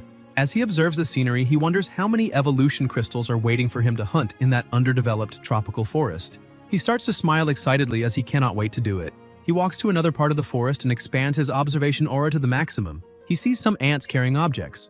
The system identifies them as demon ants, level 3 demonic beasts of the nature type. In addition, he notices that the demonic crystal energy inside those demon ants is much darker than that of the demon ape. Moreover, they feed on crude demonic matter, which he finds very interesting. Suddenly, he hears a sound and looks up to see several shapes flying overhead. The system alerts him again, identifying them as demon mosquitoes, level 4 demonic beasts of the nature type. The protagonist notices that they are behaving strangely, which shows that they have spotted prey, and apparently that prey is not him. Suddenly, the level 4 mosquitoes attack the level 3 ants, surprising the protagonist. He realizes that the mosquitoes are evolving there, and that a level 4 demon mosquito can evolve into a level 5 elite by hunting other demons. As he watches, he notices another movement. Something leaps over him and attacks the mosquito that had attacked the ant, causing a small explosion. The ape kills the mosquito and starts eating it. The system identifies it as a level 6 nature-type demon ape. Chenchu continues observing, thinking that every hunt and every evolution exists to refine that raw energy layer by layer. The ape also begins to evolve, growing 2 more arms on its body. Chenchu realizes that when high-level demonic beasts reach the end of their lives, they all return to the foot of the tree of life, collapsing within the sanctuary of its tangled roots. Their shells slowly decompose, and the essence of the demonic crystal they refined over a lifetime returns to the great tree's root system, becoming nutrients that sustain its eternal life. The tree of life remains silent, merely caressing the remnants of those minerals with its roots. He approaches the ape, thinking that the new demon ant eggs are already incubating inside the anthill, and that the next generation of demonic crystal minerals will soon hatch to continue this endless energy cycle, born as slaves, becoming food in death, a cycle that never ends. He begins to release his power, declaring that this perfect energy cycle ends at this moment, because the essence those monsters spent their lives refining will now be claimed by him. The atmosphere changes, and the protagonist rampages through the surroundings, annihilating all nearby monsters as if it were nothing at all. The system starts issuing repeated notifications. He uses his abilities to collect all the crystals at once. The system explains the fusion rules. 8 low-level crimson demonic crystals equal 1 mid-level crimson demonic crystal, and 8 mid-level crimson demonic crystals equal 1 high-level crimson demonic crystal. The protagonist continues fusing them. The system alerts again that the power of evolution has condensed into a crystal. A high-level crimson demonic crystal not only provides a massive amount of evolution value, but also has a 1% chance to trigger a super random demonic evolution. A successful activation will unlock power far beyond any conventional evolution. The protagonist is astonished and wonders whether something like that truly exists. However, he thinks that a 1% chance is simply too small. If this evolution does not trigger the super evolution, then that precious high-quality crimson demonic crystal would be a complete waste. He turns to look at the monsters around him, saying that there must be something above a crimson demonic crystal, so he decides to go for a second round, once again exterminating all the surrounding monsters. After gathering a large number of crystals, he believes it should be enough. He begins fusing the crystals again. The system states that if he collects 8 high-level crimson demonic crystals, he can fuse them into a mid-level deep blue demonic crystal. He is surprised to discover that crimson demonic crystals can evolve into deep blue demonic crystals, so he proceeds with the fusion. After completing it, the system announces once more that a mid-level deep blue demonic crystal has been obtained, and that the chance of super evolution has increased to 10%. However, he still feels this is not enough and wants to reach 100%. With that in mind, he returns to the forest, causing complete chaos in the environment. Several hours later, exhausted from constant fighting, he wonders what would happen if he fused the essence of all the demonic beasts in the entire forest. He gives the system the order to fuse, and the air around him begins to behave strangely. Soon, the system announces that the synthesis of a high-level deep blue demonic crystal has been successful. A high-level deep blue demonic crystal allows the user to activate a super evolution with a 100% success rate. Chenchu says that he has exterminated all the demonic beasts in the entire Forest of Death and finally managed to forge that crystal. Once he uses it, he will have a 100% guarantee of triggering a random super evolution. Suddenly, another monster approaches and tries to attack him, but the protagonist dodges. He stares at the monster and senses an extremely powerful conqueror aura, something he has never encountered before. The two continue staring at each other, and the protagonist wonders whether that aura can directly distort the environment itself, because no ordinary demonic beast should possess such power. Moreover, he has already wiped out everything in that forest to forge the demonic crystal. Yet that beast really thinks it can simply take him on as if it were nothing. The system says that it is a level 9 demonic beast with monarch burn. He starts thinking about it and suddenly smiles, wondering what would happen if he let that beast eat the demonic crystal, since the rule of the Forest of Death is to devour in order to evolve. Looking at the monster, he says that this way he will be able to complete the tempering for himself. The demonic beast quickly eats the crystal, and Chenchu says that by doing this, he will make the chance of super evolution either 0 or 100%. The monster begins to evolve, and the system announces that the final form has been reached. Chimera Monarch evolution completed, a level 10 demonic beast roar. The protagonist tells the beast to evolve, saying that he will let it eat for now, but that it will spit everything back to him amplified 100-fold. With its serpent tail, the beast starts attacking. Chenchu observes this and quickly defends himself, slicing the attack in half. He looks back and sees that it is potent acid, exactly as he expected. The serpent tail has also evolved. If even a single drop had grazed him, the level of contamination would likely have meant instant death. He looks at the monster, thinking that the immense body of that beast might lose in agility to a human, but its advantage in strength is just as obvious. It is almost like his pet lizard. Its colossal size grants a growth potential that far exceeds human limits.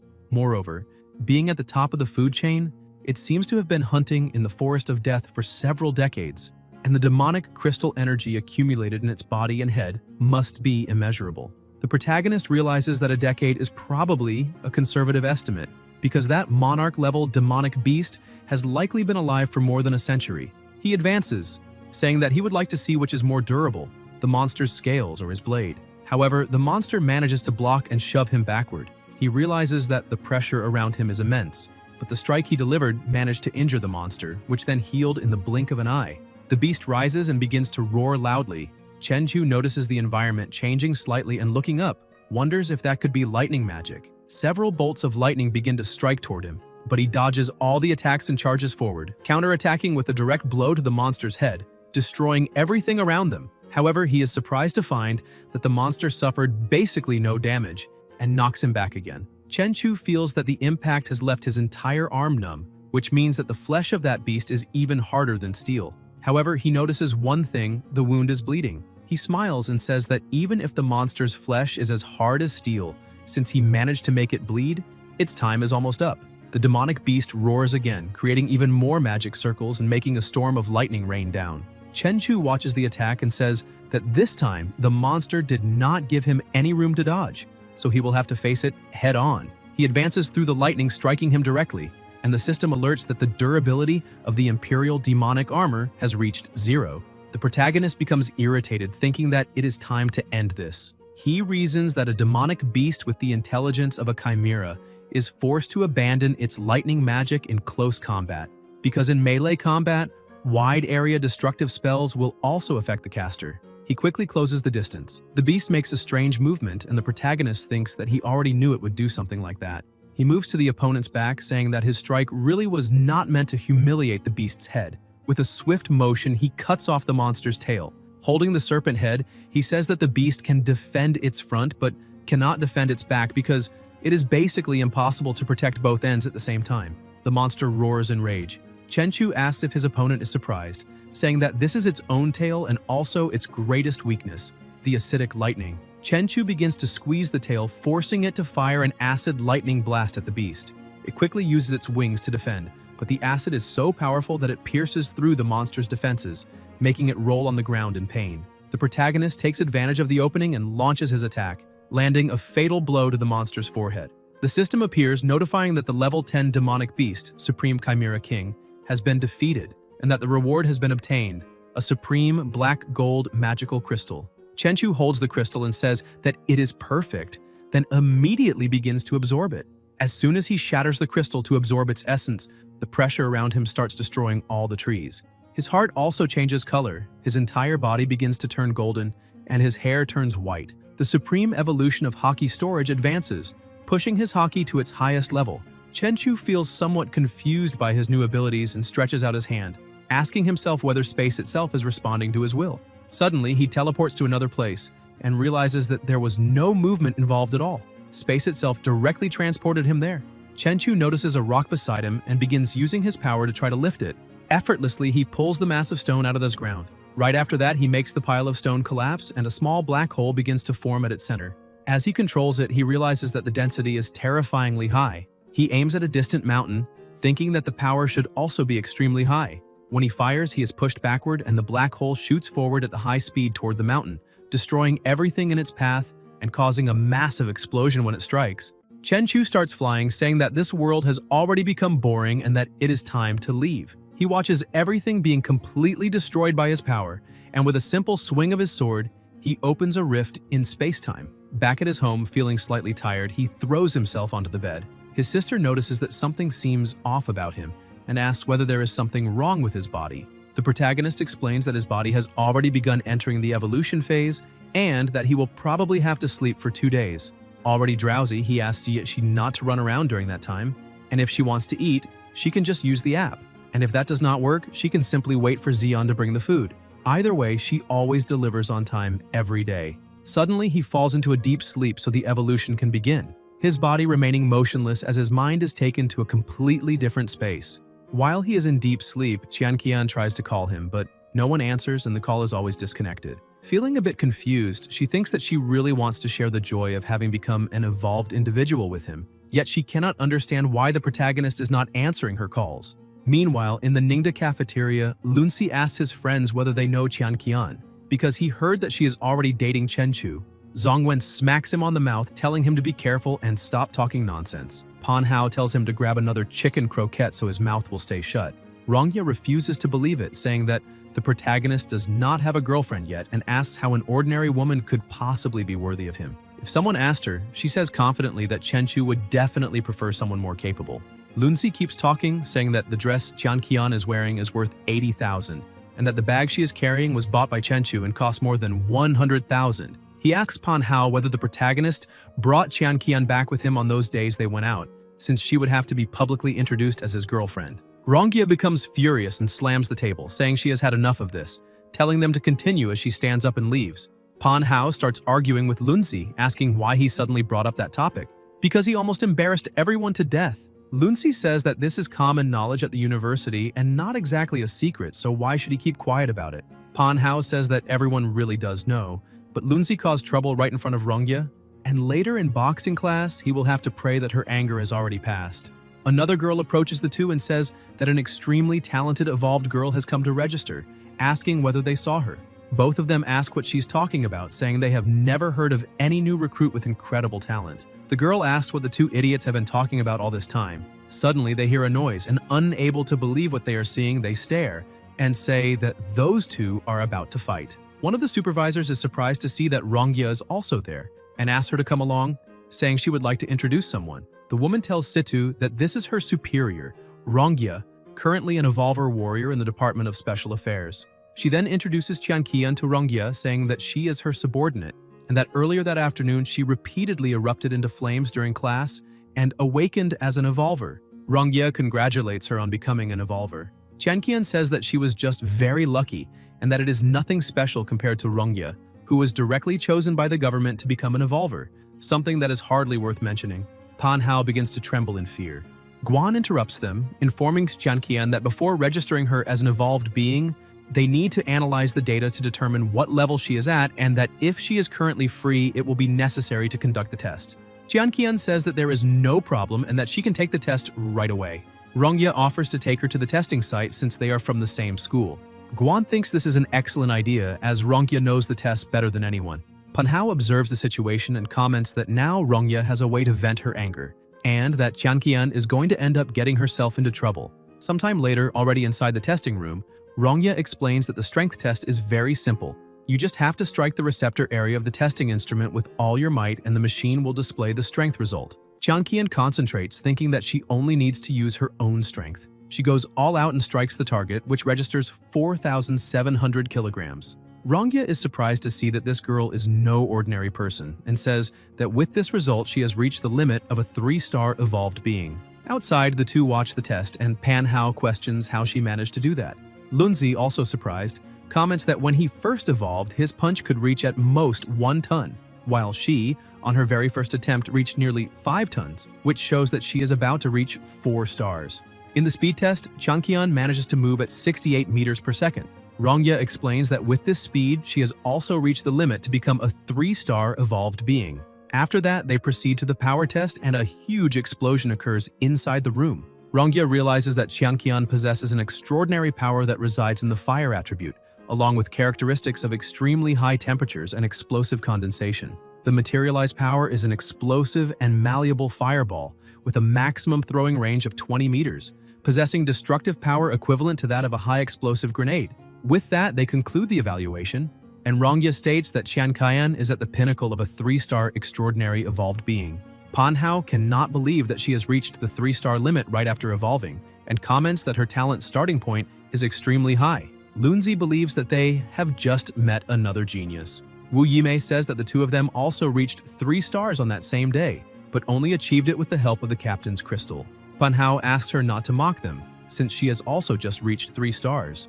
Lunzi begins to reflect on the situation because something does not seem right.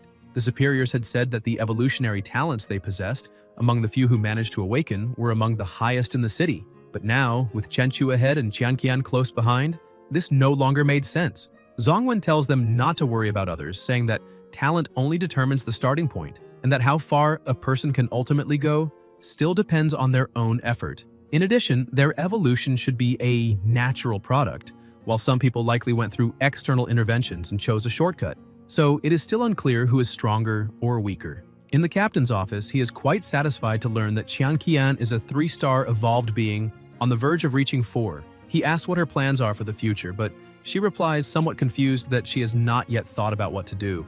The captain emphasizes that her talent is no inferior to that of the genius Rongya, and believes that it will not take long for her to reach 4 or even 5 stars, perhaps even becoming an awakened one. He sees her as a promising talent and asks whether she is considering joining the Department of Special Affairs, explaining that in this way she could serve the country and, more importantly, with official resources she would take fewer detours and her strength would improve with half the effort. She thanks him for his kindness, but says that she would like to discuss this matter with the protagonist first. Guan stands up and questions that joining the Department of Special Affairs is solely her own matter, so why she would need to discuss it with Chenchu. A bit embarrassed, she explains that the reason is that Chenchu is her boyfriend. The captain finds this very interesting, and she continues saying that perhaps he might not want her to join the Department of Special Affairs, so she would like to talk to him first. The captain replies that he understands and that it is fine.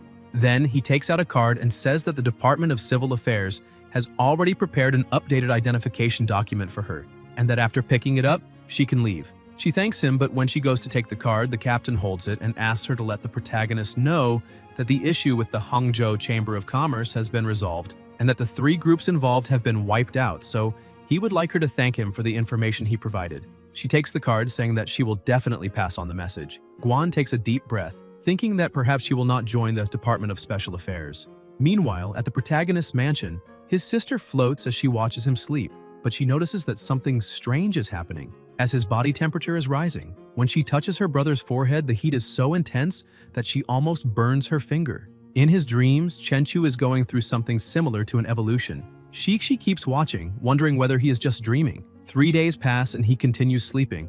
News about the apocalypse becomes increasingly frequent, as only 6 days remain until impact. Television broadcasts announce that to protect the public during the disaster, the authorities have organized an orderly evacuation plan for the next 6 days.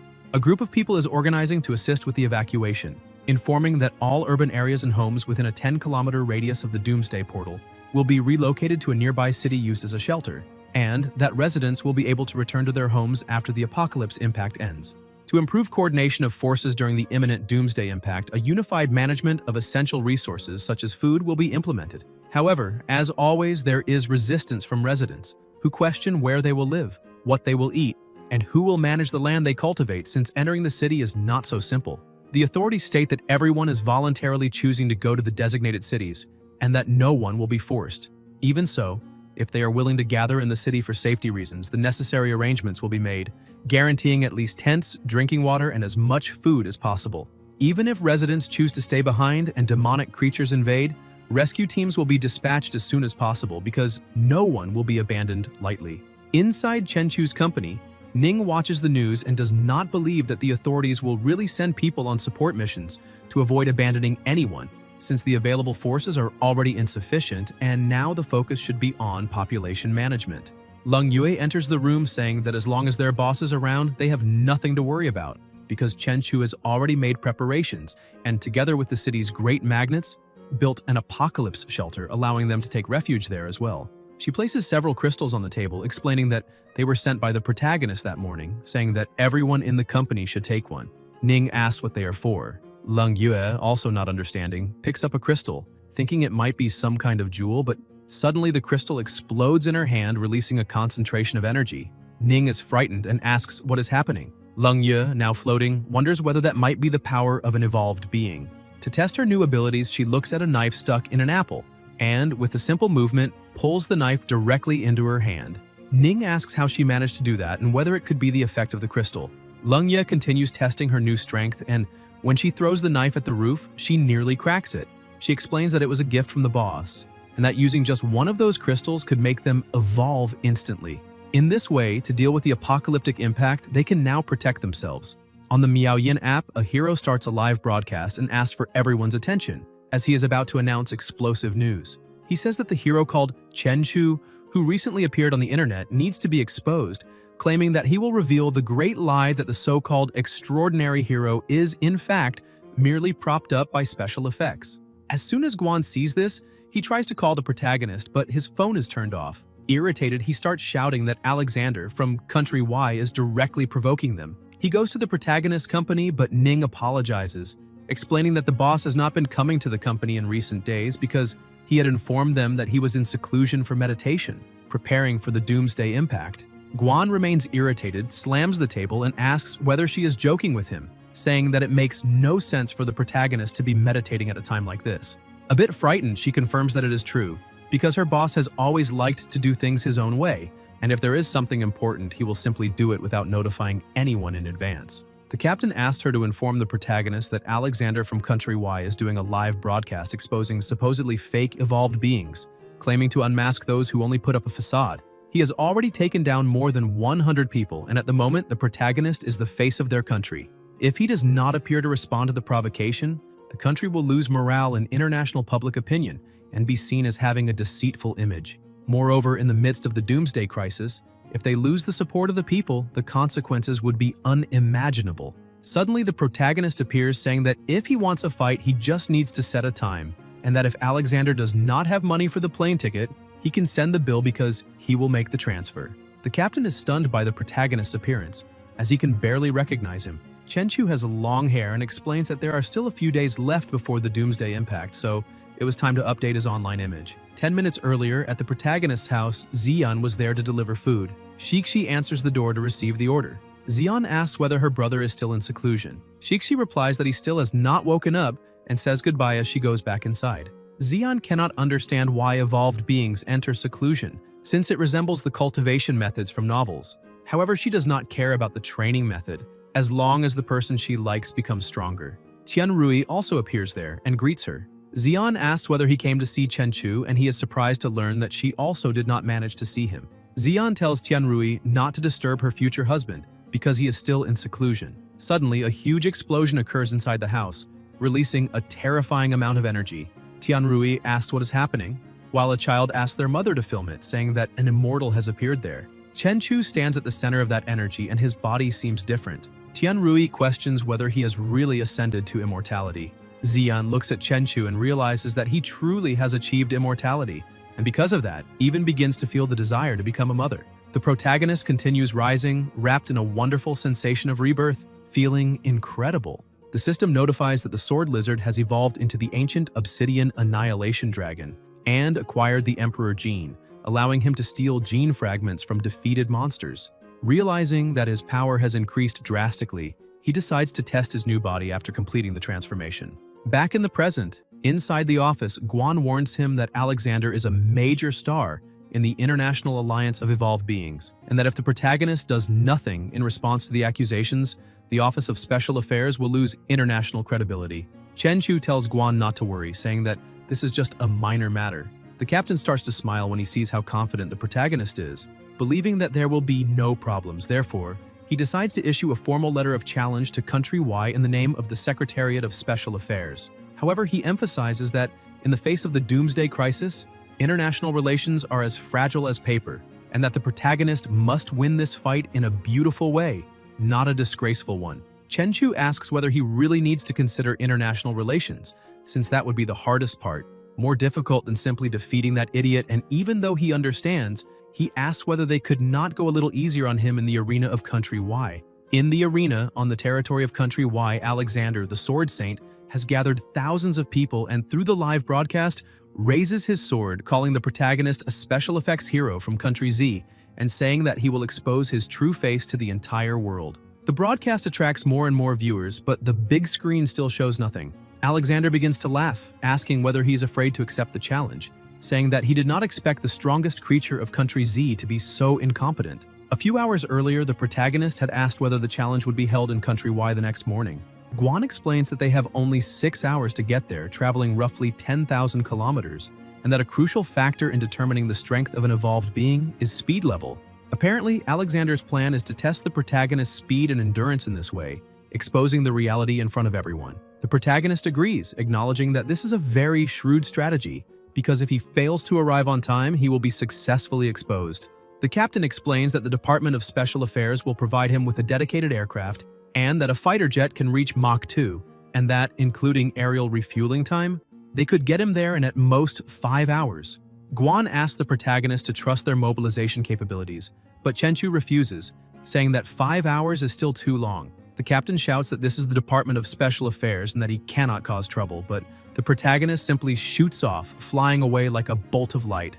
Guan had already expected this, because the stronger they become, the more uncontrollable they end up being. While flying over the country, he notices an intense fluctuation of energy in City M. He heads toward the central bank building and notices that a shootout is taking place. Before taking any action, he uses observation hockey to assess the situation and realizes that it is just a bank robbery, so he ignores it, since for him something like that is merely a waste of time. One of the bandits looks out the window, notices that the protagonist has already left, and shouts that everything is fine now, because all evolved beings have been sent to guard the apocalypse portal, and now, no one can stop them from stealing the money. After grabbing everything they wanted, they start running, using a barrier to protect themselves. The police realize that pistols are useless against those evolved beings, and request heavier weapons from command. The bandits keep running, using their powers to create a barrier that blocks all bullets. However, one of them notices something and stops, asking what that is. A beam of purple energy is floating in the sky, and the bandit realizes that an evolved being from the past is there. Chenchu descends to the ground in front of them, creating a huge shockwave. He comments that he really did not want to get involved, but that he can consider this as just a warm-up. Desperate, the bandits drop the bags of money and try to shoot at him, but his body is already so refined that the bullets have no effect whatsoever. Chenchu asks if that is all they can do, and without moving a single muscle, affects the bandits, causing them to fall to the ground vomiting. Another bandit steps out of the car with a slightly stronger aura, saying that the protagonist incapacitated his subordinates with just a glance, which shows that he is a very capable, evolved being. However, unfortunately, the protagonist chose the wrong opponent, because he is also an evolved being and possesses the ability to manipulate metal, turning any metal into a sharp spear. After creating several spears, he uses them all to attack, but the protagonist's speed is so high that he appears behind the bandit as if he had teleported. He says that in his next life, the bandit should use his abilities for something productive, and delivers a blow that slams him into the ground. Reporters film the entire scene and publish the story, saying that a mysterious evolved being instantly resolved a hostage crisis. People watching the footage wonder whether he flew there on his own and comment that such speed is astonishing. Some people recognize the protagonist and question whether he was not supposed to participate in a fight in Country Y, asking how he ended up in Country M, and the only explanation is that he can move at speeds above supersonic. Meanwhile, in the arena, the Sword Saint was still waiting, and only 30 seconds remained before the protagonist's time limit expired. Laughing, he apologizes to all viewers, saying that the live broadcast would have to end, since the evolved being Chenchu was in fact a useless person who did not even dare to accept a challenge. However, when 17 seconds remained, he notices a bolt of lightning approaching, and a massive explosion occurs in the arena. Alexander asks what that is and comments whether he could not have used the main entrance. Holding food in his hand, the protagonist apologizes for the detour, but says that he finally had the chance to make a business trip, so he needed to try the local specialties. The Sword Saint asks whether he really is Chenchu. While eating and dressed as if he had just woken up, the protagonist replies that he is the one and only. Alexander asks whether he really came to a fight in pajamas, saying that this looks nothing like a master. Chenchu does not understand what the problem is. Meanwhile, the captain tries to make contact because he had forgotten to warn the protagonist that all of this was being broadcast live, and with him dressed like that, they have just lost international credibility. And next time he needs to make it very clear that that brat must take better care of his international image. Chenchu looks at his phone and sees that it is the Department of Special Affairs calling. He asks the Sword Saint not to rush, saying that he will just take the call and be back in 5 minutes. Alexander becomes irritated because that kid is answering the phone right in front of him while the entire world is watching the live broadcast, which shows that he is completely ignoring all the spectators. While talking on the phone, Chenchu tells the captain not to worry, stating that he will go easy on his opponent. The Sword Saint hears this and takes it as a direct insult to his strength. Chenchu hangs up and apologizes for the delay. Alexander replies that it does not matter because he will lose anyway, and that it does not matter whether he is well-dressed or poorly dressed, since in a few minutes he will be covered in dirt and that today he will be completely exposed. The audience goes wild, glorifying the Sword Saint, who moves forward to attack, but Chenchu asks him to wait a little longer. Alexander, already furious, shouts, asking what the hell he is doing now. Chenchu asks whether that sword is powered by electricity. Alexander asks if he is scared, but the protagonist replies that he just wants to help him, because if he uses electricity, it will backfire on himself. The Sword Saint retorts that the protagonist has his limits, because even ordinary people know that to cause a negative reaction between attributes, one would need at least 100 times the strength of the attacking user's attribute, in addition to a similar attribute. Chenchu says that he does not know all those theories, but that his observation haki is warning him that if Alexander attacks with that sword, he will not suffer any damage at all, but Alexander will die. The word die makes Alexander feel a bit uneasy, but he soon starts laughing, asking whether the protagonist has any idea of the fool's role he is playing at that very moment. Without believing him, he uses the electrified sword to attack, saying that he will not give Chenchu any more chances to keep spouting nonsense. The protagonist simply watches the attack coming toward him, and a huge explosion erupts in the arena. Alexander collapses unconscious on the ground, and everyone is alarmed as the medical team rushes into the arena. However, he manages to wake up, raises his arm, and with great difficulty begins to stand, saying that he made a small mistake, since that sword short-circuited, and asks for another one. A new sword appears in his hand, and he admits that he wasted a good weapon, but states that as the Sword Saint, he has many other excellent swords. He declares that now it is time to demonstrate the power of his great fire-attributed sword. Chenchu once again asks him to wait, but Alexander ignores him, saying that this time he will split him in half. The attack is repelled, the sword shatters into many pieces, and the Sword Saint is thrown backward once again. The people watching begin to question whether the Sword Saint is nothing more than a clown in that circus. Chenchu comments that he was just about to warn him that the fire attribute was also not a good choice and that he should switch. Alexander stands up once more, complaining that his consciousness is becoming hazy because he just struck something far too hard. He grabs 2 new swords and says that the protagonist is making a fool of him in his own territory, and that even if Chenchu has an advantage because of some strange attribute, it no longer matters, because this time he will use a large sword with no attributes and cut him into pieces.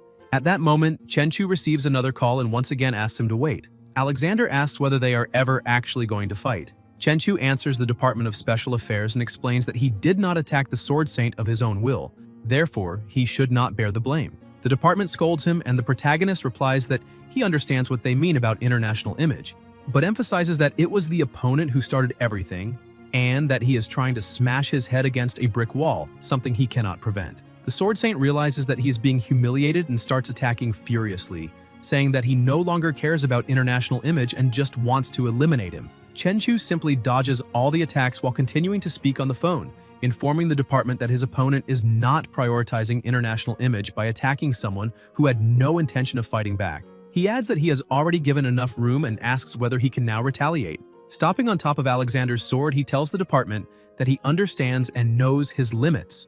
The Sword Saint asks what he is talking about and whether he is really going to belittle him. The protagonist replies that he is just waiting for the right opportunity. The earlier footage reaches the audience, showing that Chenchu resolved a terrorist crisis in Country M.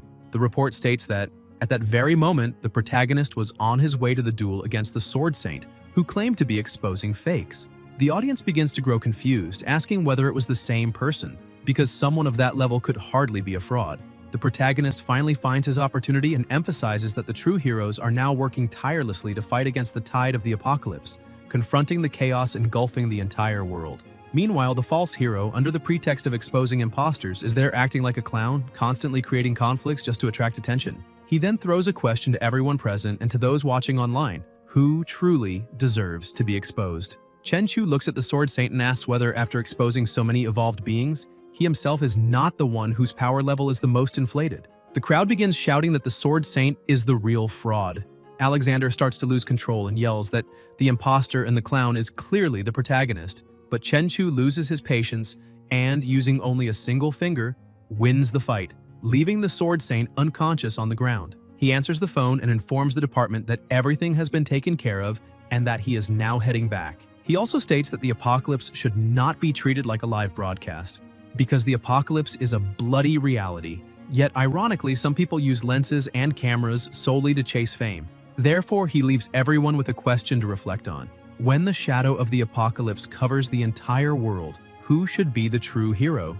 To reinforce this, he mentions those ordinary people in the ruins, where monsters spread unchecked, who silently deliver supplies to the elderly and children, blocking shelters with their own flesh and blood. They may never receive a single like, but it is these nameless individuals who work tirelessly to protect the last spark of civilization. Their qualification as heroes has never been defined by any combat power ranking. So with what authority would anyone have the right to expose such people? The audience is left in shock. Some begin to cry, saying that those words were heavier than the weight of the universe and that this was exactly what one would expect from a true hero. The captain stares at the phone, trying to understand the meaning behind it all. Kolsa asks whether they are truly preparing to let everyone evolve, but points out that if it were easy to make people evolve, there would be no need to implement the ARC project. This project, called the Pure Earth Project, had been in preparation for more than a decade. Katarina questions whether they truly possess such capability, since simply using it would ease the pressure on the apocalypse battlefield. Kolsa explains that the inferior evolution crystals produced by the Pure Earth Project would only turn ordinary people into cannon fodder. Even so, he states that the time has finally come to verify who is right, because the more living people willing to enter the battlefield, the greater the attraction for monsters, which is beneficial to their strategy, as they need to unite forces to survive and weaken these apocalyptic-scale creatures. Katarina adds that if they succeed, they will possess an arc to survive the apocalypse, and by taking advantage of the special shockwave and the loosening of the apocalypse portal, they will have 2 arcs to get through it all. Kolsa asks what she means by that, and Katarina explains that they have also detected a massive signal of primordial energy within their borders. When they look at the screen, they see the protagonist's broadcast, whose estimated magnitude is at an apocalyptic level. That boy is exactly at the scene where the Sword Saint was pretending to expose everything to the world. Katarina cannot understand how primordial power emanating from a monster could manifest in an evolved human, and according to the data, the person who appeared at that scene should have been nothing more than a clone. Kolsa then understands why the Sword Saint lost so humiliatingly, because that boy is not human, and if he is not human, then everything makes sense. Katarina states that the main body must be moving near the Atlantic, and that accidents with casualties are inevitable, and she says that if Kolsa manages to detect the target again, he must eliminate it at all costs, even if that means using tactical nuclear missiles. Chenchu was already above the ocean, accompanying his pet, when Lung Yue calls him to say that they have already arrived. The protagonist tells her to come in, as they will meet later in the backyard of his house. He accelerates even more, slicing through the sky until he reaches the backyard. Ning, excited, greets him, saying that she heard his cultivation has already ended and asks how his hair grew so long, becoming even more infatuated as she wonders what she should do now. The protagonist explains that his cultivation yielded results, and that is why his hair grew naturally. Ning looks at him in surprise and asks whether cultivation can really make hair grow. Chenchu calmly confirms. He then congratulates Lung Yue on becoming an evolved servant. Hui Hui is surprised since she did not know about it and asks when she became an evolved being and what abilities she awakened. Lung Yue explains that she is not very sure herself what happened because she accidentally broke the protagonist's scarlet crystal and then successfully evolved. She looks at the knife on the table and demonstrates her powers again, pulling the blade directly into her hand. The protagonist steps closer and comments that it seems she possesses weapon manipulation. Lung Yue asks what kind of ability that is. Chenchu says that he encountered someone with a similar ability the day before and explains that anything she identifies as a weapon can be freely controlled, and that this ability can also amplify its power up to a certain extent. He adds that the evolved being he met earlier could only manipulate metal, or more precisely, seemed to control iron atoms. Lung Yue remarks that even so, it still seems weak, because although it is stronger than ordinary people, it is far inferior to transcendent beings who command ice, fire, or lightning. On the battlefield, where evolved beings exchange long-range energy attacks, manipulating only a small knife does not seem practical. The protagonist analyzes the situation and realizes that moments earlier, when the fruit knife flew over, it was not controlled by psychic power or telekinesis, nor was there any electromagnetic fluctuation. It simply appeared out of nowhere. Moreover, when Lung Yue wielded the knife, he sensed a power similar to the blade sharpening attribute enhancement of the Sovereign, amplifying the knife's strength by roughly 100 times. He explains that the instability occurs because the manipulated object is unsuitable, and that this is not her fault since there were only ordinary knives there. However, if she were to wield an indestructible longsword or even a transcendent weapon, her manipulation ability would allow for an instantaneous leap in power. Chenchu then takes out his sword and drives it into the ground. The amount of power accumulated in the blade is so immense that everyone around feels the pressure and even the ground begins to crack. The girls are stunned when they see the boss's weapon, which emanates an oppressive and crushing aura. Chenchu explains to Lung Yue that if her ability can control that sword of the Lord of Heaven, her strength will leap to another level. He emphasizes that blade abilities are directly tied to the level of the weapon. The more powerful the weapon, the greater the power it can draw out. Ning begins to tremble in fear and comments that the weapon is far too terrifying. Chenchu replies that this is only natural, because the souls beneath the Sovereign's blade are countless, and even when stationary, the murderous intent it disperses already carries the aura of a king. Lung Yue thinks that this is exactly what she would expect from the boss's weapon, since even at rest it already displays overwhelming power. With her body trembling, she approaches and tries to grasp it, but the moment she touches it, she feels something extremely strange and immediately lets go, seeing that her hand has been injured. She asks how the protagonist can wield such a sword so naturally. Even so, she keeps trying, forcing herself to grip the blade. Her skin and clothes begin to tear, but she persists until she finally pulls it out of the ground. At that moment, she realizes that upon wielding the sword, her power seems to have instantly risen by an entire level. The protagonist asks whether she wants to try swinging it. Lung Yue hesitates, asking if she really can, and he confirms. She concentrates, tries to feel the blade, and executes her first swing, startling the other two girls, but the pressure of the sword is still far too great, causing her to drop to her knees immediately afterward. The sword falls to the ground and Lung Yue apologizes to the boss, saying that she still cannot handle it because the weapon's power is too overwhelming. Chenchu says that she did very well, because even a single swing like that would be enough to cause a devastating effect on the world. He asks her to look ahead and shows that, with that simple strike, she sliced an entire house cleanly in half. Shocked by the result, Leng Yue asks whether that is real.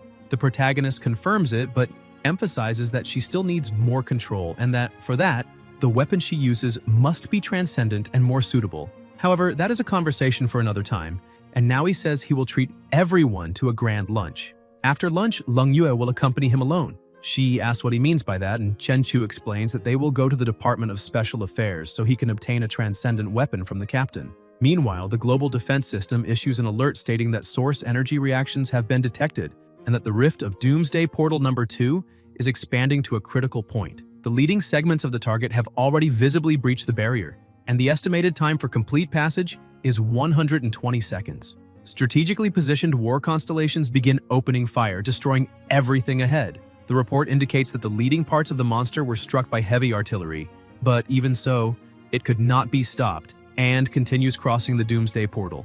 The estimated time for complete passage drops to 90 seconds, and monsters begin to emerge, with half their bodies already outside the portal. With just a single glance, one of the helicopters starts to fall, and an analyst reports that the armed helicopters have lost power for unknown reasons. Apparently, an energy field capable of cutting off energy supply has been deployed. Katarina is stunned by the monster's strength, recognizing it as a monarch-level ancestor. She orders the immediate cessation of conventional tactical weapons and demands the deployment of static nuclear warheads.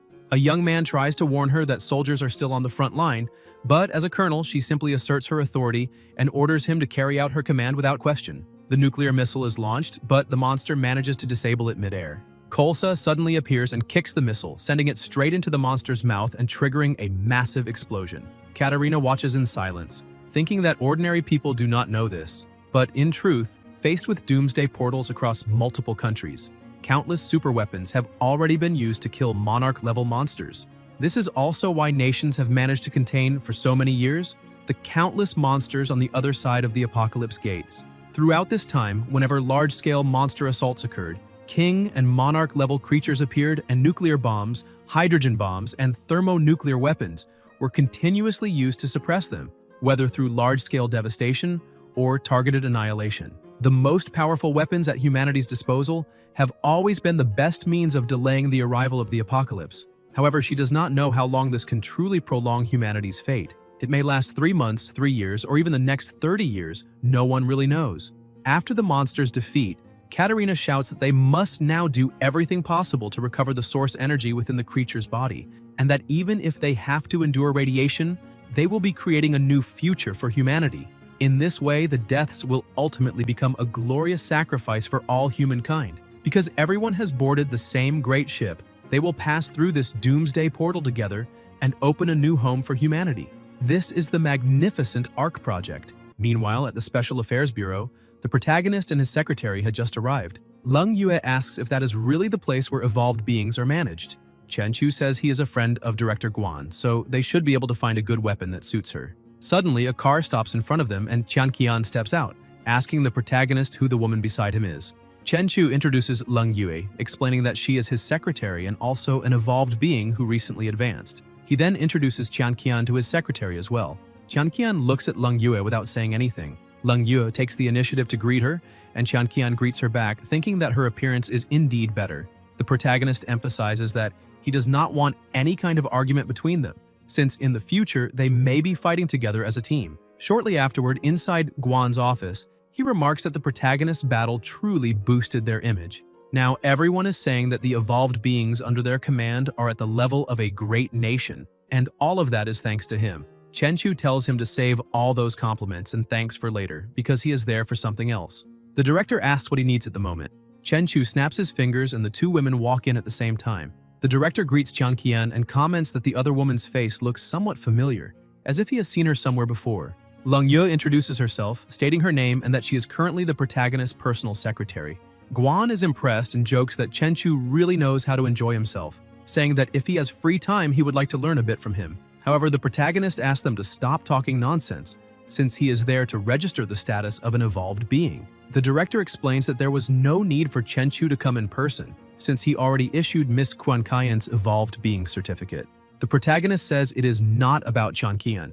Now his secretary is also an evolved being and needs to go through registration. Guan is startled and asks what is going on, and how his secretary also became an evolved being. Nevertheless, they head to the testing room on the third floor. After completing all the tests, Guan states that she possesses strength equivalent to 3,300 kilograms. Her current speed is 51 meters per second. In addition, her physical aptitude is approximately equivalent to that of a 3-star lower-tier evolved being. However, he points out that these are not the most interesting data, since her transcendent power is very special. It does not act on the physical body, but instead enhances the cold weapons in her hands. Furthermore, the stronger the weapon, the greater the power she wields. In other words, her strength increases by 1 star due to the weapon's bonus. Theoretically, she has reached the standard of a 4-star evolved being. Qian Qian, who was observing everything from outside the room, feels slightly displeased, questioning whether that girl's overall strength is really not below her own. After everything is registered, Guan and Chen Chu return to the office. The director says that if it were only Qian Qian, it would be normal, but suddenly the protagonist has 2 evolved beings around him, both at 4-star level strength, and asks whether he is hiding some valuable and important information. Chen Chu says that since he is already sitting there, he will speak openly. He explains that it is true there is a method by which he can promote the evolution of ordinary humans, similar to the psionic crystals issued by the Special Affairs Department. The director is shocked and asks how he knows about those crystals the department has been distributing. The protagonist activates his observation hack and states that there is nothing in this world that can be hidden from him. However, he tells the director not to worry since he does not care about things like those crystals. What he really wants to talk about is something else. He takes a crystal into his hand and asks whether the director can recognize it. Guan senses a faint wave of corrupt energy and assumes it is a demonic crystal. Chen Chu says he is correct and confirms that the crystal is indeed demonic. Slightly alarmed, the director steps back from the crystal and asks where the protagonist obtained it. Chen Chu says he simply found it somewhere, asking whether the director truly does not believe him. Guan explains that it is not that he doubts him, but the protagonist should already know how much monstrous source energy is required to crystallize a demonic crystal the size of a grain of rice. Now imagine forging one the size of an egg like the one in front of them. Chen Chu asks whether the director truly thinks that stone is precious. Guan replies that it is far more than precious. It is something that cannot be given a price. To be more honest, he explains that these psionic crystals issued by the Special Affairs Department are refined from demonic crystals. He states that the worlds beyond the 5 Doomsday Gates truly exist, and that demonic crystals are their most valuable resource. However, this is the first time he has seen a demonic crystal of such high purity, and because of that, the level of contamination is extremely high, to the point that even being near it is extremely dangerous. The protagonist explains that he still has many more of those crystals. However, the director asks him not to show anything else, since that item is considered dangerous contraband, and he does not want to ruin the agency because those precious minerals can not only accelerate the cultivation of transcendent powers, but also have many tactical uses, serving as materials for various prohibited weapons against powerful monsters. Therefore, he needs to ask once more in hopes for an honest answer. He questions where the protagonist is obtaining all those demonic crystals. Chen Chu explains that he got them behind a small doomsday gate, and now it is up to the director to believe it or not. Guan begins to think that the protagonist's incredible growth speed is finally being explained. Chen Chu says that, unfortunately, he ended up annihilating the entire Doomsday world and consequently, the gate was also closed. But before doing all that, he managed to recover many red demonic crystals from that place. The director understands that it is not contraband since the protagonist obtained them honestly and asks what price he wants, because the department will certainly be willing to pay well. Chen Chu starts laughing and tells the director that both of them know very well that, on the eve of the apocalypse, money is worth nothing. Guan asks what he has in mind. Chen Chu replies that he wants the strongest weapons the Special Affairs Department possesses. He emphasizes that the director's bureau forms hero teams by pairing evolved beings with corresponding weapons, and the team he is about to form will also need to borrow from the department's armory. For that, he is willing to offer the demonic crystals he currently has, stressing that this is a trade and a very fair exchange. The director eventually agrees, and with that, they head to the testing room on the 3rd floor. Leng Yue holds a sword. Guan explains that the sword was forged from iron of a meteorite that fell from a collapsing apocalyptic world, and that compared to the Sovereign Saber, its size is just right for a girl to wield. He asks how it feels and explains that the equipment was just allocated from the Doomsday base. Leng Yue is impressed when she realizes that the sword is truly very light. The protagonist picks up a short sword and asks what is going on with it. Guan explains that the sword is called Qianlin. It was forged from the leftover meteorite iron used to create Yulong, and due to the limited materials, the blade is short, making it less useful in real combat. However, the protagonist senses something else. He faintly feels that the two swords share some kind of energy connection, perhaps because they were born from the same origin. Upon closer inspection, he realizes that Yulong and Qianlin have another connection. One stands in the light while the other stands in the darkness. After noticing this, he tells the director that he wants that sword, but the director is confused and asks whether the other one is not better. Chenchu tosses the sword, telling Lung Yue to hold it. The moment she grasps it, the two complement each other, and the protagonist states that not even the entire Special Affairs Department managed to discover the true use of that weapon. He explains that Yulong and Qianlin clearly release their maximum effectiveness when combined. Lung Yue confirms, saying she can clearly feel the two swords resonating. Guan is impressed by the protagonist's insight and says that since he discovered this, the Special Affairs Office will consider that he bought one and got the other for free. But the protagonist replies that he does not need that and will pay the equivalent cost with crystals, as long as the Special Affairs Department is willing to provide its best weapons. While looking around, the protagonist senses a powerful fire element aura coming from an accessory. As he approaches, he realizes that it is entangled in a layer of corrupted energy. Guan explains that the accessory, called the Purple Luan Fire Wings, is a support weapon. Using the fire wings alone cannot harm enemies, but it can enhance the user's fire abilities. It can even generate a pair of fire wings, temporarily granting the user the ability to fly. Chenchu tells him to wrap it up because he will take it as well. He asks Qianqian whether she truly possesses fire element abilities, and she says yes. However, when Guan realizes that the protagonist intends to give the item to his woman, he shouts that he will not allow it since that equipment is different from the others. He explains that because the accessory was obtained from a doomsday world, it still retains powerful corrupted energy, and ordinary evolved beings cannot use it until the corruption is removed. Chenchu snaps his fingers again, calling his daughter. Everyone in the room is startled, asking where that little girl came from. In the past, Chenchu regarded Shixi as a younger sister, but he noticed that now their relationship feels more like that of father and daughter, so he decided to treat her as his daughter. He tells everyone not to be surprised since Shixi is his daughter, and explains that she is immune to corrupted energy. Moreover, she can feed on corruption. In an instant, Shixi consumes all the corrupted energy and says she is satisfied now. The director no longer knows what the limits of the protagonist's power and influence are since the Special Affairs Department's Research Institute spent $500 million to build a pollution removal device, and it is not as effective as the little girl standing beside Chenchu. This makes him wonder what else Chenchu is hiding or even capable of doing. After all the corrupted energy is removed, Qianqian puts the accessory on her wrist, enchanted by its beauty. Chenchu is also pleased and praises her, saying the bracelet perfectly matches her natural beauty. However, the bracelet's effect finally activates. Qianqian cries out, saying it hurts and is becoming extremely hot. Guan rushes toward her, shouting that this is very bad, since her level is too low and she will not be able to control such high-level fire element power, urging her to remove the bracelet immediately. However, Chenchu says she can do it, telling her to use all her power to tame this wild beast. Qianqian hears her master's voice and does everything she can to restrain the advancing flames. A fire response team approaches, saying they must save the people first, but Guan tells them everything is under control and orders them to stand down. The protagonist continues speaking to Qianqian and explains that her body has an affinity with fire. Not only can it not be burned by the flames, but it can also be healed by them. The voice of the man she loves echoes within her, drawing the will of fire toward her. The fire begins to obey and retreats. The fire wings appear, giving her an angelic appearance. Qianqian grows confident and says she has managed to adapt to her new power. The director observes the situation and realizes how strong she truly is. Moreover, he understands that everyone around Chenchu is extraordinary, since he never imagined that a 4-star evolved being could wield 6-star equipment. After settling everything, the protagonist leaves the department with his women. He says that from now on, they will be his direct subordinates. Rongya, who is outside, senses their presence and watches them. Chenchu continues, saying that those two are now the first members of the Transcendent Squad. Rongya hears this and wonders what the Transcendent Squad is. Irritated, she also questions why those two women are standing so close to the protagonist. Suddenly, Lunzi appears beside her and asks what she is looking at. However, she is clearly furious, saying that she is part of the hero squad, but apparently they are just a bunch of losers.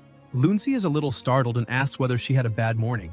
Wu Yimei says that Lunzi is truly an idiot and explains that she is like this because Chenchu just left the place. Meanwhile, elsewhere, some people notice purple clouds gathering in the sky. At a certain doomsday base, all warning signals are triggered. The doomsday tide has just begun. Everyone starts running as fast as possible in an attempt to save their lives. Inside the Hero Squad hall, Wu Yimei watches the news on TV, though what she is really searching for is her favorite superhero cartoon.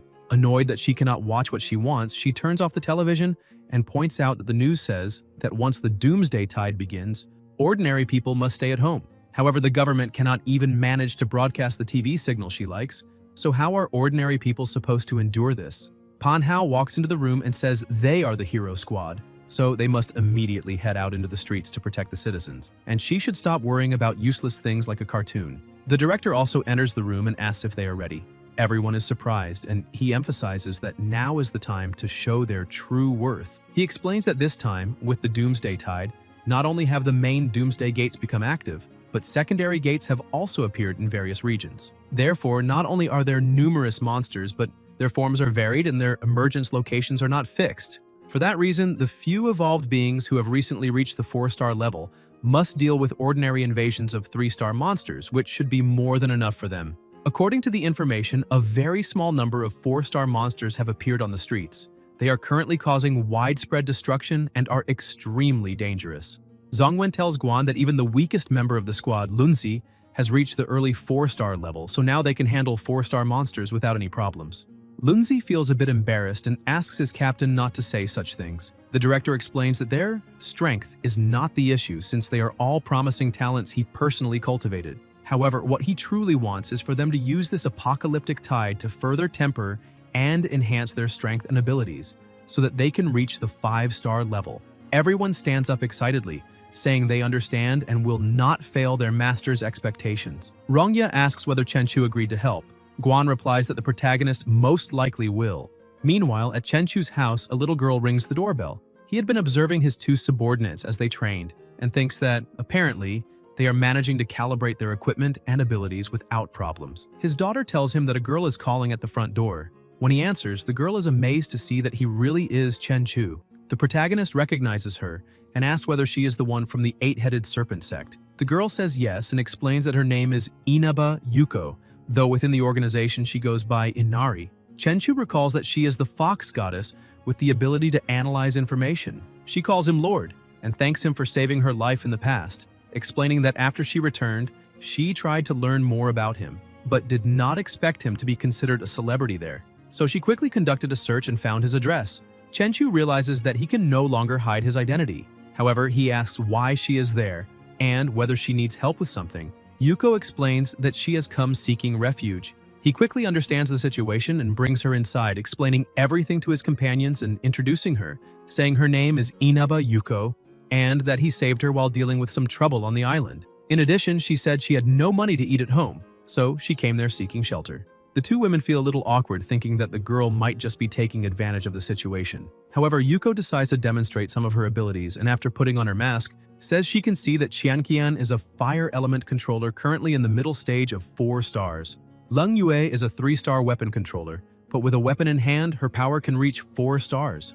The protagonist praises her, saying the precision of her information-gathering abilities is impressive. Moreover, he states that the Extraordinary Girl Squad needs an intelligence specialist. Yuko laughs and says that in front of Lord Chenchu, the divine oracle she possesses is nothing more than child's play. Qianqian remains jealous, thinking that the girl only knows how to flatter. However, she still does not seem fully developed, so she poses no real competition compared to a mature woman. Chenchu tells them that this will be their first mission as a 3-person team. He states that now that they have Yuko as part of the team, serving as their intelligence officer, they will definitely overcome the apocalyptic tide safely. Qianqian is surprised and asks whether he truly does not plan to stay and help with the monster invasion. Chenchu explains that he has a more important mission to fulfill now. Shixi appears and says the door is open. Leng Yue points out that the two of them have just evolved, so how could they possibly take on such a difficult task? Chenchu rebukes her, saying there are now 3 people in that group, which is already enough to save the entire world, and asks her to believe in their abilities and strength. Yuko smiles at the two of them and asks them to guide her as older sisters. A massive explosion erupts at the popular mall and people begin to panic, asking what that is, until one of them realizes it is a monster and screams for everyone to run immediately. The soldiers, aware of their duty, shout that no matter what happens, they must hold the front line, but as soon as the monster appears, one of them asks what that thing is. It is the terror demon. Even when facing such a creature, the soldiers step in front of the civilians and open full fire, but after several shots, they realize their weapons are useless against it. The terror demon prepares to attack and fires projectiles at the soldiers. Lunzi arrives just in time and activates his spiritual shield, protecting everyone. He tells the soldiers to fall back and help evacuate the civilians, saying the hero squad will handle the monster. The soldiers recognize that this is the hero squad from the Special Affairs Department and feel relieved, saying they will leave it to them. Zongwen uses his instruments to check the pollution levels and notices that the index is high, which means a secondary doomsday gate must be nearby. He informs the Special Affairs Department that the terror demon has been found near the popular mall and that its strength is approximately 4 stars. He relays orders to the rest of the team, stating that the mission is to eliminate the monster and close the secondary doomsday gate. Pan Hao, eager to test his strength, charges at the monster and attempts to attack, but the creature blocks the strike with ease. Pan Hao realizes the monster's defense is so strong that his spiritual spear cannot pierce its skin. The terror demon throws him back as if he weighs nothing, but Zongwen uses spiritual fabric to cushion his teammate's fall. Wu Yimei looks down as she was about to fire one of her shots, and at the last second he manages to move out of the way and her bullet hits the terror demon directly. Although the monster remains standing, Pan Hao can tell that her rifle was able to penetrate its defense. Wu Yimei grows excited and says they need to pierce the terror demon's weak point once and for all. She tries to fire again, but this time, the terror demon blocks the shot with its hand, deflecting the bullet into a nearby building. Pan Hao warns that any damage to public property will be deducted from their salaries. Irritated, she tells him to stop talking nonsense, since she was clearly aiming at the terror demon's weak point. Zongwen orders the two to stop arguing and explains that the monster appears to have some kind of special deflection ability, which makes weapons that rely on precise trajectories ineffective against it. Wu Yimei thinks that if that is the case, they simply need to create many imprecise trajectories at once. The monster probably will not have time to deflect all of them, so at least one will hit. Zongwen reprimands her, saying she must follow his commands since he is the captain. He also reminds her that the director scolded them last time because their coordination was terrible, with everyone acting independently. Therefore, he orders her not to launch any large-scale attacks until the terror demon's true weak point is confirmed. Wu Yimei says that is easy to solve. Lunzi just needs to draw the terror demon's attention and she will find a way to hit it. And even if one shot does not bring it down, she can fire again. The captain tells Rongya to provide cover for Wu Yimei so she can attempt to strike the weak point. He also explains that the monster's weak point appears to be the back of its neck and that a close-range explosion should damage its core. Rongya prepares for combat and says she understands. Zongwen continues explaining the plan and tells Pan Hao and Lunzi to draw the monster's attention from the front, while he will use his spiritual power to try to control the terror demon and restrict its movements. He then gives the order to begin. The monster charges forward as well, but the captain manages to pin it to the ground, temporarily controlling its movements. He explains that his spiritual threads can materialize into anything. However, even while unable to move, the monster can still attack at long range, once again firing projectiles at the hero squad. They manage to dodge and block the blows. Pan Hao seizes the opening and rushes in, hurling his spear toward the monster's face, but the creature catches it with its bare hands. Pan Hao shouts for Lunzi to act. Lunzi sprints forward excitedly as he has been waiting to use that move for some time. Forming a shield on his arm, he leaps and uses the momentum to drive the spear with full force into his opponent. The monster is severely wounded, and they wonder if that truly worked. However, the terror demon simply begins pulling the spear out of its own body. Zongwen is shocked, questioning whether the monster's head was not its weak point. Wu Yimei launches a full-force attack using her spiritual explosion, but the captain shouts for her not to aim at the head, since that is not the weak point. Unfortunately, the warning comes too late. She fires, hits the monster's head, and destroys the spiritual spear. Wu Yimei arrogantly declares that the battle is over and that, at critical moments, they need to learn to trust her more. Zongwen desperately yells for her to get away from the terror demon immediately. However, with her guard down and believing the fight has ended, she cannot react in time. Rongya tries to save her teammate, but unfortunately her shield is not strong enough. The monster's attack pierces through and strikes her body as the creature grabs her. The hero squad begins to collapse. Lunzi loses control, overwhelmed by his emotions, shouting at the monster and demanding how it dares to hurt Rongya. Releasing all his power, he charges in to save her, but the terror demon simply hurls Rongya at him, knocking them both down at once. The captain realizes that if they crash directly into the ground, the impact could seriously injure them, so he uses his abilities to catch them. However, this causes the bindings restraining the monster to weaken and start to vanish. Wu Yimei, traumatized by the thought that she injured her teammate and that it is all her fault, stands frozen. The captain shouts, asking what she's doing just standing there. Seeing that she is not in a condition to think clearly, he tells Manhwa to get her out of there and leave the terror demon to him. However, Manhwa is without his spiritual spear since Wu Yimei destroyed it with her attack, and lacking any confidence, he says that without his spear he would die if he advanced now. So he is sorry but cannot do anything. Zongwen feels disappointed, thinking that the hero squad faced only a single high-level 4-star monster and has already completely lost morale. Since he can no longer rely on any team member, he decides to act himself. He reflects that if it were merely a difference in strength, they could have compensated with teamwork, but when a fighter loses the will to fight, it becomes truly impossible to do anything. He remembers the director reprimanding him, saying that although he is responsible for coordinating and identifying the enemy's weaknesses, he stood still at a critical moment and did nothing. He must remember that he is not only the team's brain, but also a warrior, and that if he continues seeing himself only as an observer, his companions will sacrifice themselves in vain. Seeing the same situation repeat before his eyes, he does not hesitate. He realizes he has always remained in the rear, giving orders from a safe distance, while his teammates risk their lives on the front line, and that, in truth, this is his abandonment of duty as captain. The terror demon prepares to deliver the final blow, but is suddenly stopped. Zongwen grabs the creature's arm and declares that it is not the only one capable of combat abilities, and that now, as a member of the hero squad, he will face it. Channeling all his strength into his fist, he unleashes a powerful strike that sends the monster flying upward. Thanks to his spiritual threads, he can concentrate his energy into a specific limb, multiplying that part's strength many times over. Shifting the force to his leg, he leaps into the air and then forms a massive axe, striking the monster with full force. The monster remains on the ground for a few seconds, and the captain wonders if he finally managed to pierce the terror demon's armor. However, the creature rises again, and he realizes that not only did he fail to break through the armor, but the shell that was about to crack is regenerating. The terror demon forms blades along its arms and charges at him. Zongwen does not lose confidence and braces himself, thinking he needs to unleash an even stronger attack. He binds the monster once more with his threads and rushes forward with a barrage of strikes, knocking it backward. Noticing that his blows are now slightly more effective, he presses the assault. The terror demon attempts to drive him back, firing countless projectiles around him. But through this exchange, Zongwen finally identifies the true weak point, the heart. He understands that if he retreats now, they will lose their only chance to defeat the creature, so no matter what happens, he cannot take a single step back. If they falter, they will fall into the abyss. Now is the moment to prove why he is the captain of this team. Either he returns alive with glory, or he does not return at all. With unwavering resolve, he lands a decisive strike, bringing the battle to an end. Wounded and utterly drained from exhausting his power, he believes he has finally succeeded. Yet his moment of triumph does not last even a second. Wu Yimei runs toward him, screaming for him to look ahead. When he does, he sees that several more monsters have appeared. Despair grips him as he wonders what cruel joke fate is playing on them. They are completely lost. The captain is injured and exhausted. Manhwa has lost both his weapon and his will to fight.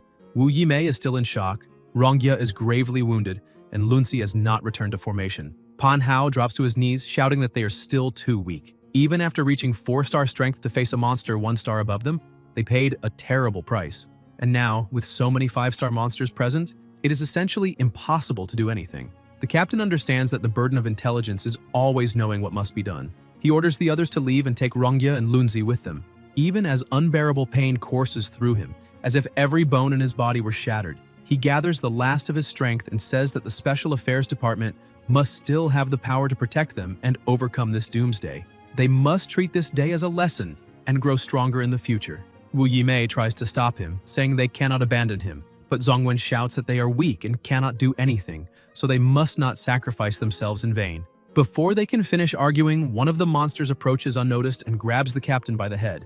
Even in the face of death, he continues trying to save his team, declaring that they must always be responsible for their companions, that this is the highest principle the Bureau taught them. The only rule is to enter the battlefield alive and leave it alive. He screams for everyone to retreat immediately. Chenchu's voice cuts in, asking why they need to retreat. The mere pressure of his presence forces the monster to release the captain. He says it is too early for the captain to be shouting for withdrawal. All the monsters instinctively step back for a moment. Manhwa wonders if that truly is the protagonist. Even knowing Chenchu is an ally, Wu Yimei trembles under the overwhelming aura radiating from him. The captain mutters that he always ends up meeting the person he dislikes most. Yet in the end he feels relieved, because now everyone will be saved. Chenchu steps forward and tells the monsters that their target is now him. He observes that they are merely 5-star creatures, so there is no need to summon the Heavenly Overlord Blade. He will send them all back to hell with his own hands. Manhwa asks if he has gone mad trying to fight them barehanded, but in truth, Chenchu does not even need his whole hand, just a finger is enough. With a single flick, he pulverizes half the body of a 5-star monster, remarking that it is far too weak to be considered a challenge. He then tells the remaining monsters that he is in a bit of a hurry and invites them all to come at him at once. Manhwa cannot believe how strong the protagonist is. He defeated a 5-star terror demon with nothing more than a flick of his finger, something that a team of 5 4-star fighters could not accomplish even working together. Wu Yimei tells Manhwa to stop gawking at Chenchu and help save the injured. Even the remaining terror demons are terrified, afraid to charge at someone as powerful as the protagonist. Chenchu smiles, saying that apparently even monsters fear the true boogeyman, and if that is the case, then he will advance himself and show them who the real predator is. However, his speed is so overwhelming that he simply vanishes. Within seconds, all the monsters are completely torn apart. Zhongwen is so stunned that he feels this can only be called cheating. The protagonist's strength can no longer be understood with normal human logic. His speed and power are so extreme that the eyes cannot follow what is happening at all. Overwhelmed by such terrifying might, the captain drops to his knees, thinking that fortunately Chenchu is not an enemy, otherwise humanity would have no chance of victory. Manhwa also stares in disbelief, saying that the protagonist is even more terrifying than the apocalypse itself. Chenchu reappears in front of the captain and tosses him a crystal, telling him to use it to save Rongye, emphasizing that only that will work. When the captain recognizes what it truly is, he can hardly believe that Chenchu is casually throwing away an item of immeasurable value. For a moment, he even feels as if Chenchu is humiliating them out of superiority. He shouts, asking what the life or death of his team members has to do with him, but by the time he finishes speaking, the protagonist is already gone. Guys, if you enjoyed the video, leave a like, comment, and subscribe to the channel so you don't miss new content. Thank you.